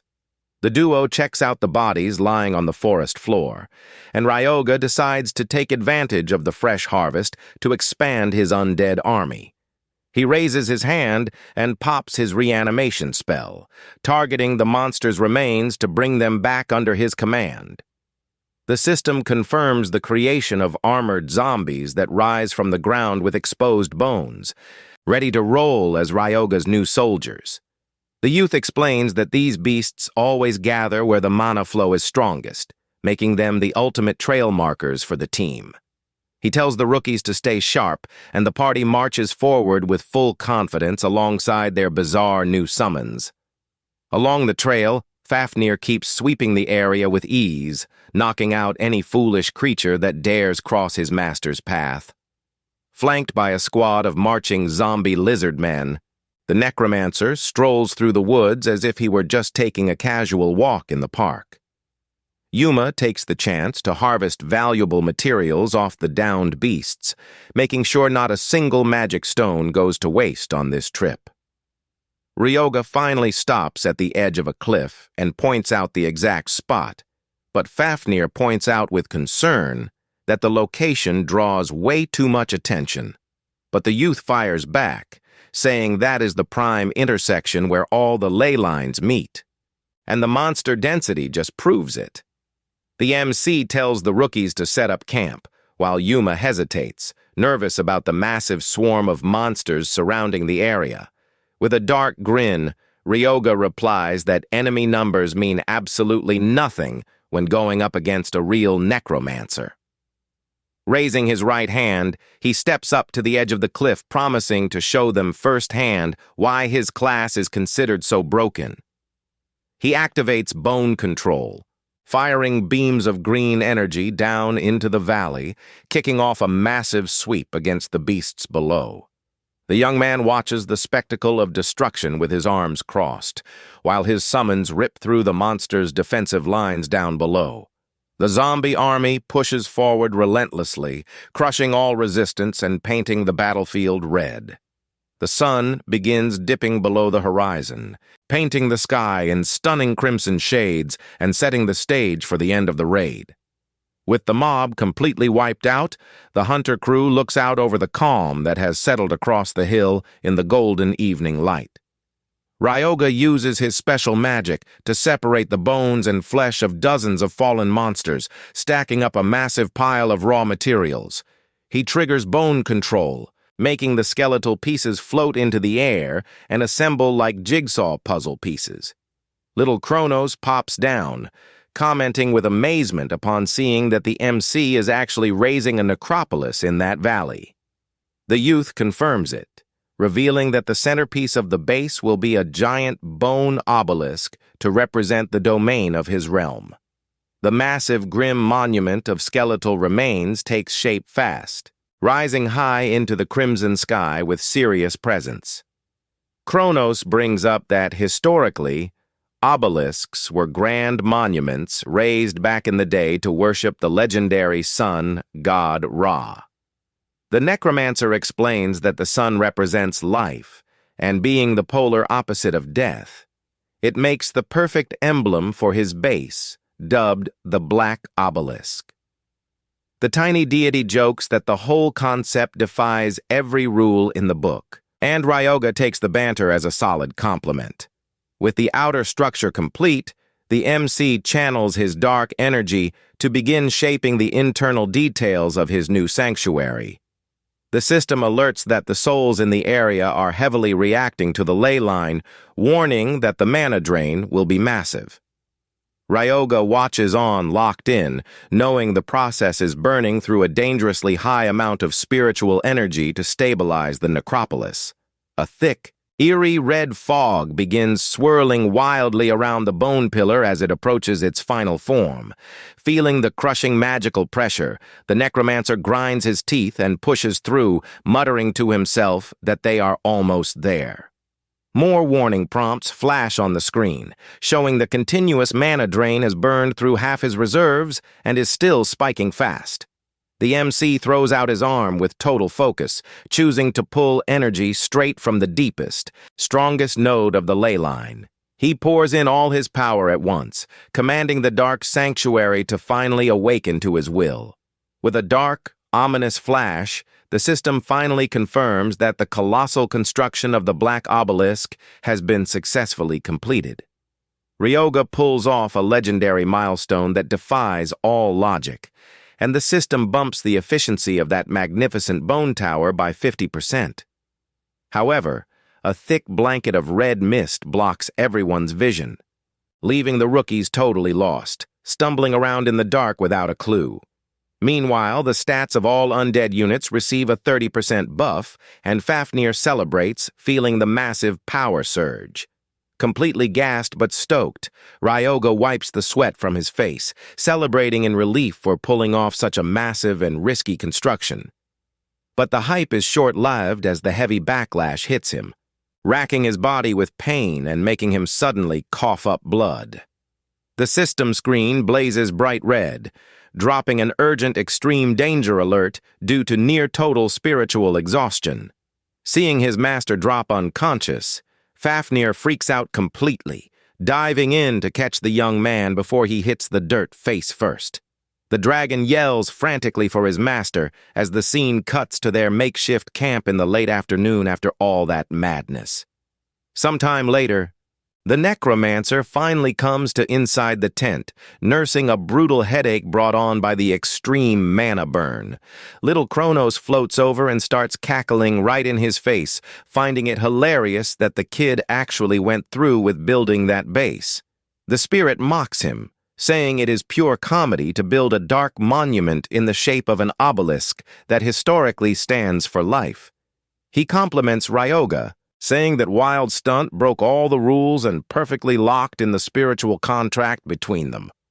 The MC steps outside the tent, and Yuma comes running over to check if his buddy has fully bounced back from the crash. Ryoga plays off the weakness, claiming he just pushed a bit too hard, but his friends notice the young man is still looking pretty washed out. The rookie's leader then asks when that red fog is going to clear out, since it is impossible to spot any danger around the camp. The MC realizes that the protective death barrier is indeed a big problem for regular folks who don't have special vision. Completely unfazed, the kid snaps his fingers to handle the issue, toggling a custom setting in his freshly built stronghold. The system confirms his teammates' data has been registered to the Black Obelisk, granting them full immunity to the fog's effects. In that exact instant, the three rookies' vision clears up completely, and they cheer in amazement at the MC's mysterious genius. The necromancer simply watches their hype in silence, pleased to see the base's security protocol working like a charm. A new prompt reveals that Ryoga's undead storage capacity has been bumped to 100 slots thanks to the new Bone Sanctuary.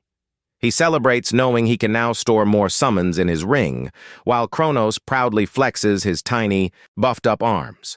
Locked in on his long-term roadmap, the MC announces that the next big move is to focus on leveling up the party's combat power. He looks over the rookie squad with a totally serious face, announcing that the time has officially come for each of them to go through intense boot camp. Ryoga smirks, asking why they look so terrified, reminding them that if they are going to run missions together, they need to get way stronger and faster. Giving them zero room to back out, the MC points at the dragon, announcing that he is putting Yuma's physical training entirely in Fafnir's hands. The lizard flashes a wicked grin, promising to train him with maximum intensity, while Yuma shakes with fear looking at the size of his new coach. Haibara and Yuka break into a cold sweat, sensing things are heading in a sketchy direction, wondering who their drill sergeant is going to be on this hill. With a dark, menacing smirk, Ryoga points right at himself, letting them know he will be handling their personal training himself. On another part of the hill, Fafnir kicks off the session by asking the young warrior what innate ability he rocks on his shield. The youth pops his green barrier, explaining that defense is his only real specialty, but complains that he always eats heavy knockback after blocking.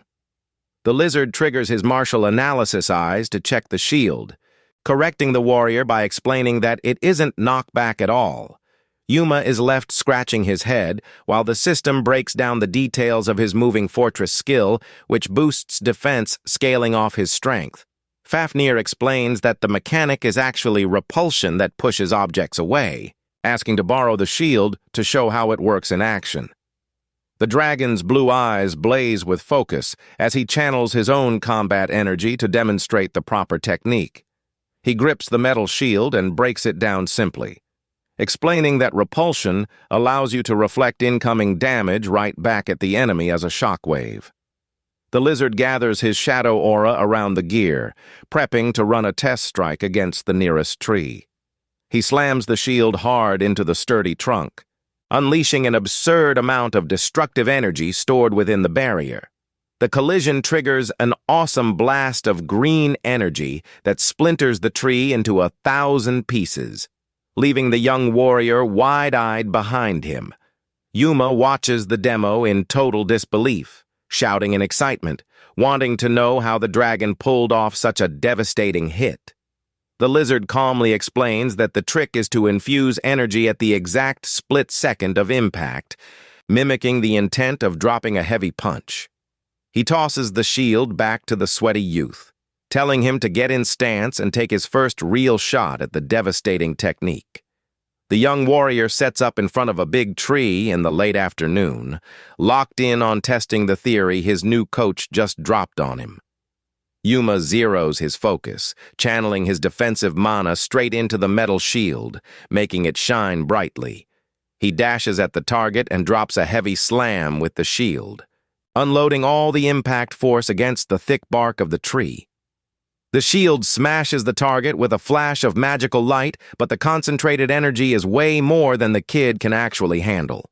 The tree splinters, but the backlash of the repulsion sends Yuma flying backward through the air, crashing right on top of Fafnir.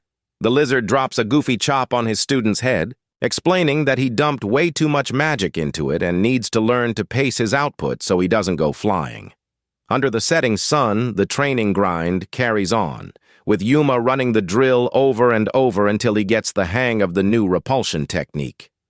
Meanwhile, in another part of the woods, Ryoga gathers the other two rookies, asking them to break down their main innate combat skills. Yuka shares that her primary weapon is the crossbow, and that she rocks the resonance trait, which links and buffs gear with magic. Little Kronos pops in out of nowhere, clowning the skill as totally useless, and the girl herself shyly agrees with the tiny god. But the MC disagrees, pointing out that while it looks weak on paper, it is actually an awesome trait if you pair it up the right way.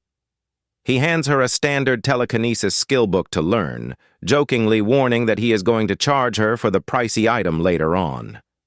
The girl picks up the basic spell and playfully pouts, having assumed she was getting some ultra-rare, legendary ability from the necromancer. Ryoga tells her to pop resonance on the crossbow, then use her new telekinesis to levitate and control the weapon from range. Yuka follows orders, channeling her purple mana into the weapon to trigger resonance, feeling the magical link lock in cleanly. Next, she taps into telekinesis, making the crossbow hover in midair, wrapped in a strong aura of spiritual energy right before her eyes. She notes that the power output feels totally different, and the MC explains that is because the two skills are stacking on top of each other. The MC points toward a nearby tree and tells the girl to take aim with her floating weapon to see the kind of damage the combo can dish out. The crossbow lines itself up in the air, locking onto the target while gathering a massive surge of destructive energy in the bolt.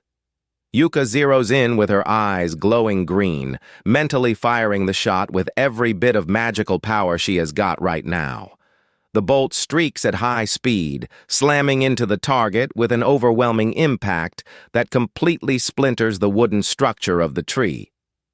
The archer is blown away by the wild results, while Haibara watches with his jaw on the floor, unable to believe her new firepower. She is puzzled, asking why the shot's power spiked so much when the skills she used were considered basic tier. The MC breaks down the math, explaining that infusing magic twice in a row multiplies the gear's attack power by 2 times the base value. Yuka wonders where he learned that trick, and Ryoga smirks to himself, knowing she was actually the one who came up with that play in the past timeline. He tells her to keep drilling until her mana is tapped out, handing her an even better piece of gear to get comfortable with long-range sniping. Next, the MC turns to young Haibara, asking what the secret is behind the innate support trait he is packing. The kid scratches his head sheepishly, admitting with some embarrassment that his spatial power is pretty weak and underwhelming compared to the others. He holds out his hand, opening a tiny blue runic rift, explaining that he can create a magical pocket dimension in mid-air. But the kid bums out, revealing the rift is tiny and can currently only hold about 1 kilogram of gear inside the inventory. Kronos cracks up, labeling the kid a glorified bellhop. But Ryoga knows full well that Haibara is destined to become an absolute monster down the road. He remembers that before his regression, the kid was the legendary number 2 of the Romanov Syndicate, using his bottomless pocket dimension to stash an arsenal of weapons. He could summon dozens of swords and spears out of nowhere mid-fight, wiping out whole squads with his inventory spam strategy. The only real catch is that to bump the inventory's weight cap, the kid will need to chug super pricey elixirs that cost an absolute fortune. With a knowing smile, Ryoga promises he will teach the youth how to handle his mana from the ground up, and the kid takes the training with pure excitement. 2 weeks fly by, and the massive Necropolis base now stands tall in the middle of the dark forest under an overcast sky. Suddenly, a massive herd of enraged armored boars comes charging straight for the main gates of the MC's bone fortress. Yuma locks down the entrance alongside 2 skeleton guards, readying his glowing shield to halt the beast's charge. He pops his moving fortress skill, taking the hit from the first giant beast with solid footing and clean precision. The clash triggers a destructive green wave of repulsion that blasts the massive armored boar backward, shutting down the momentum of the charge. The rest of the pack keeps charging recklessly, completely unaware that the other 2 rookies are already set up for the counterattack. Yuka stands calmly in the center of the courtyard, levitating multiple magic crossbows around her, ready to unleash their payload. She triggers her seamless resonance and telekinesis combo, pooling a colossal amount of glowing purple energy into every single shot. The girl calls the strike, firing off a brutal volley of magic bolts that punch straight through the armored boar's thick plating instantly. The beasts are wiped out on the spot by the heavy barrage, splashing into red puddles and collapsing onto the stone ground. The monster's cries echo off the fortress walls as the rest of the enemy wave is completely wiped out right there. The dark souls of the defeated beasts begin drifting into the air, getting pulled straight into the core structure of the Dark Temple. The black obelisk glows intensely as it siphons the monster's energy, and the system confirms the zone is now officially recognized as a territory. Ryoga walks down the stairs, giving props to the duo for wiping out the whole pack without Fafnir needing to lift a single claw to help. The necromancer celebrates the successful test that secured his territory status, while the system alerts that he has finally hit level 50. The system drops an epic alert, revealing the MC has shattered all previous limits, breaking through to a divine power tier. A massive explosion of golden light blazes across the skies of the necropolis, marking Ryoga's advancement to a much higher class of magical power.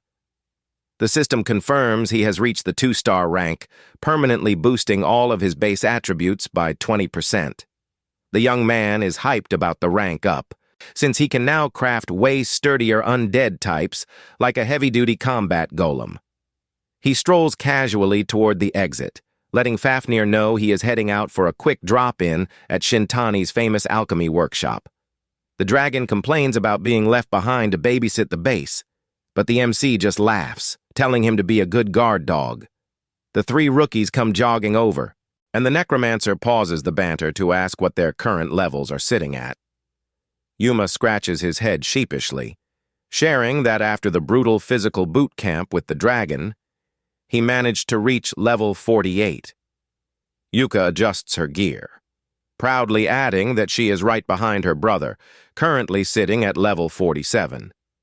Haibara doesn't want to get left out, flashing a proud grin and excitedly sharing that he has already hit level 45. Hearing the numbers, the MC decides to deploy the trio to the Furojuku zone to run an important team-building training mission. He shares that there is a hidden dungeon area called the Ancient Garden, which requires a 1-star rank for the party to step inside. Ryoga breaks down the dark, clear condition of dripping goblin shaman blood onto a frogman's heart to unlock the gates and challenge the dreaded Dragonian.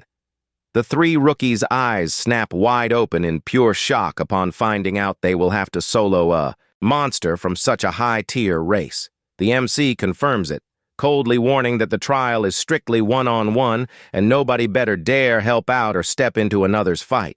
He promises nobody is going to get wiped out in there, but smiles while warning that the physical pain will be rough and only the winners get a prize. The 3 rookies trade nervous looks, feeling the weight of the mission, but choose to take on the challenge laid down by their master. They lock eyes with fierce determination, giving firm nods to show they are ready to give it everything they have got in that dangerous arena. With their spirits fired up, the 3 shout in unison, swearing they will pass the trial and clear the hidden dungeon zone no matter what it takes. Yuma nods, but suddenly halts in his tracks, remembering a logistical detail and turning back to check in with the necromancer before taking off. He points to the pile of red mana stones, asking if the boss needs a hand sorting through all the loot farmed from the dungeon run. But the young man flashes a sly grin, replying they don't need to sweat it, since he already has the perfect helper lined up for the job. Across town, Shuri is relaxing in her spot when she gets a fresh ping from Ryoga on her phone. Opening the chat, the madame reads the message, seeing the MC shamelessly asking her to organize dozens of his raw mana stones for him. Completely blown away by the kid's nerve, she lets out a heavy sigh and tosses the phone aside, unable to believe the MC's audacity. The woman complains to herself, sarcastically wondering since when her upscale lounge turned into a sorting facility for raw magic ore. Meanwhile, by late afternoon, Ryoga finally arrives at the entrance of Shintani's alchemy workshop to get his plans rolling. Shintani is grinding away at his potion station, surrounded by fire and smoke, completely missing the fact that the youth just strolled in quietly. The necromancer pops up right behind him, complimenting the alchemist's hustle and scaring the daylights out of the poor, hyper-focused scientist. In a hilarious scene, the scientist starts juggling expensive vials in mid-air from the shock before miraculously catching everything in sheer relief. He rants in total frustration, demanding to know what is wrong with the kid and telling him to quit creeping up and giving people heart attacks.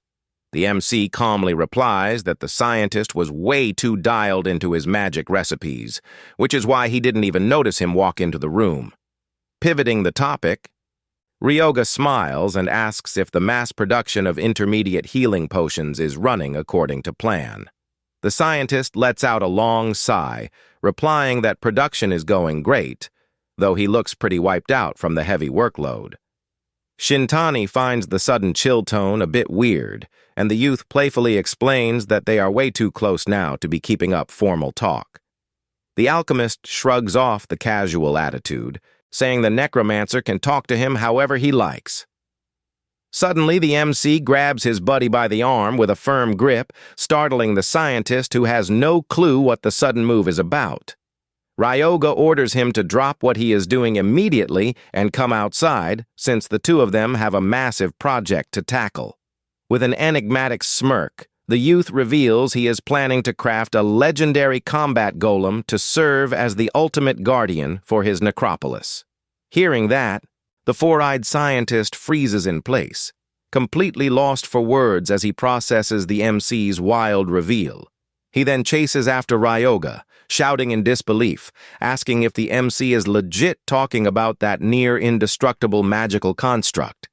He points out that even global megacorps are only in the early research phases on that tech, and Ryoga confirms he will need his hands-on expertise to pull it off.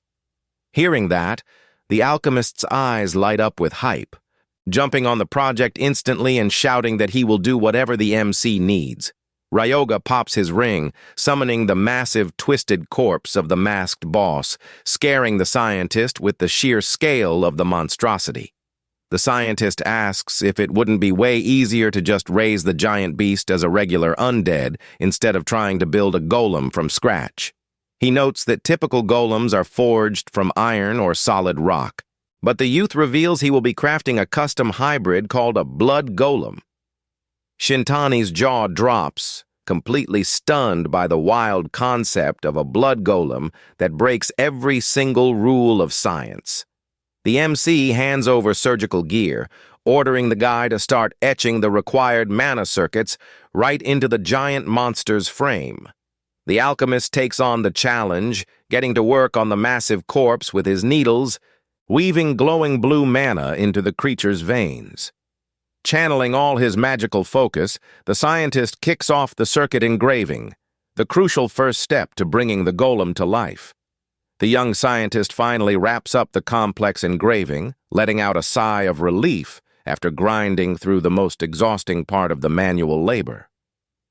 The monster's frame begins lighting up with blue mana lines, confirming the successful circuit engraving that will serve as the golem's blueprint. Shintani wipes the sweat from his forehead, letting the MC know he wrapped up his task, curiously asking what the next big step of the experiment is. Ryoga walks over to the massive mechanical engine while his skeleton helper makes final tweaks, with metal clicks echoing from the machine's gears.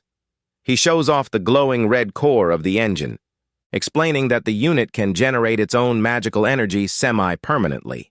The youth explains that slotting this powerful core into the masked monster's chest will kickstart the mana flow and make the heart start beating again. He readies the core blazing in gold and red hues, deciding he will use that tech relic as the brand new heart of the golem.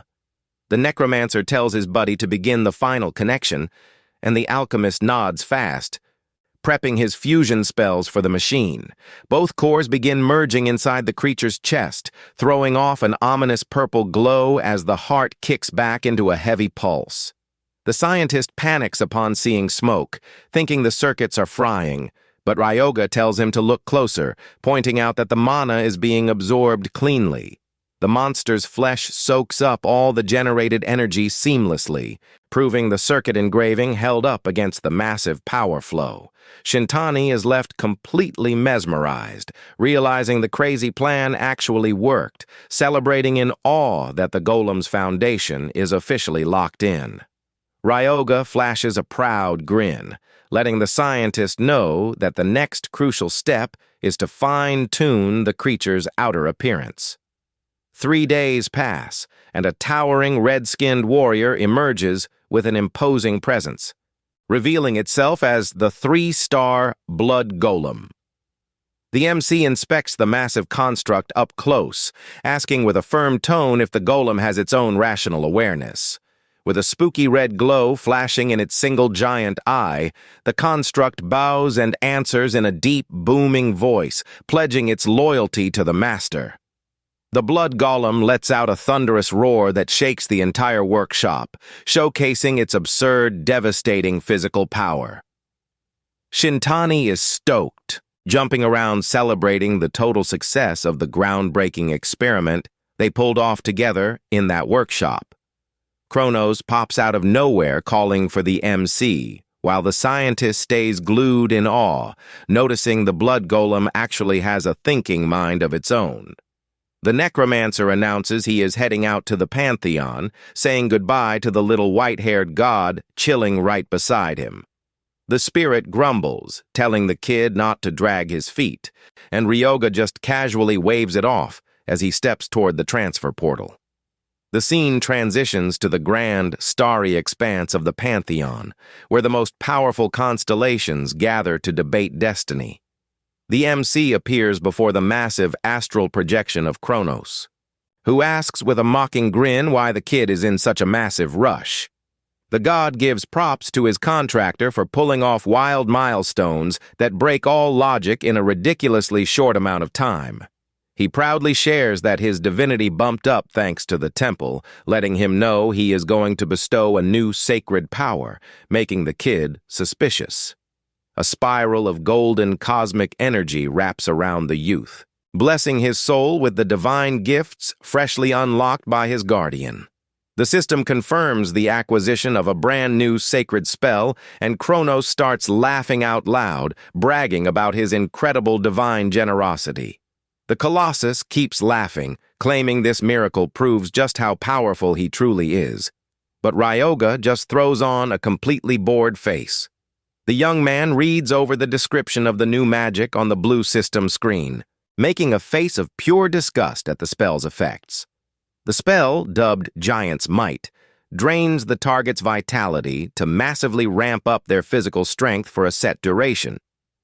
Ryoga complains out loud, saying the skill looks super sketchy, and the giant gets totally ticked off by his contractor's disrespect.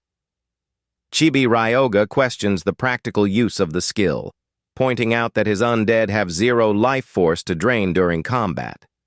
He tries to cast the spell on a zombie, but the system cancels the cast, confirming the summon lacks the vital energy needed for the process. The necromancer sighs in disappointment, noting the spell was clearly built only for living humans and doesn't fit his playstyle at all. He stares down the giant god with an icy, judging look, making the Colossus visibly sweat under the silent call-out. The kid calls out the spirit for crafting a spell tailored only to his own brawling style, purely out of selfish giant pride. Kronos fires back, yelling angrily, trying to justify his skill pick, while the young man continues to hit him with pure deadpan shade. Ryoga claps back, saying the biggest issue isn't where the spell came from, but rather the fact that he will probably never get a real shot to use it. He taunts the god, calling him a washed-up constellation, and Kronos blows a gasket, demanding the kid repeat that disrespect to his face. The giant starts yelling at the top of his lungs in the necromancer's ear, while Ryoga covers his ears in annoyance at the divine temper tantrum. Back in the real world, the youth strolls casually down the busy city streets, soaking up the sunny day to unwind. Suddenly, his phone begins buzzing in his pocket, showing an incoming call from Madame Shuri, and the youth picks up curious about the drop-in. He answers, asking what is going on, and the broker reveals she just landed an awesome job pitch for him outside of syndicate business. The madame explains in a smooth voice that the gig is extremely lucrative and has zero ties to any Red Spider drama. Ryoga jokes that as a high-status saint, he doesn't usually move for pocket change, but she drops the news that the reward is a legendary item. She explains the bounty is a humanoid ginseng valued at over 100 million, and the clients specifically requested his skill set. Shuri reveals the contractor is the powerhouse Citan Corporation, which holds massive global influence in the magic stone and tech market. The situation is urgent, as the company president's youngest daughter has caught a horrific, mysterious degenerative illness known as the mummy curse. The Corp has thrown every medical and alchemy treatment on the planet at it, but all their efforts have crashed and burned. Left with zero cure options, the executives decided to hit up the black market, and the petition finally landed right in the hands of the young necromancer. Ryoga Chinen asks if he will truly receive the humanoid ginseng if the healing quest turns out to be a complete success. The humanoid ginseng is a top-tier elixir refined to perfection with pure, dark mana. Shuri confirms that he will, though she questions whether he can genuinely handle such a difficult task. The so-called mummy disease is currently deemed incurable due to its completely unknown origin. Yet in reality, it is simply accumulated mana poisoning breaking down the body, with a surprisingly straightforward cure. Shintani is utterly awestruck with his jaw dropped at the sight of the breathtaking luxury inside the massive estate. Shuri glances at the timid scientist and asks if this is truly the first time the two of them are meeting. The bespectacled alchemist turns bright red and stammers nervously, confirming it in the most awkward way possible. She compliments the young man, mentioning she has heard great things about his incredible talent for brewing magical potions.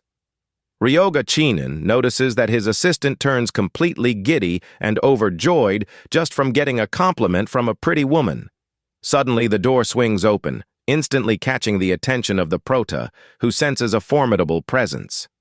Stepping into the room is Fumiki Hoshino, the commanding chairman of the Satan Company, surrounded by an overwhelming aura. The young alchemist breaks into a cold sweat and nearly panics under the crushing pressure radiating from the wealthy magnate. He recalls that the chairman is a mighty 7-star mage with a level of power that ordinary folks cannot even begin to fathom. The businessman greets the broker, coldly remarking that it has been quite a while since their last encounter. Shuri responds with absolute politeness, asking with a smile if the esteemed chairman has been doing well lately. He mentions that she can simply call him Mr. Hoshino, but suggests putting small talk aside to get straight down to business. The tycoon turns around and asks if those 2 young men on the couch are truly the specialists who accepted this daunting mission. The prota calmly introduces himself as Chinen before presenting the terrified Shintani to their powerful client. The chairman reveals that countless frauds have approached him before, swearing they could cure his beloved daughter. He sighs deeply, bitterly remembering that in the end, all of those grand promises were nothing more than empty talk. Ryoga Chinen quips back with total smugness, saying that in that case, the businessman has finally gotten lucky by finding someone who actually knows what they are doing. The man stares down the youth with an intensely intimidating glare, demanding to know if he can truly back up his claims.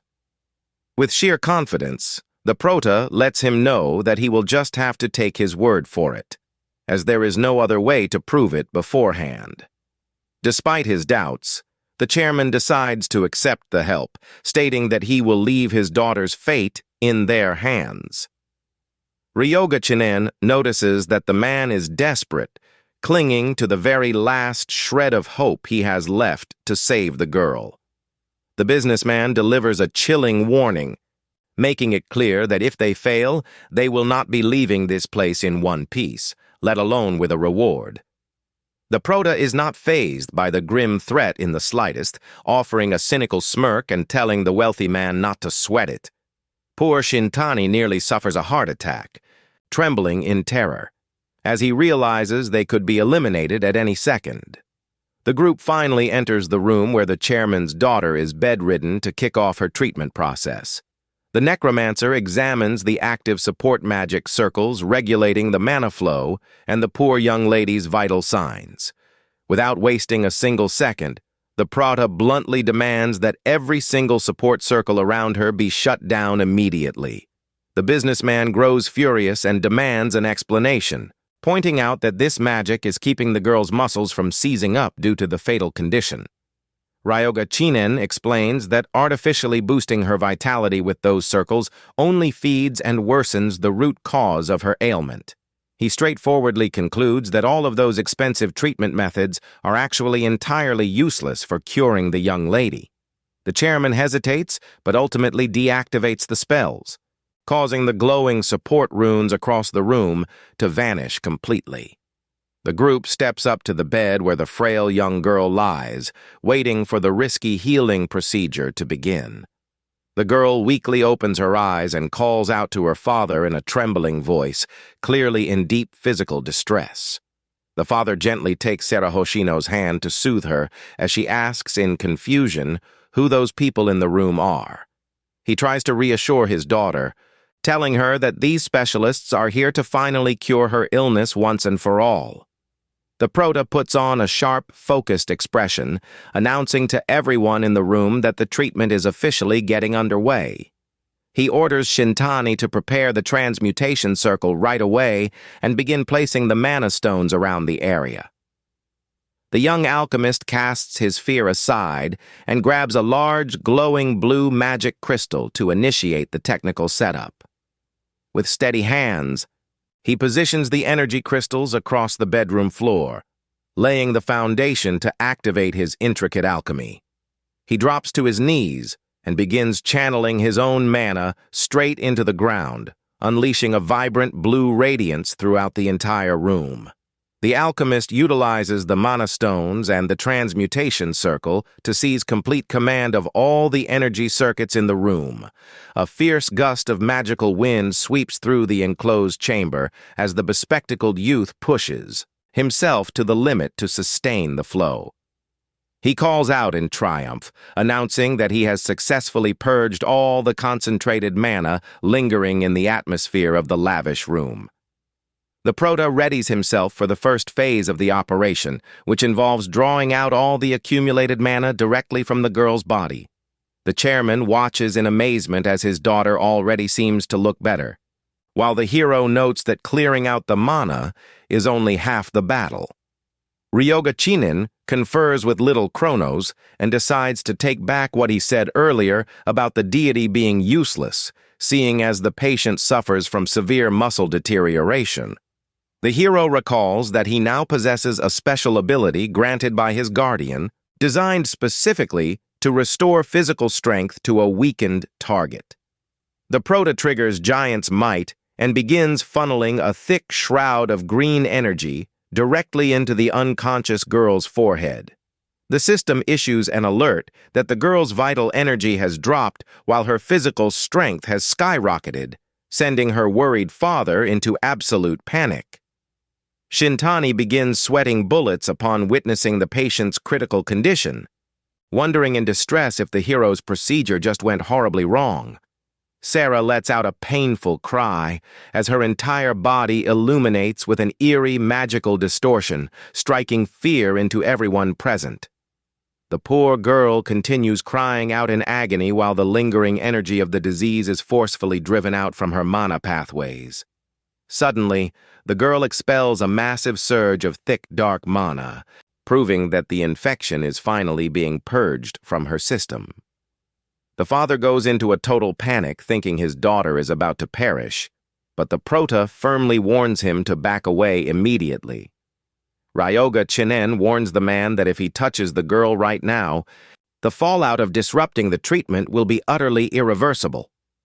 The youth thinks to himself that he cannot simply explain to the frantic father that he just used a risky spell that siphons her life force. He knows full well that the spell is a double-edged sword. Yet he plans on utilizing another one of his secret abilities to make up for her lost vitality. Ryoga Chinen downs a regeneration potion to boost his own vital reserves before channeling all the excess energy into her via life drain. The hero places his hand over her eyes and begins transferring his own vital essence, converting it all into pure physical resilience for the girl. The youth realizes it would be much simpler if she could drink the potion herself, but her frail body is far too weak to digest it. He tosses the empty vial to the floor, confident that he is the only one capable of pulling off such an intricate procedure, silently urging her to hang in there just a bit longer. A massive burst of emerald light and pure mana floods the entire bedroom, signaling that the fusion of spells is operating at full throttle. The dazzling glare finally begins to subside, leaving the corporate chairman completely frozen and anxiously anticipating the outcome. The young lady slowly flutters her eyes open with a healthy glow, showing that she has fully regained consciousness after the intense procedure.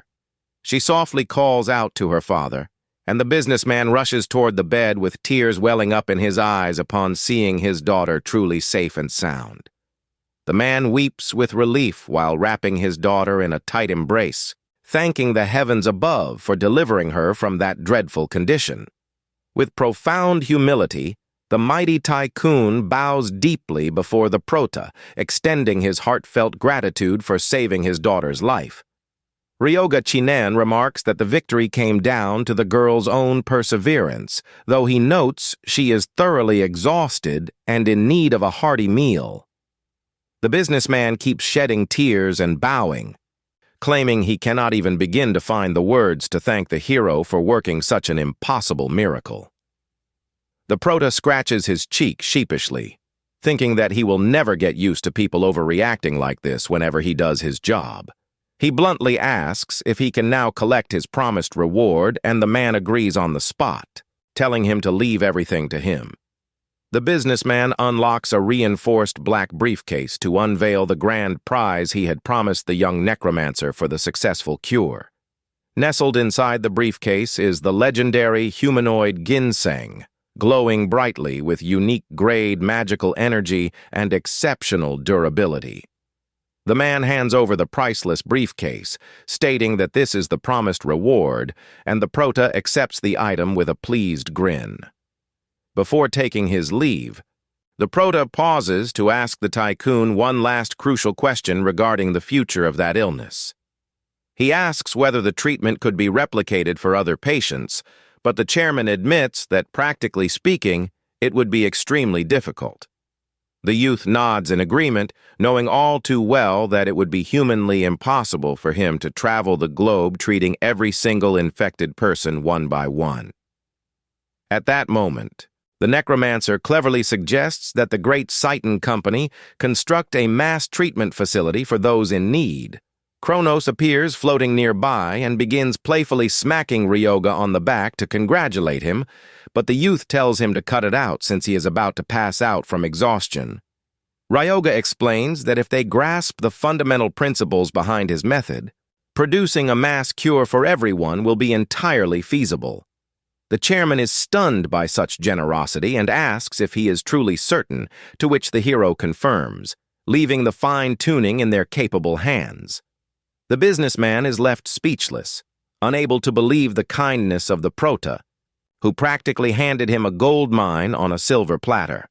He finally regains his composure and states that he completely understands the business venture proposed by the young specialist. The man puts forward an incredible proposal to grant 10% of all royalties to the hero, making the youth wonder if that is a bit too generous. He shakes the prota's hand firmly, declaring that the shared knowledge is worth every single cent of the fortune they are bound to make. The youth flashes a greedy grin and gladly accepts the deal, celebrating the fact that he just secured such a lucrative lifetime contract. The scene cuts to the interior of Ryoga Chinin's grand sanctuary, where sunlight filters through to illuminate the fortress's massive stone staircases. The prota arrives home carrying his briefcase and greets his dragon companion, asking if any trouble came up during his absence. The dragon servant is startled to see his master back so soon, and the youth jokes that he figured the creature would complain about him taking too long.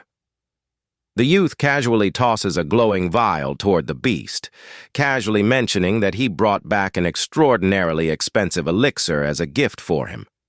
The dragon snatches the vial out of midair and begins hopping around in pure delight, celebrating the fact that he received such a valuable magical item from his master.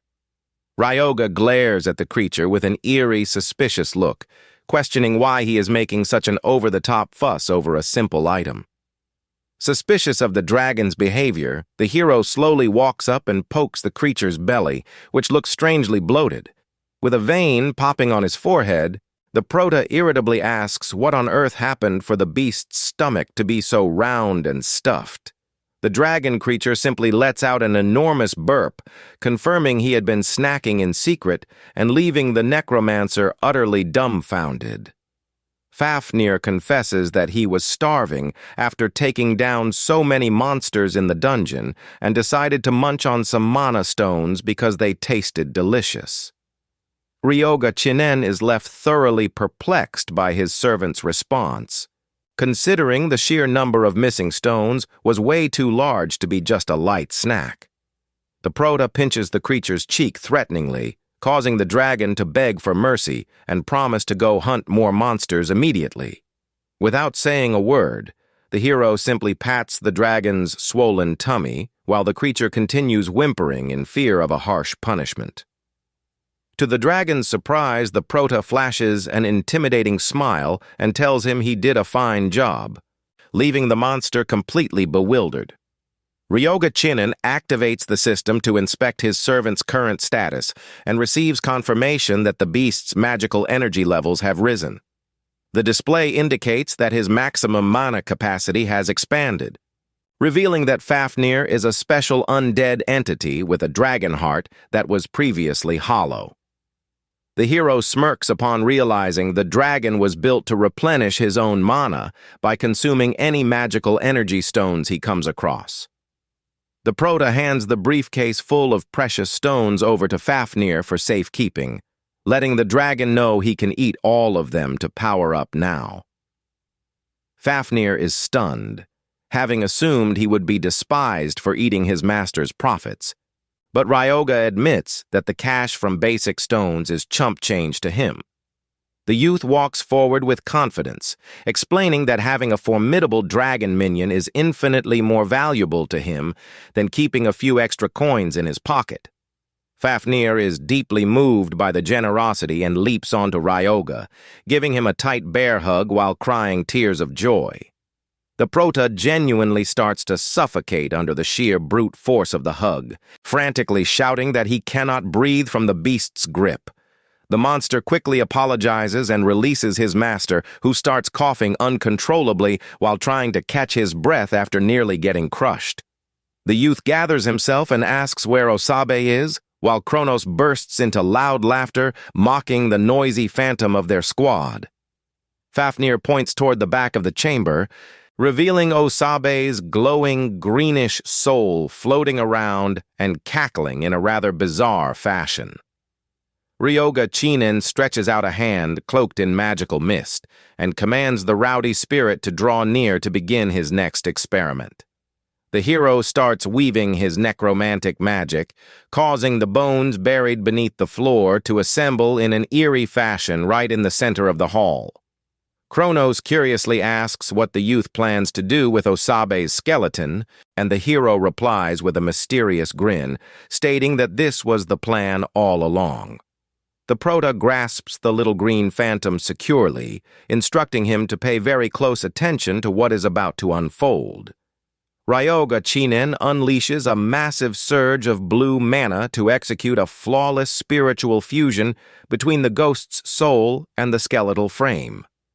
The system confirms the experiment's absolute success, adding a brand new soul and physical vessel fusion spell to the necromancer's grimoire. Meanwhile, the three rookie hunters joyfully celebrate their safe return from the dungeon, expressing their gratitude to the hero for saving their lives once again.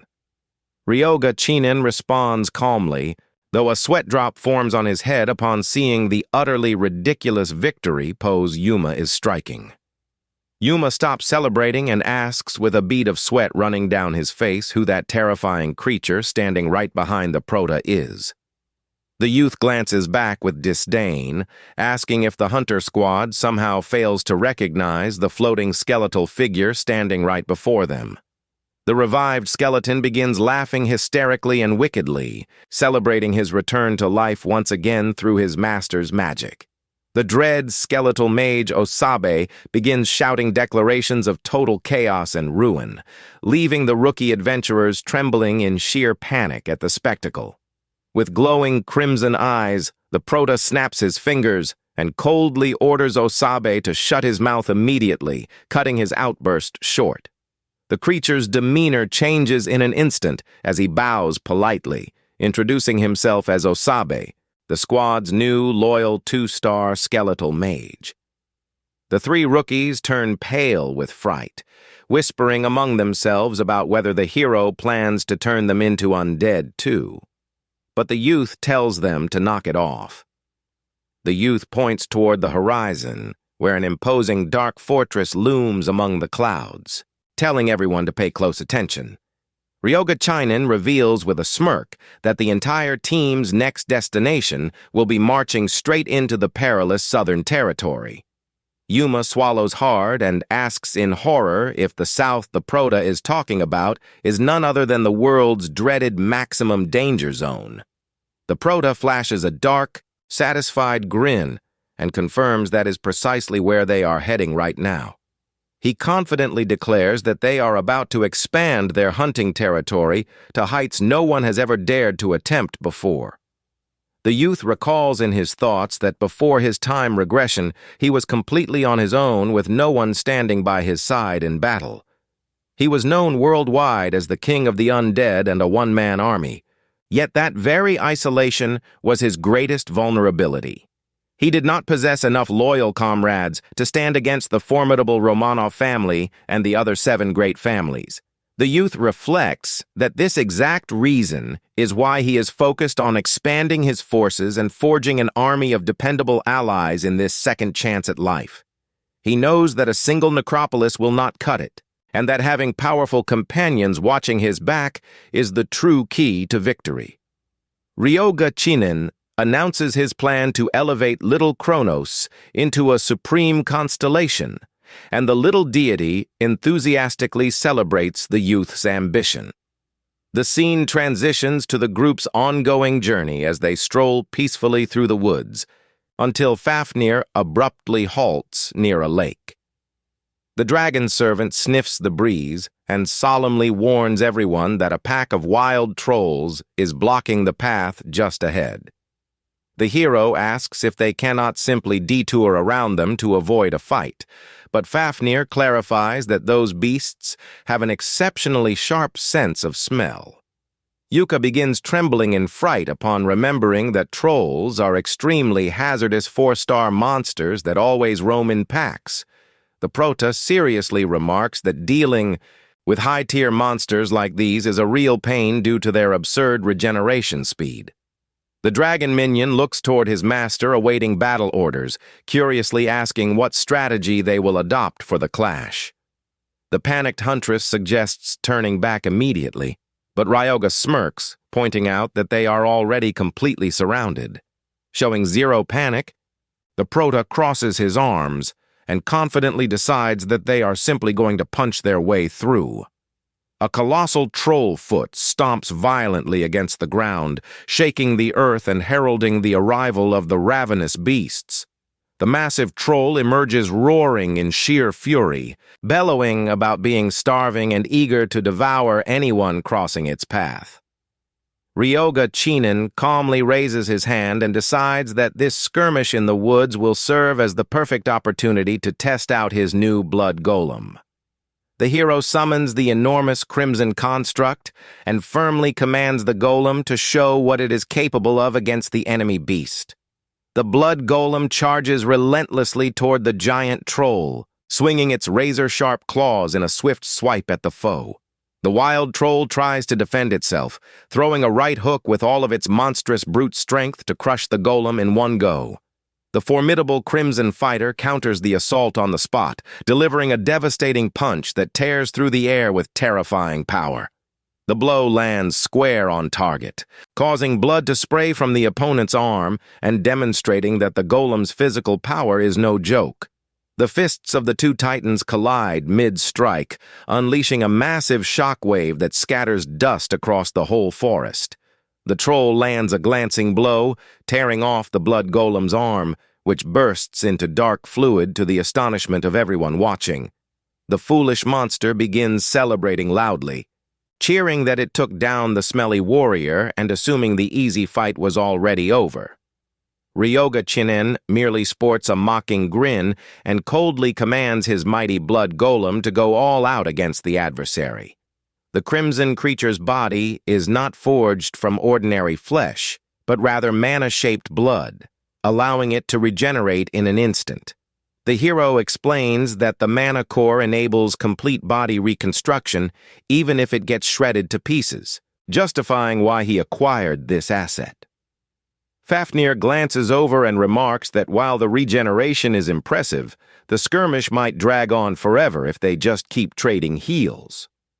The prota flashes a confident smile and tells his companion dragon that the golem is far more than just a regenerative meat shield. The blood golem activates its physical transformation, shaping its own blood into an enormous, razor-sharp blade along its arm. The crimson beast lunges forward with everything it has, landing a clean, brutal slash that carves out a massive chunk of the troll's bleeding body. The golem continues unleashing a relentless flurry of slashes, tearing into the foe without granting the enemy a single chance to defend itself. Utilizing its blood absorption ability, the creature siphons the vital fluid from its foe to expand its own physical size on the battlefield. With a single horizontal sweeping strike, The golem takes off the wild troll's head, sending dark blood flying everywhere in the blink of an eye. The system registers the combat victory, confirming that the blood golem's rank has risen from 3 stars to the formidable 4-star tier. The giant monster's headless body hits the ground with a heavy thud, while the rookie hunters watch the whole thing wide-eyed. The remaining trolls hidden nearby emerge in a rage, bellowing that they will avenge their brother and devour the humans alive no matter what. Ryoga Chinen merely smirks with total composure, mockingly commenting that the second course of the day has just arrived for their entertainment. Fafnir assumes a battle stance, heroically calling dibs on the beast positioned dead center for his turn in the brawl.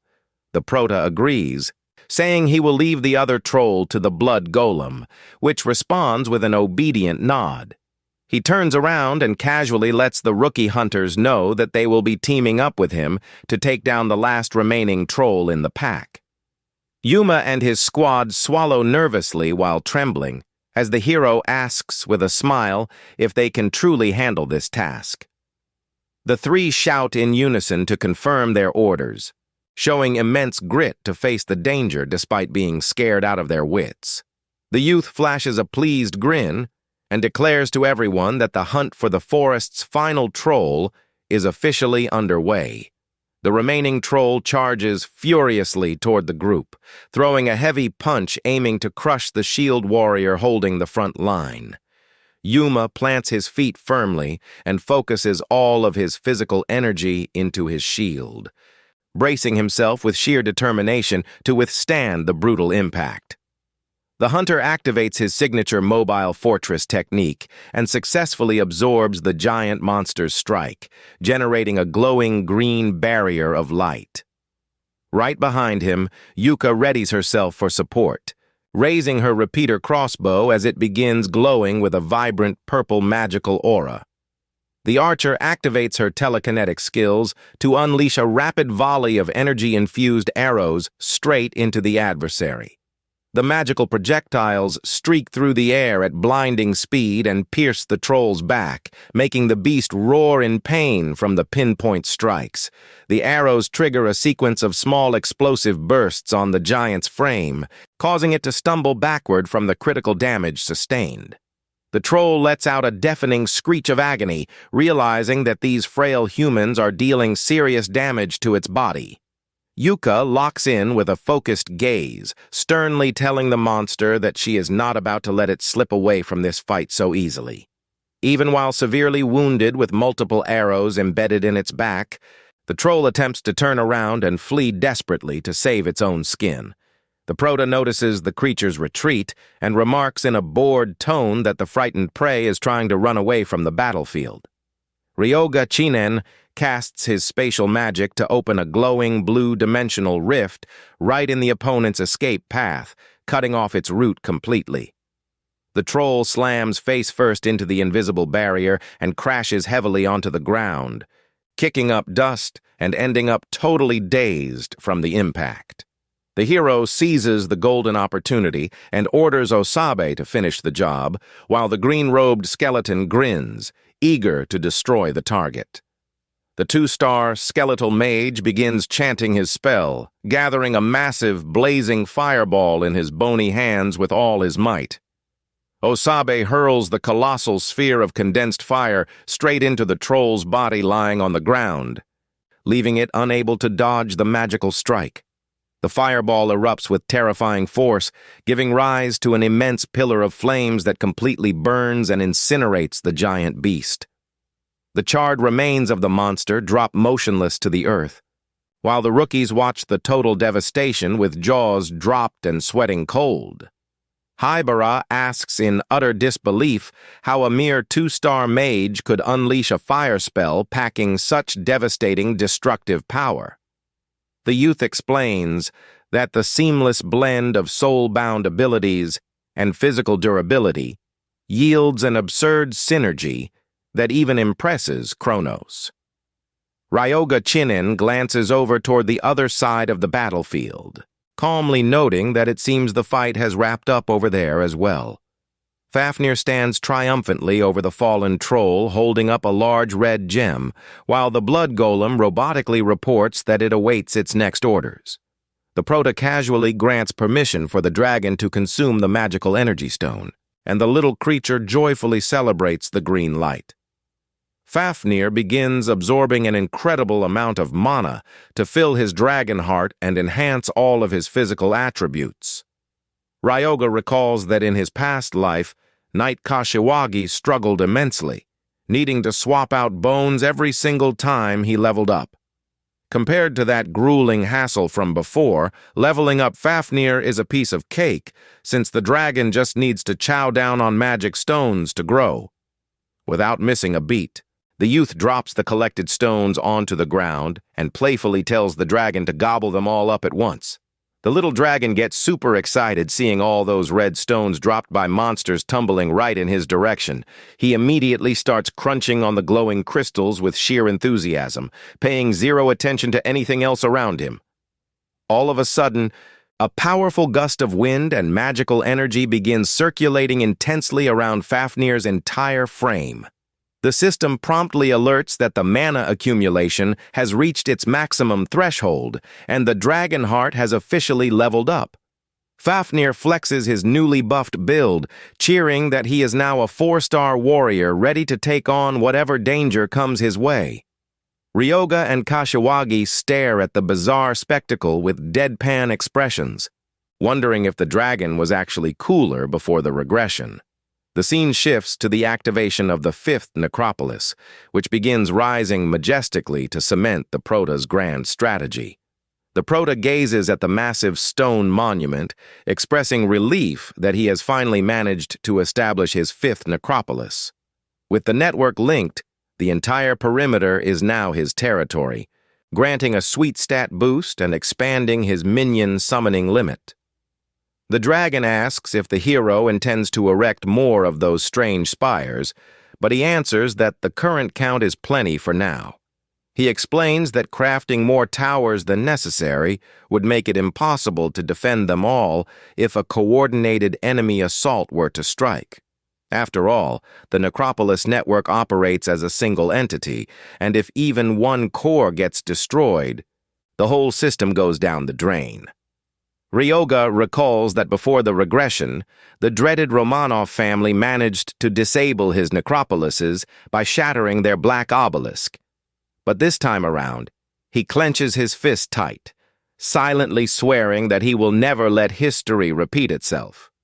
Yuka happily cheers, saying they have finally accomplished their goal and can now head back home to enjoy a nice, warm, home-cooked meal. Ryoga offers a friendly smile and catches the squad off guard by telling them to take 2 full weeks off to get some proper rest. Yuma is completely flabbergasted, his eyes lighting up as he asks if the boss is genuinely serious about granting them a vacation.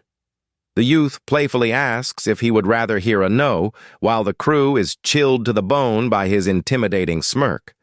Yuma waves goodbye, shouting that he will see him at the workshop in 2 weeks and expressing heartfelt thanks for the fantastic leadership throughout the mission. Fafnir comes bounding up beside Ryoga, playfully asking in a whiny voice what is in store for him from here on out. The Prota simply answers that the dragon needs to tag along with him to a specific spot, leaving the little guy thoroughly confused. The hero then strolls smoothly along, stepping through the entrance of an establishment sporting a charming, illuminated open sign. Madame spots his arrival from behind the bar counter and remarks with a lovely grin that the young man is finally back from his journey. She teases that if he stays this eager to see her, she's going to end up growing fond of him real fast. The youth wonders if she actually has genuine feelings, while she strikes a cute pose, noting that she is only human like anyone else. The bartender welcomes the young man and serves his customary drink, good-naturedly asking him to stop ordering coffee in a joint like this. The man sets the glass down on the table, announcing that the youth's iced milk order is finally ready to be enjoyed. Madame chuckles, commenting on how little he cares for appearances, but the hero replies that he simply finds zero appeal in alcohol. She then shifts her demeanor, explaining seriously that her personal golden rule is to never drink while discussing serious business.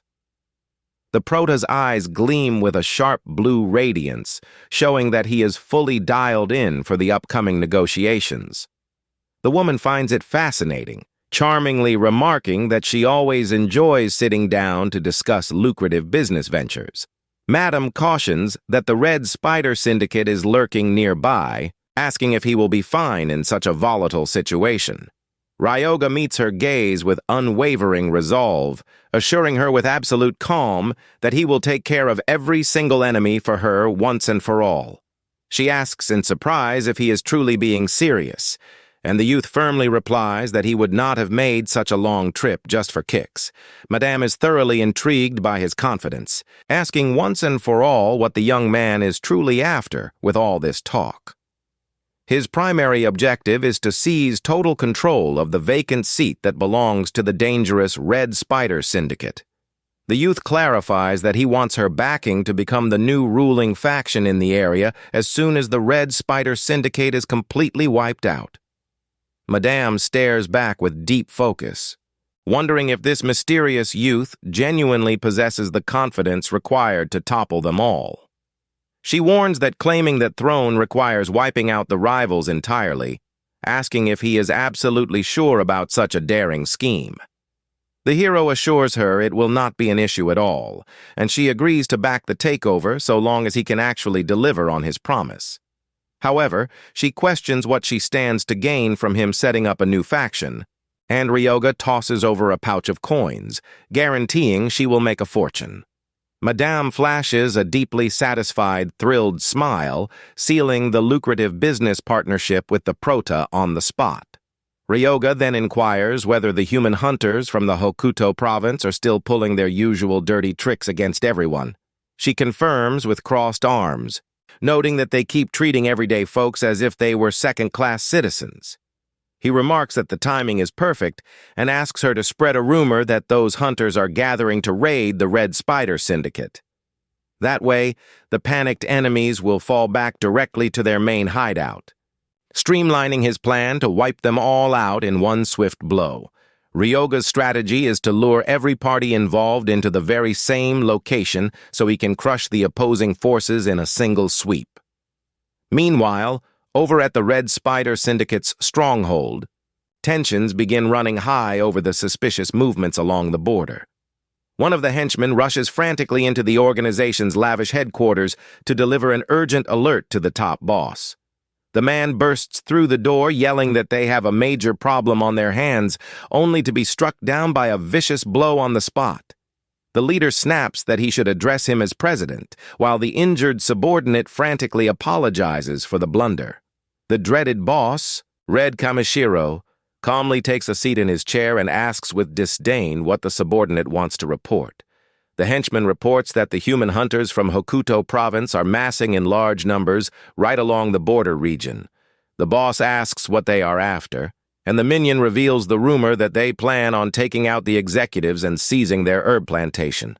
Upon hearing that, the president of the Red Spider Syndicate completely loses his cool, smashing his desk with a furious punch. Sweating nervously, the subordinate points out that they already failed the bar assignment and that the ant cave operation was a complete bust. The boss grows even more enraged upon realizing the rivals picked the exact moment the syndicate is vulnerable to launch their strike. He commands that security at the plantation be tripled immediately, even if it means scaling back surveillance on Madame.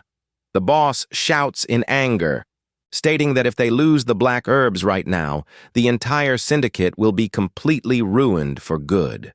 Those black herbs are the only locally cultivated illicit substance circulating freely through the region's underworld.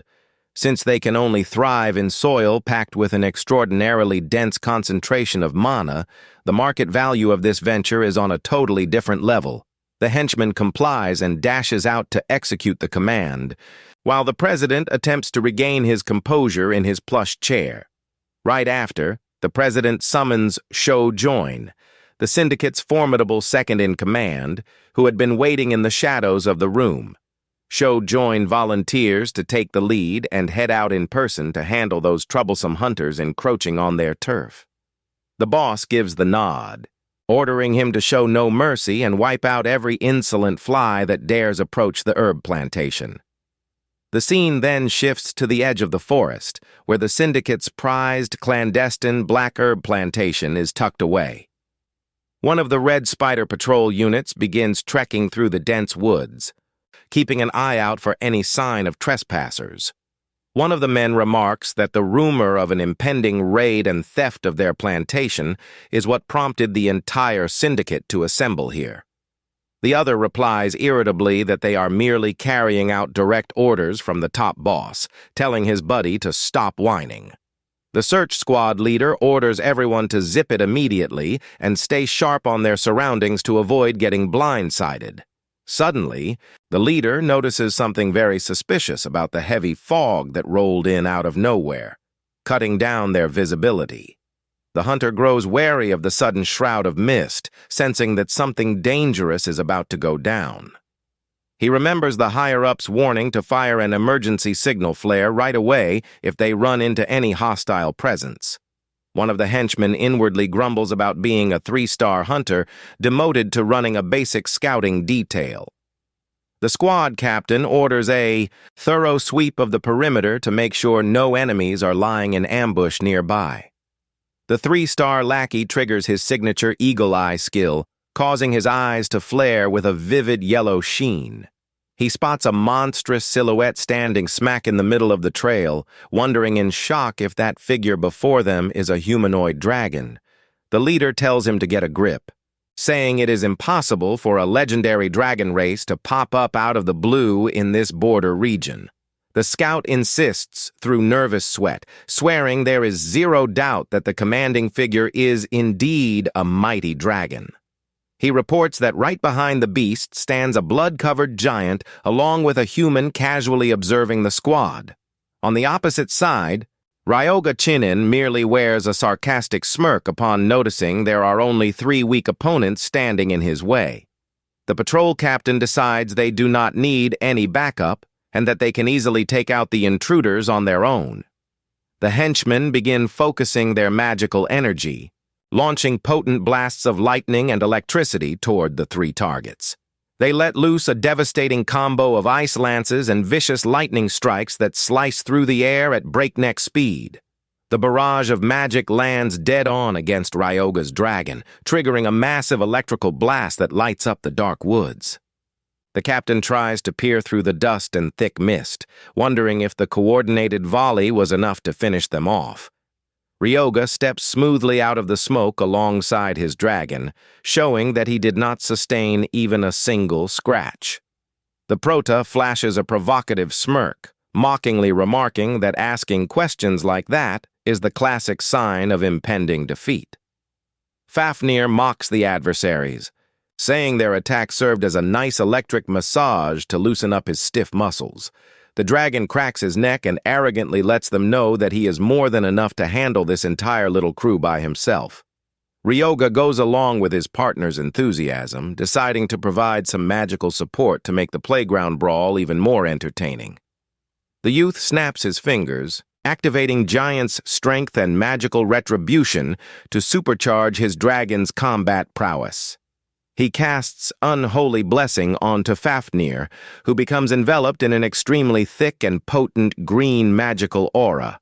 With the drastic surge of power coursing through his legs, the creature drops into position, ready to launch a lethal rush at the targets. The dragon rockets forward like a guided missile, tearing up the turf and leaving a path of destruction in his wake thanks to his sheer speed. The scout panics upon witnessing the beast's absurd velocity, while the leader yells in distress that he can see the danger coming too. Fafnir barrels forward to throw a devastating punch straight at the rival squad's captain, who braces himself for impact. The opponent smirks with confidence, declaring that sneak attacks through the mist will not work on him because this is his home turf.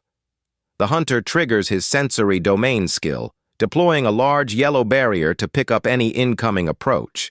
Channeling all of his physical energy, he prepares to execute a flawless counterattack and flatten the approaching foe. The enemy delivers a full-powered sword slash, attempting to use his full counter skill to redirect the dragon's charge. He begins celebrating prematurely, arrogantly claiming the opponent is totally finished after eating that clean strike. Yet right in the middle of his boast, Fafnir flat-out bypasses the barrier and lands a direct, crushing punch smack in the center of the arrogant hunter's face. The dragon begins pummeling the leader without giving him any opening to defend, remarking that he talks way too much and ought to keep his mouth shut. The opponent is slammed against the dirt with sheer brutality, left completely knocked out and defeated with just a single strike from the dragon. The remaining two subordinates watch the bizarre scene trembling with cold sweat, unable to wrap their heads around the creature's monstrous strength. Fafnir yawns out of boredom, telling the two survivors to rush him together so he does not have to waste time fighting them one by one. The men charge frantically toward the beast, shouting that they will beat him to a pulp right in the middle of the woods. The dragon takes down both foes in the blink of an eye, casually remarking that these three-star opponents are nothing more than a bad joke.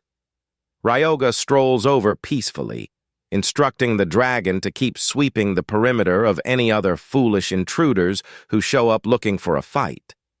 Fafnir is thoroughly confused to see the hero grab a shovel and start digging into the earth, claiming he is going to bury those fallen hunters. The dragon asks in surprise if the boss ate something spoiled to be showing so much mercy, and the youth asks what kind of monster he takes him for.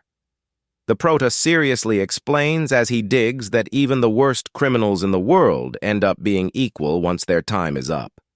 Fafnir is touched by his master's sentiment, jokingly promising to throw a lovely funeral if the master ever kicks the bucket one day. The eerie mist begins spreading even further across the dense canopy, cloaking the trees and shifting the whole atmosphere of the battleground. Elsewhere in the forest, Executive Sho Join receives the grim report that all contact with the patrol unit was abruptly lost. In a fit of rage, he crushes the radio transceiver in his grip, cursing the fallen men as nothing more than useless fools. The subordinate nervously reports that there were no signs of activity or smoke flares launched by the squad before they went dark. The executive realizes the patrol was wiped out so swiftly that they did not even have the time to fire an emergency signal flare. Shojoin pauses to reflect, asking for the real intel regarding the combat capabilities of the mysterious intruder raiding their plantation. The subordinate details that, according to an eyewitness, the enemy is just a single man capable of commanding two exceptionally powerful monsters. The executive is taken aback, wondering how a single guy controlling summons could manage to wipe out an entire squad all by himself. He recalls the president's ruthless orders, knowing full well that if he fails to take down this intruder, his own neck will be on the line. The man orders every available fighter to assemble and crush anyone who dares step foot near the prized herb plantation. Shojoin turns to his partner, assigning her a separate task and directing her to hide out in the woods and await the signal to strike. The glamorous executive Manamido casually accepts the assignment, gripping her golden magic staff as she readies herself for action. Meanwhile, several phantom scouts summoned by Ryoga take to the skies above the forest to keep tabs on the enemy's approach. Suddenly, the prota detects a sharp magical fluctuation in the air, realizing something unusual happened to one of his summons. The system alerts that one of the monitoring phantoms was taken down, surprising the hero that someone managed to spot it. Ryoga mentions to Fafnir that these guys certainly do not give up easily, guessing that a top-ranking executive has likely just entered the fray. The dragon asks if they should go on the offensive, but the hero flashes a dark smirk, saying he has a special surprise in store first. The prota states that he is going to put those newly buried bodies to excellent strategic use on the battlefield. He touches the ground, unleashing a surge of emerald energy through his magic ring to trigger a potent necromantic technique. The youth reveals that he linked every single buried body with a thin thread of mana that doubles as a tracker and a detonation fuse. One of the soldiers from the enemy faction notices that the color of the dirt in that spot looks unusually strange and alerts his comrades. The other fighter steps closer to inspect it, confirming he noticed that very same soil irregularity across other sections of the trail. Right then, Ryoga triggers the blast, and the system confirms the successful execution of his mass corpse explosion technique. A colossal pillar of emerald flames erupts from beneath the earth, launching the soldiers sky high and unleashing catastrophic devastation. Fafnir stares open-mouthed at the carnage, while the hero casually quips that the red spider guys burn exceptionally well. The destructive force of the necromantic blast sweeps across that entire forest zone, reducing everything to ash and dust. The massive cloud of smoke and debris slowly begins to settle, revealing the path of complete ruin left behind by Ryoga's trap. Shojoin lets out a heavy breath in the middle of the devastation, visibly irritated at having walked right into such a straightforward trap. The executive triggers his iron body technique and emerges completely unscathed from the assault, even though his subordinates were all taken out. One of the wounded survivors crawls over, desperately pleading with the boss for help, reporting that their combat squad has been thoroughly wiped out. The red-haired man decides he will handle the matter personally, vowing to track down the scoundrel responsible for this mess. Shojoin deploys his mana tracking ability, generating red electrical currents across the ground to pinpoint Ryoga's location. Shojoin smirks mockingly and cheers, declaring that he has finally tracked down the exact whereabouts of the plantation trespasser. Without missing a beat, he charges forward at full speed, shouting that it is time for pest control and to crush the intruder once and for all.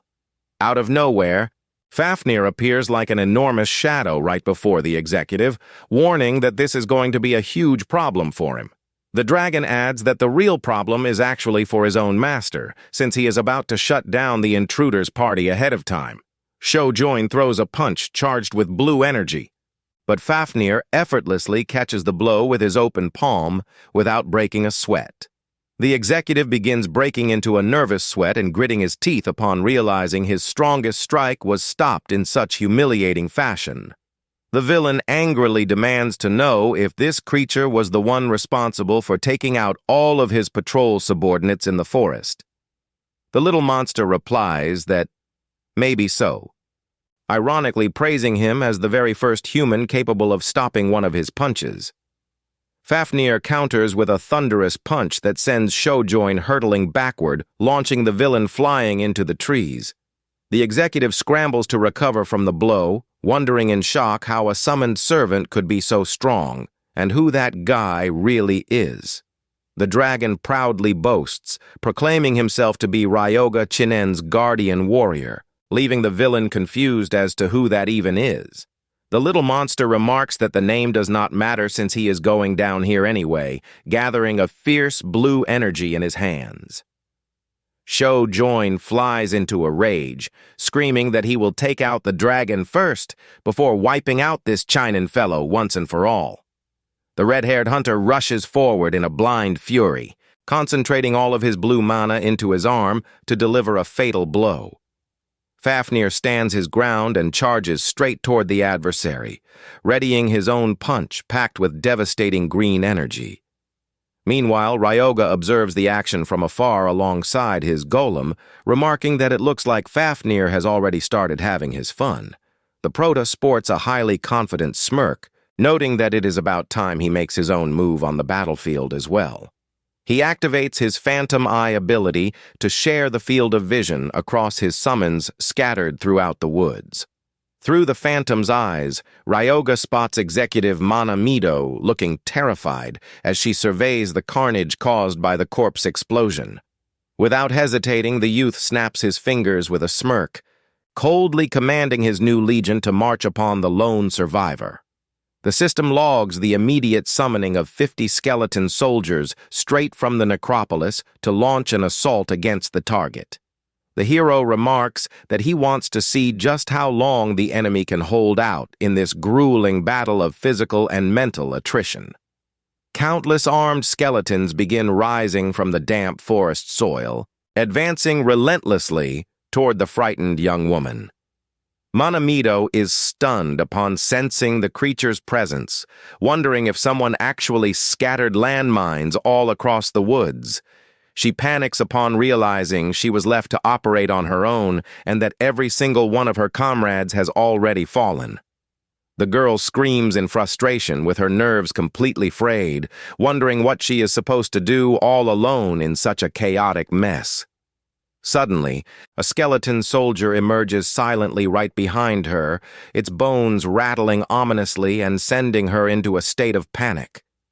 The young woman spins around in horror upon realizing she is completely surrounded by dozens of undead warriors brandishing blades. She begins channeling flames into her golden staff, venting about this army of weaklings that popped up right after that terrifying blast. The girl furiously yells for the monsters to stop messing with her, unleashing an immense torrent of fire against the nearest skeletons. Manamido flashes a sadistic grin as she watches the undead burn, mockingly commenting that they are nothing more than pathetic trash. Even so, fresh waves of skeletons keep rising from the ashes, prompting the girl to complain that sending reinforcements is completely pointless. She raises her golden staff in irritation, declaring that every single one of these puny monsters ought to vanish from her sight for good. The bone warriors leap forward with swift agility, wielding their sharp swords, forcing the executive to quickly dodge out of the way. She frantically screams for the monsters to back off, conjuring a wall of intense flames to shield herself from the strikes. The mage triggers her wall of fire technique, generating an extreme heat barrier around her entire body for defense. Right after, she casts a devastating wind bomb that triggers a massive heat explosion, wiping out the enemies surrounding her. Panting and exhausted, she looks at the scattered bone fragments across the forest floor, believing she has finally won the skirmish. The girl breathes a sigh of relief for getting rid of those annoying pests, irritably remarking on how persistent those undead creatures can be. But to her utter dismay, fresh zombies and skeletons begin crawling out of the earth, making her scream in pure frustration at the sight of even more enemies. She completely loses her composure, bursting into an irritated, hysterical laugh, unable to endure the hero's relentless taunting any longer. The executive screams up at the sky, demanding that the real coward stop sending weak cannon fodder and show his face to fight her head-on. Ryoga watches the ridiculous scene through his phantom vision, laughing at the girl and remarking to his golem about how loudly she barks. Several twisted, bloodthirsty zombies keep pressing forward aggressively, letting out terrifying growls as they close in on her. Manamido snaps completely, declaring with a crazed look in her eyes that she will incinerate every single one of them if this is how the enemy wants to play. She begins twirling her magic staff, gathering an absurd amount of concentrated flames to unleash a massive area of effect blast. The mage fires a volley of compressed fireballs that trigger sequential explosions, wiping out dozens of monsters all at once. She starts laughing like a maniac, boasting that her compressed fireball is totally overpowered and that this would finally be the end of the line. Suddenly, a stream of corrosive green acid is spat directly into the girl's face, bringing her celebration to a brutal halt. A toxic zombie emerges laughing as the young woman screams in extreme agony, feeling the potent venom scorch her eye and face. The executive screams in sheer torment from the burning acid attack, writhing in pain from the unexpected ambush. She weeps in rage with her vision impaired, swearing to eliminate the person responsible for such a underhanded trap no matter what. The young woman screams with pure venom amidst the flames, vowing to tear that wretched necromancer limb from limb the moment she tracks him down. Back at the primary duel, Fafnir and Sho join lock eyes with fierce intensity, making it clear that neither side intends to back down. The two combatants clash their mighty fists in the center of the battlefield once more, unleashing a massive, destructive shockwave. The villain calculates that their physical power is evenly matched, yet he believes he holds a distinct edge in terms of movement speed. Fafnir taunts the opponent, telling him not to get distracted in the middle of a fight, and uses a special martial arts grip to seize him. The dragon plants his feet with sharp tactical precision, bracing himself to unleash a crushing counterattack against the rival. The monster throws a right punch with all of his gathered energy, aiming to wrap up this duel in one single move. But the executive manages to block the punch with his forearm, shouting with confidence that he would never let himself get hit by such a predictable move. Fafnir looks slightly surprised to see the opponent was capable of withstanding and halting the full power of his physical charge. Shojoin spots the opening with a murderous glare, deciding that this is the perfect chance to strike back at the dragon. He unleashes his volcano punch technique, wreathing his fists in blazing fire to deliver an explosive strike into his rival. The fiery strike connects with blistering speed and terrifying impact, causing the surrounding air to tremble from the force. A gigantic explosion of fire engulfs the dragon completely, prompting the executive to cheer enthusiastically that the duel is finally over. The red-haired man lands on the ground, panting, watching the black smoke and waiting to see the ashes of his fallen adversary. He arrogantly remarks that the attack must have settled things, firmly believing in his overwhelming victory. However, the heavy thuds of dragon footsteps echo along the ground, catching the hunter's attention and leaving him thoroughly stunned. Fafnir walks right out from the smoke screen, casually dusting off his shoulders as if nothing had happened at all. Unveiling his new black dragon-scale armor, he offers an ironic compliment, saying that fiery punch felt nice and warm. Shojoin takes a step back, sweating bullets, unable to grasp how the monster emerged completely unscathed from such a devastating attack. The youth recalls that Ryoga tossed the enchanted armor to him before the fight kicked off, reminding him that the dragon's safety comes first. The little dragon had thanked his master profusely for lending him such legendary gear right before the brawl in the woods. The dragon-scale armor provides an incredible bonus, increasing the monster's overall stats by 20% throughout combat. The executive tries to mask his anxiety with a crazed grin, noting that the opponent is quite an intriguing monster to clash with. He tries to convince himself that regardless of how much power his rival taps into, it remains nothing more than a mere undead servant that can be brought down. The villain dashes forward at high speed, gathering blue energy in his fist, swearing to take the dragon's head to wrap up the fight. Fafnir simply locks his glowing blue eyes onto his rival, showing that he already knows precisely what the enemy intends to do. The monster slips past the punch with an incredibly fluid, graceful maneuver, leaving the hunter stunned to see his attack hit thin air. The flawless dodge generates a fierce gust of wind that throws the villain off balance, sending him staggering sideways, completely dazed. Shojoin backs away, claiming the dragon got lucky and managed to dodge nicely despite carrying such a bulky, heavy frame. The dragon laughs, asking if he genuinely believes that was just luck, which only infuriates the red-haired hunter even more. The villain charges in a blind rage, throwing a rapid combo of punches, but the dragon continues evading every single strike with effortless ease. Sweating cold, Shojoin realizes it was not a fluke at all, and that the dragon is genuinely reading and anticipating every single move he makes. Driven to desperation, the executive screams, asking if he can dodge this, and throws a flame punch with every ounce of physical strength he has left. Fafnir calmly tilts his head to the side, dodging the blow without expending the slightest bit of physical effort. The dragon starts yawning with boredom right in the enemy's face, while the hunter continues whiffing on attack after attack. Shojoin smashes his fist violently into the ground, carving out a crater, but misses his target once again due to the dragon's blistering speed. Panting and enraged, the villain demands to know what kind of cheap trick the dragon is using to evade all of his rapid strikes. The little dragon points to his own face, explaining that his martial god's eye technique allows him to predict and analyze the entire flow of battle. He taunts him, saying that against a weakling like him, he could win with his eyes closed, asking if he should take it easy on him. The hunter grits his teeth with murderous fury, pooling all of his remaining magical energy and commanding the dragon to quit mocking him.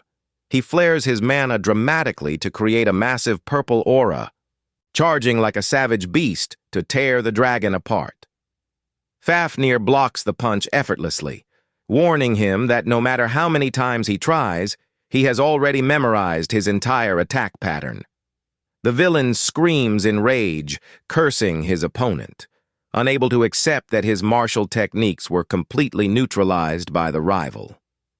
The dragon unleashes a punch that whips up a fierce burst of blue wind, slamming the hunter into the earth with tremendous impact. Fafnir strolls over to the fallen adversary and mockingly asks if he is still alive after receiving such a nice beating in the woods. Shoujoin spits blood, angrily stating that a mere undead has no business reading his moves, declaring that playtime is officially over. The man wipes the blood from his chin with a dark, focused gaze, preparing to activate his ultimate trump card for the duel. Droplets of blood drip onto the ground, triggering the summoning and blessing of his guardian constellation, which begins channeling dark power into the villain. The special technique harnesses the hunter's own rage to drastically boost his physical power and reaction speed in combat. Shoujoin dashes forward at blistering speed, screaming in a frenzy and daring the dragon to try and dodge his lethal charge. Fafnir senses the rival constellation's blessing, realizing with alarm that even his special vision technique can no longer keep up with the enemy's steps. All of a sudden, the executive materializes right behind the dragon without leaving a moment to react, making the little monster wonder when he even got there. The villain lands a devastating punch squarely on Fafnir's back, hitting him with a physical force that makes the surrounding air shake. The monster is blasted backward from the brutal impact, crashing heavily into the ground and trees while kicking up a massive cloud of dust. On the other side of the battlefield, the mage yells for the enemy to perish, unleashing a gigantic blast of wind that tears through everything. Manamido is left utterly drained and trembling, leaning against her golden staff in the midst of all the forest's destruction. The exhausted girl wonders when these terrible undead explosions will finally stop so she can get a moment to breathe. Right afterward, another massive corpse explosion detonates right beside her, proving that the mysterious necromancer is still attacking without pause. She realizes this latest blast was significantly stronger, deducing that the opponent is pumping a massive amount of mana into the creatures. The young woman narrows her damaged gaze, cleverly concluding that this explosive technique is definitely not being cast from long range. The mage spots a shadowy silhouette strolling through the smoke, realizing the true culprit is standing right near her position. Manamido screams in fury, demanding that the cowardly trash show himself once and for all to fight her face to face in the woods. The opponent maintains his hidden position within the dense fog, letting his zombies do all the heavy lifting for him. The executive slams her golden staff against the dirt in total rage, warning that if the enemy wants to play this way, she will not hold anything back. Engulfed in a colossal spiral of destructive fire, she screams that the rival can stay hidden forever because she is going to blow everything to bits. She channels all of her remaining energy and shouts frantically, casting a mass explosion capable of leveling the entire area. A storm of fire and wind sweeps across the entire zone, wiping out all the skeletons and zombies surrounding the mage in the woods. The massive fiery detonation engulfs the trees and ground, generating a wave of extreme heat that completely disintegrates every monster in sight. Manamito drops to her knees on the ground, entirely exhausted and out of breath from the sheer volume of magical energy spent in the blast. The gasping young woman surveys the ruined surroundings, trying to catch her breath after expending every drop of her magical reserves in the fight. She wears a sadistic grin across her scorched face, remarking with relief that she is finally feeling refreshed after that blast. Suddenly, Ryoga's calm voice echoes right behind her in mocking agreement, leaving the girl completely paralyzed in terror. The steady footsteps of the Prota slowly approach through the hot ashes, revealing that he did not sustain even a scratch.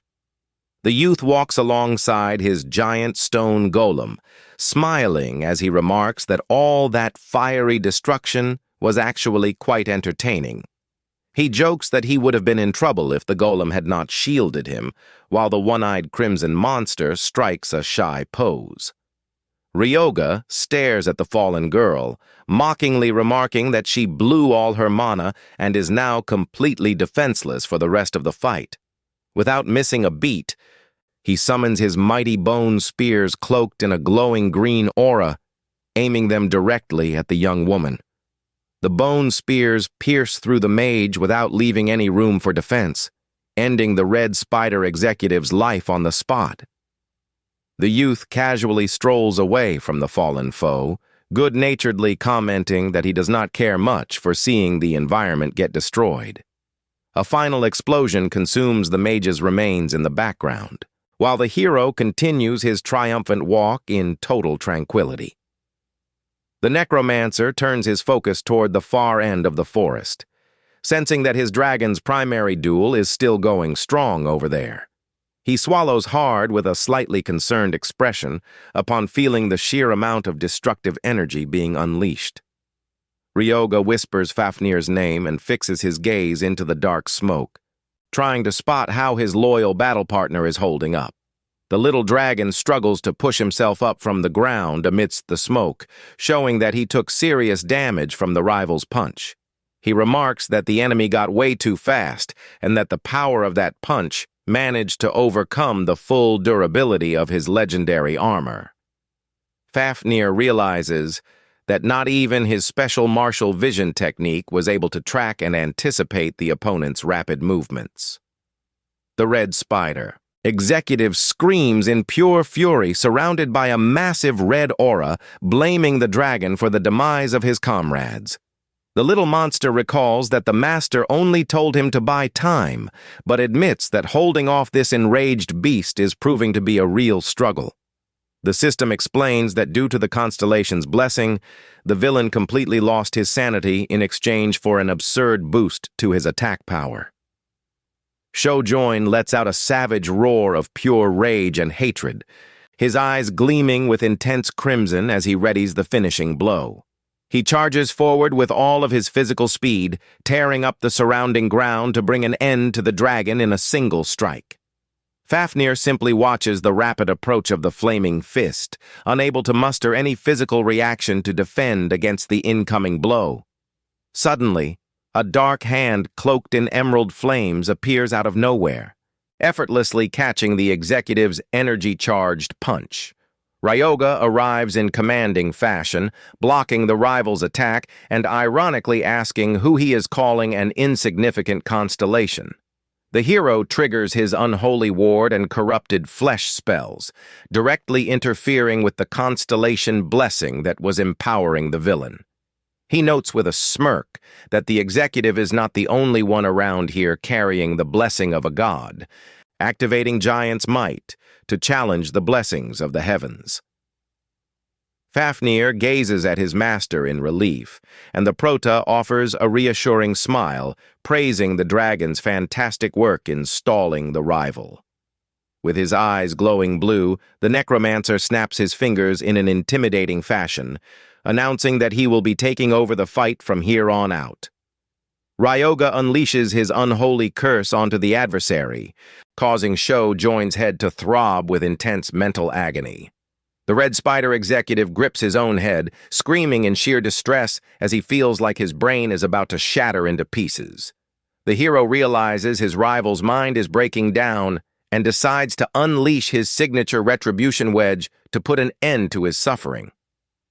Channeling ectoplasm, Ryoga lands the definitive magical strike, hitting the villain with overwhelming power and settling the battle once and for all. Fafnir runs over to the youth excitedly, asking if he has already taken care of clearing out the remaining hunters stationed in the woods. The Prota replies that most of them have been dealt with, assuring him that even if anyone survived, they will not even be able to lift themselves off the ground. He casts Life Drain to fully restore Fafnir's health, and the dragon thanks him in relief, admitting he could have lost the fight had his master not stepped in. Kronos drifts into view and explains that the opposing constellation's power did indeed grant massive physical attributes, but at the steep cost of sanity. Ryoga remarks that he was already aware of that mental weakness, thanks to his regression, adding that he must grow even stronger to conquer the great families. The dragon points to Sho Join's lifeless body lying on the forest floor, asking what the master plans to do with the fallen executive. The necromancer replies with a dark grin that now that the hunter's journey is over, it is the perfect time to put him to good practical use. The little dragon shivers nervously, figuring the master will work the guy's skeleton straight to the bone, but the hero plays dumb and pretends not to hear.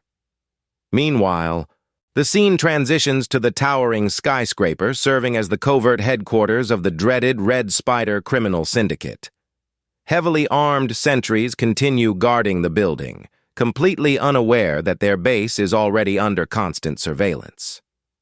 Madame watches the activity from the rooftop of the luxury high-rise next door, alongside her loyal butler, checking the updates on her phone. She receives confirmation from Ryoga that the job in the forest is done, cheerfully letting her butler know that it is time to kick off their part of the operation. The executive orders the offensive on their end to commence, and the man responds with utter respect, confirming that everything is set to go. She focuses her blue gaze, remarking that it feels like just yesterday she was running and hiding from the Red Spider Syndicate, but swearing it all ends today. Massive magic circles begin manifesting in the sky right above the rival skyscraper, releasing a dense shroud of spiritual energy. The woman activates her potent moon magic, Phantom Night Demon Mirror, cloaking the entire rival building in an illusionary mist. Madame flashes a sadistic smirk, commanding all the hunters under her spell's influence to tear into one another and take each other down. With their eyes glowing blue, the Red Spider guards completely lose control of their senses, glaring at one another with burning rage. One of the lackeys accuses his comrade of betrayal, angrily demanding to know who he just contacted over the radio. Under the influence of the mind-bending illusion, the guards draw their blades and begin charging at each other, ready to initiate a total brawl. They begin striking each other down relentlessly, shouting that they will purge the traitors while Madame calmly watches the syndicate's self-destruction. Thanks to the alliance between Ryoga and Madame, the Red Spider Syndicate was nearly wiped out, and the big boss fled Hokuto after learning of the disaster far too late. With the downfall of the faction that held the reins of the area, the balance of power maintained for 10 years in the region began crumbling rapidly. The following morning, the scene cuts to the sunlit exterior of the Milky Way bar, which now operates as Madame's new headquarters. Madame offers a charmingly smug smile, asking what brings such a busy man by for a visit so early in the morning. Seated commandingly right across from her is the influential Mr. Black, the dreaded supreme boss of the region's underworld merchants. The businessman ironically notes that he came to pay his respects now that Madame has taken over all the territory that once belonged to the Red Spider Syndicate. She chuckles and replies casually, noting that hearing friendly words from such a dangerous man is actually quite intimidating. The woman asks what the underworld merchants truly desire, and the man coldly answers that their sole objective is to preserve the balance. He cautions that if she is planning to monopolize all the lucrative enterprises that once belonged to the former syndicate, things are going to get messy. The boss warns that without the backing of his trade network, she will never be able to contain the chaos that erupts when others try to seize the crown. He explains that the docks and magic crystal shipments once run by the Red Spider Syndicate carry massive economic stakes. The businessman fixes a serious stare upon the woman, stating that managing all of that entirely on her own would prove far too difficult even for her.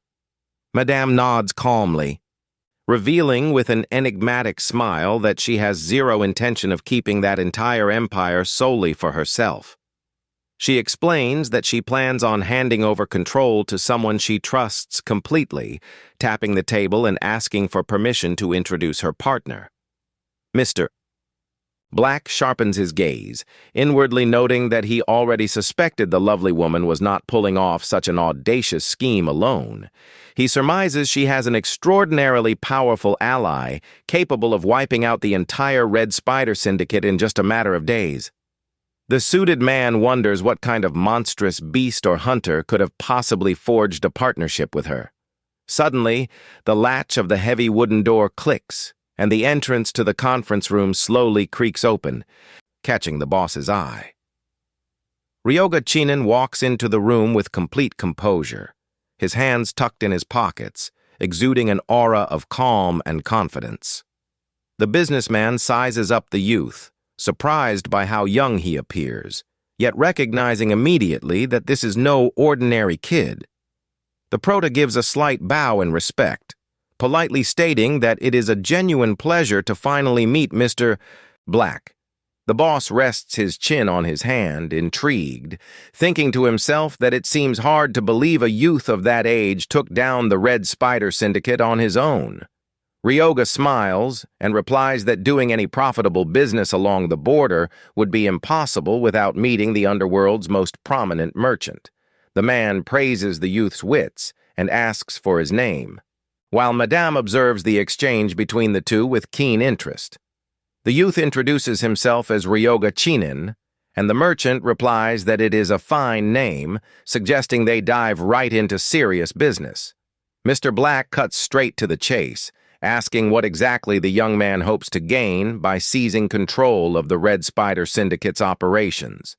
The youth casually replies that he only wants the herb plantation and the smuggling lanes, but the merchant assumes it must be a joke. After all, the illicit black herb trade represents an extraordinarily lucrative and prized enterprise for anyone in the underworld. The businessman firmly warns that if he insists on taking both the plantation and the roots, the underworld merchants will not be able to back his play. Ryoga merely sports a subtle, sarcastic smirk, proving that he fully anticipated that skeptical reaction from the merchant.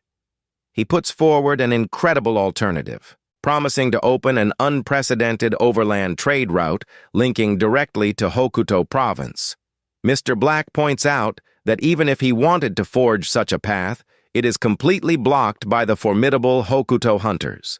The narrator explains that ever since the Great Cataclysm, maritime lanes have remained unusable due to the constant threat of sea monsters. For that reason, the northern overland route is the most valuable in the world. Yet it stays blocked because human hunters control the entire border. The prota extends his hand with confidence, calmly declaring that he will handle clearing out every single one of those hunters himself. With that, he guarantees he will unlock the long-sought trade lane for the merchants to expand their ventures across the region's entire underworld. Mr. Black breaks into a nervous sweat upon realizing that this Hokuto trade route is the exact golden opportunity the merchants have been craving.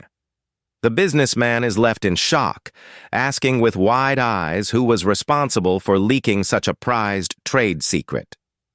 Ryoga inwardly chuckles, remembering that it was the merchant himself who shared that intel with him in his past life when he built his first necropolis.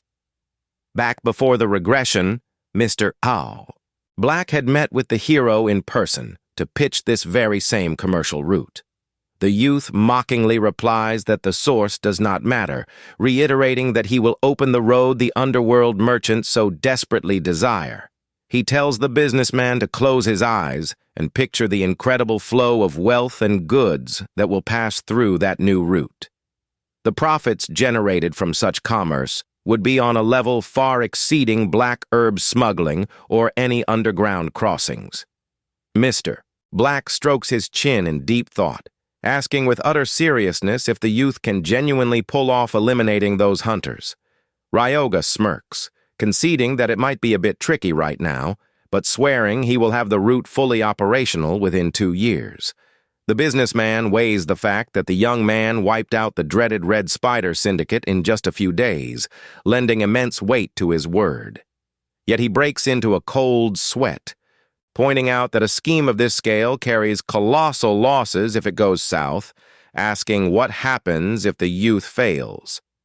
The youth folds his arms and casually replies that if things go wrong, it simply means their investment was a bust. Mr. Black is completely flabbergasted, his jaw dropping at the hero's totally chill and cold approach to a multi-million-dollar deal. Ryoga laughs, remarking that this is just how investments work, teasing that if the merchant is afraid of financial losses, he should not be investing in the first place. The youth begins standing up, pretending to walk away from the deal, stating that if he does not trust his word, he will just pitch the offer to someone else. The hero lets him know that he will take the rights to the Hokuto trade route straight to the rival black market syndicates. With his back turned, he remarks that the black market dealers from neighboring countries would likely jump at the opportunity. Madame pretends to act surprised upon seeing the youth leave, and he calls out loudly that talks have fallen through and he will seek another investor. She fakes a sigh, saying she did her best, while Mr. Black breaks into a cold sweat, panicking as he watches this golden opportunity slip away. Cornered from all sides, the businessman rushes toward the door and grabs the handle, frantically pleading for the prota to wait. He realizes in terror that if the youth is willing to pitch the plan to those black market lunatics, it means he is truly going to open that route. The man surrenders, declaring that the underworld merchants will throw their full backing behind the youth to let him rule the region just as he envisioned. The scene shifts to the exterior of a lavish, towering corporate skyscraper gleaming under the bright afternoon sun. The influential vice leader of the powerful Aragiri Corporation intently reviews secret dossiers and reports detailing Ryoga Chinen's background. He asks his secretary if it has been about 1 month since he requested a comprehensive investigation into the young hunter's past. The secretary confirms, and the executive expresses shock over the astonishing volume of extraordinary intel compiled in the documents. The records disclose that despite holding a mere 1-star hunter rank, he navigates in and out of the perilous border zone while managing rare potions in bulk. And to the investigators' even greater astonishment, the youth recently succeeded in curing the daughter of the mighty Seitan Company's chairman. The vice leader rests his chin in his hand, staring thoughtfully at the files, and noting with a grave look that all of it seems almost too wild to believe. The assistant explains that she found it hard to believe at first as well, which is why she double-checked the records multiple times. Yet she swears it is all true. The man flashes a pleased smirk, remarking that the young hunter has proven to be even more remarkable than he originally thought. He inquires whether the formal recruitment proposal is prepared, and the assistant hands over the file so he can move the plan forward. The executive takes the recruitment folder with a confident smile, stating he is eager to see the young hunter's response. He looks at Ryoga's photo, thinking with satisfaction that recruiting a talent of this caliber will make the Aragiri Corporation truly unstoppable. Meanwhile, the setting shifts to an abandoned factory in Saitama, where the hero's rookie hunter squad typically convenes. Ryoga strolls casually inside, glancing around to see if his teammates have returned from their 2-week break. The trio of rookie hunters comes bounding forward with sheer joy to welcome their leader. enthusiastically shouting the hero's name. The youth smiles, asking in surprise what the three of them are doing here since their vacation had not officially wrapped up yet. The rookie hunters strike a victory pose with sparkle effects in the background, joyfully announcing that they have finally reached the 2-star hunter rank. The youth offers a completely dry and unenthusiastic response, causing the rookies to collapse onto the floor with deadpan faces at their leader's lack of hype. Ryoga thinks to himself with pride that the three are developing quickly and are well worth training, while they whimper on the ground over his cold reaction. Yuma scrambles back to his feet, mentioning that he has one more crucial and urgent matter to report to the leader regarding their squad. He reveals that the renowned Aragiri Guild reached out to them, requesting urgent assistance to clear one of the most brutal portals in the region. Ryoga grows pensive upon hearing the guild's name, trying to recall where he had heard of that mighty hunter organization before. The Prota recalls that Madame herself had brought up earlier that this massive guild was keeping a close eye on his abilities. He remembers her warning him about the keen interest Aragiri had been taking in his recent achievements. The hero then turns his attention back to the topic at hand, asking the young man for the specific details and terms of their joint proposal. Yuma explains that the guild took control of 3 portals that the government failed to clear, which have remained active for a very long time. He pulls up the 3 mysterious locations on screen, explaining that the guild leaders want their assistance to clear just one of those portals. The rookie asks which of the portals they should select, but the hero keeps his eyes locked on the options, clearly deep in thought. Ryoga catches everyone off guard by telling them to take on all 3 challenges, prompting his teammates to wail in despair that they will be worked to the bone. The scene shifts to the entrance of the portal designated by the Aragiri Guild, showcasing a massive vortex of glowing blue energy churning in the air. The guild's entire elite support and security squad is already stationed around the portal, displaying impressive coordination. Medics in white robes and hoods are also posted on standby, ready to provide emergency aid to any injured personnel. The supply crew hauls crates filled with top-tier blades and combat gear to ensure the mission goes smoothly. Yuka is blown away by the sheer number of personnel, remarking that the nation's #1 guild is truly on a whole different level. Ryoga finds the massive setup completely over the top, grumbling under his breath that he still cannot stand those guys. The hero waits quietly as an elegant blonde hunter approaches at a steady pace, a sheathed blade resting on his back. The polished Aragiri Guild pin affixed to the young man's suit gleams brightly in the daylight, catching the Prota's eye. The man introduces himself warmly as Junshi Matsumoto, letting him know he will be his partner for the expedition into that dangerous portal. Ryoga fixes a dark stare onto the blonde youth, showing that he already recognizes him from key events in his past life. Haibara comes leaping over in excitement upon recognizing the guild's rising star, utterly thrilled to be in the presence of his idol. The rookie behaves like a total fanboy, praising the blonde's technique and begging for an autograph to keep as a souvenir. Ryoga watches the over-the-top fanboying with a look of pure boredom, wondering if the hunter is actually some kind of pop idol or celebrity singer.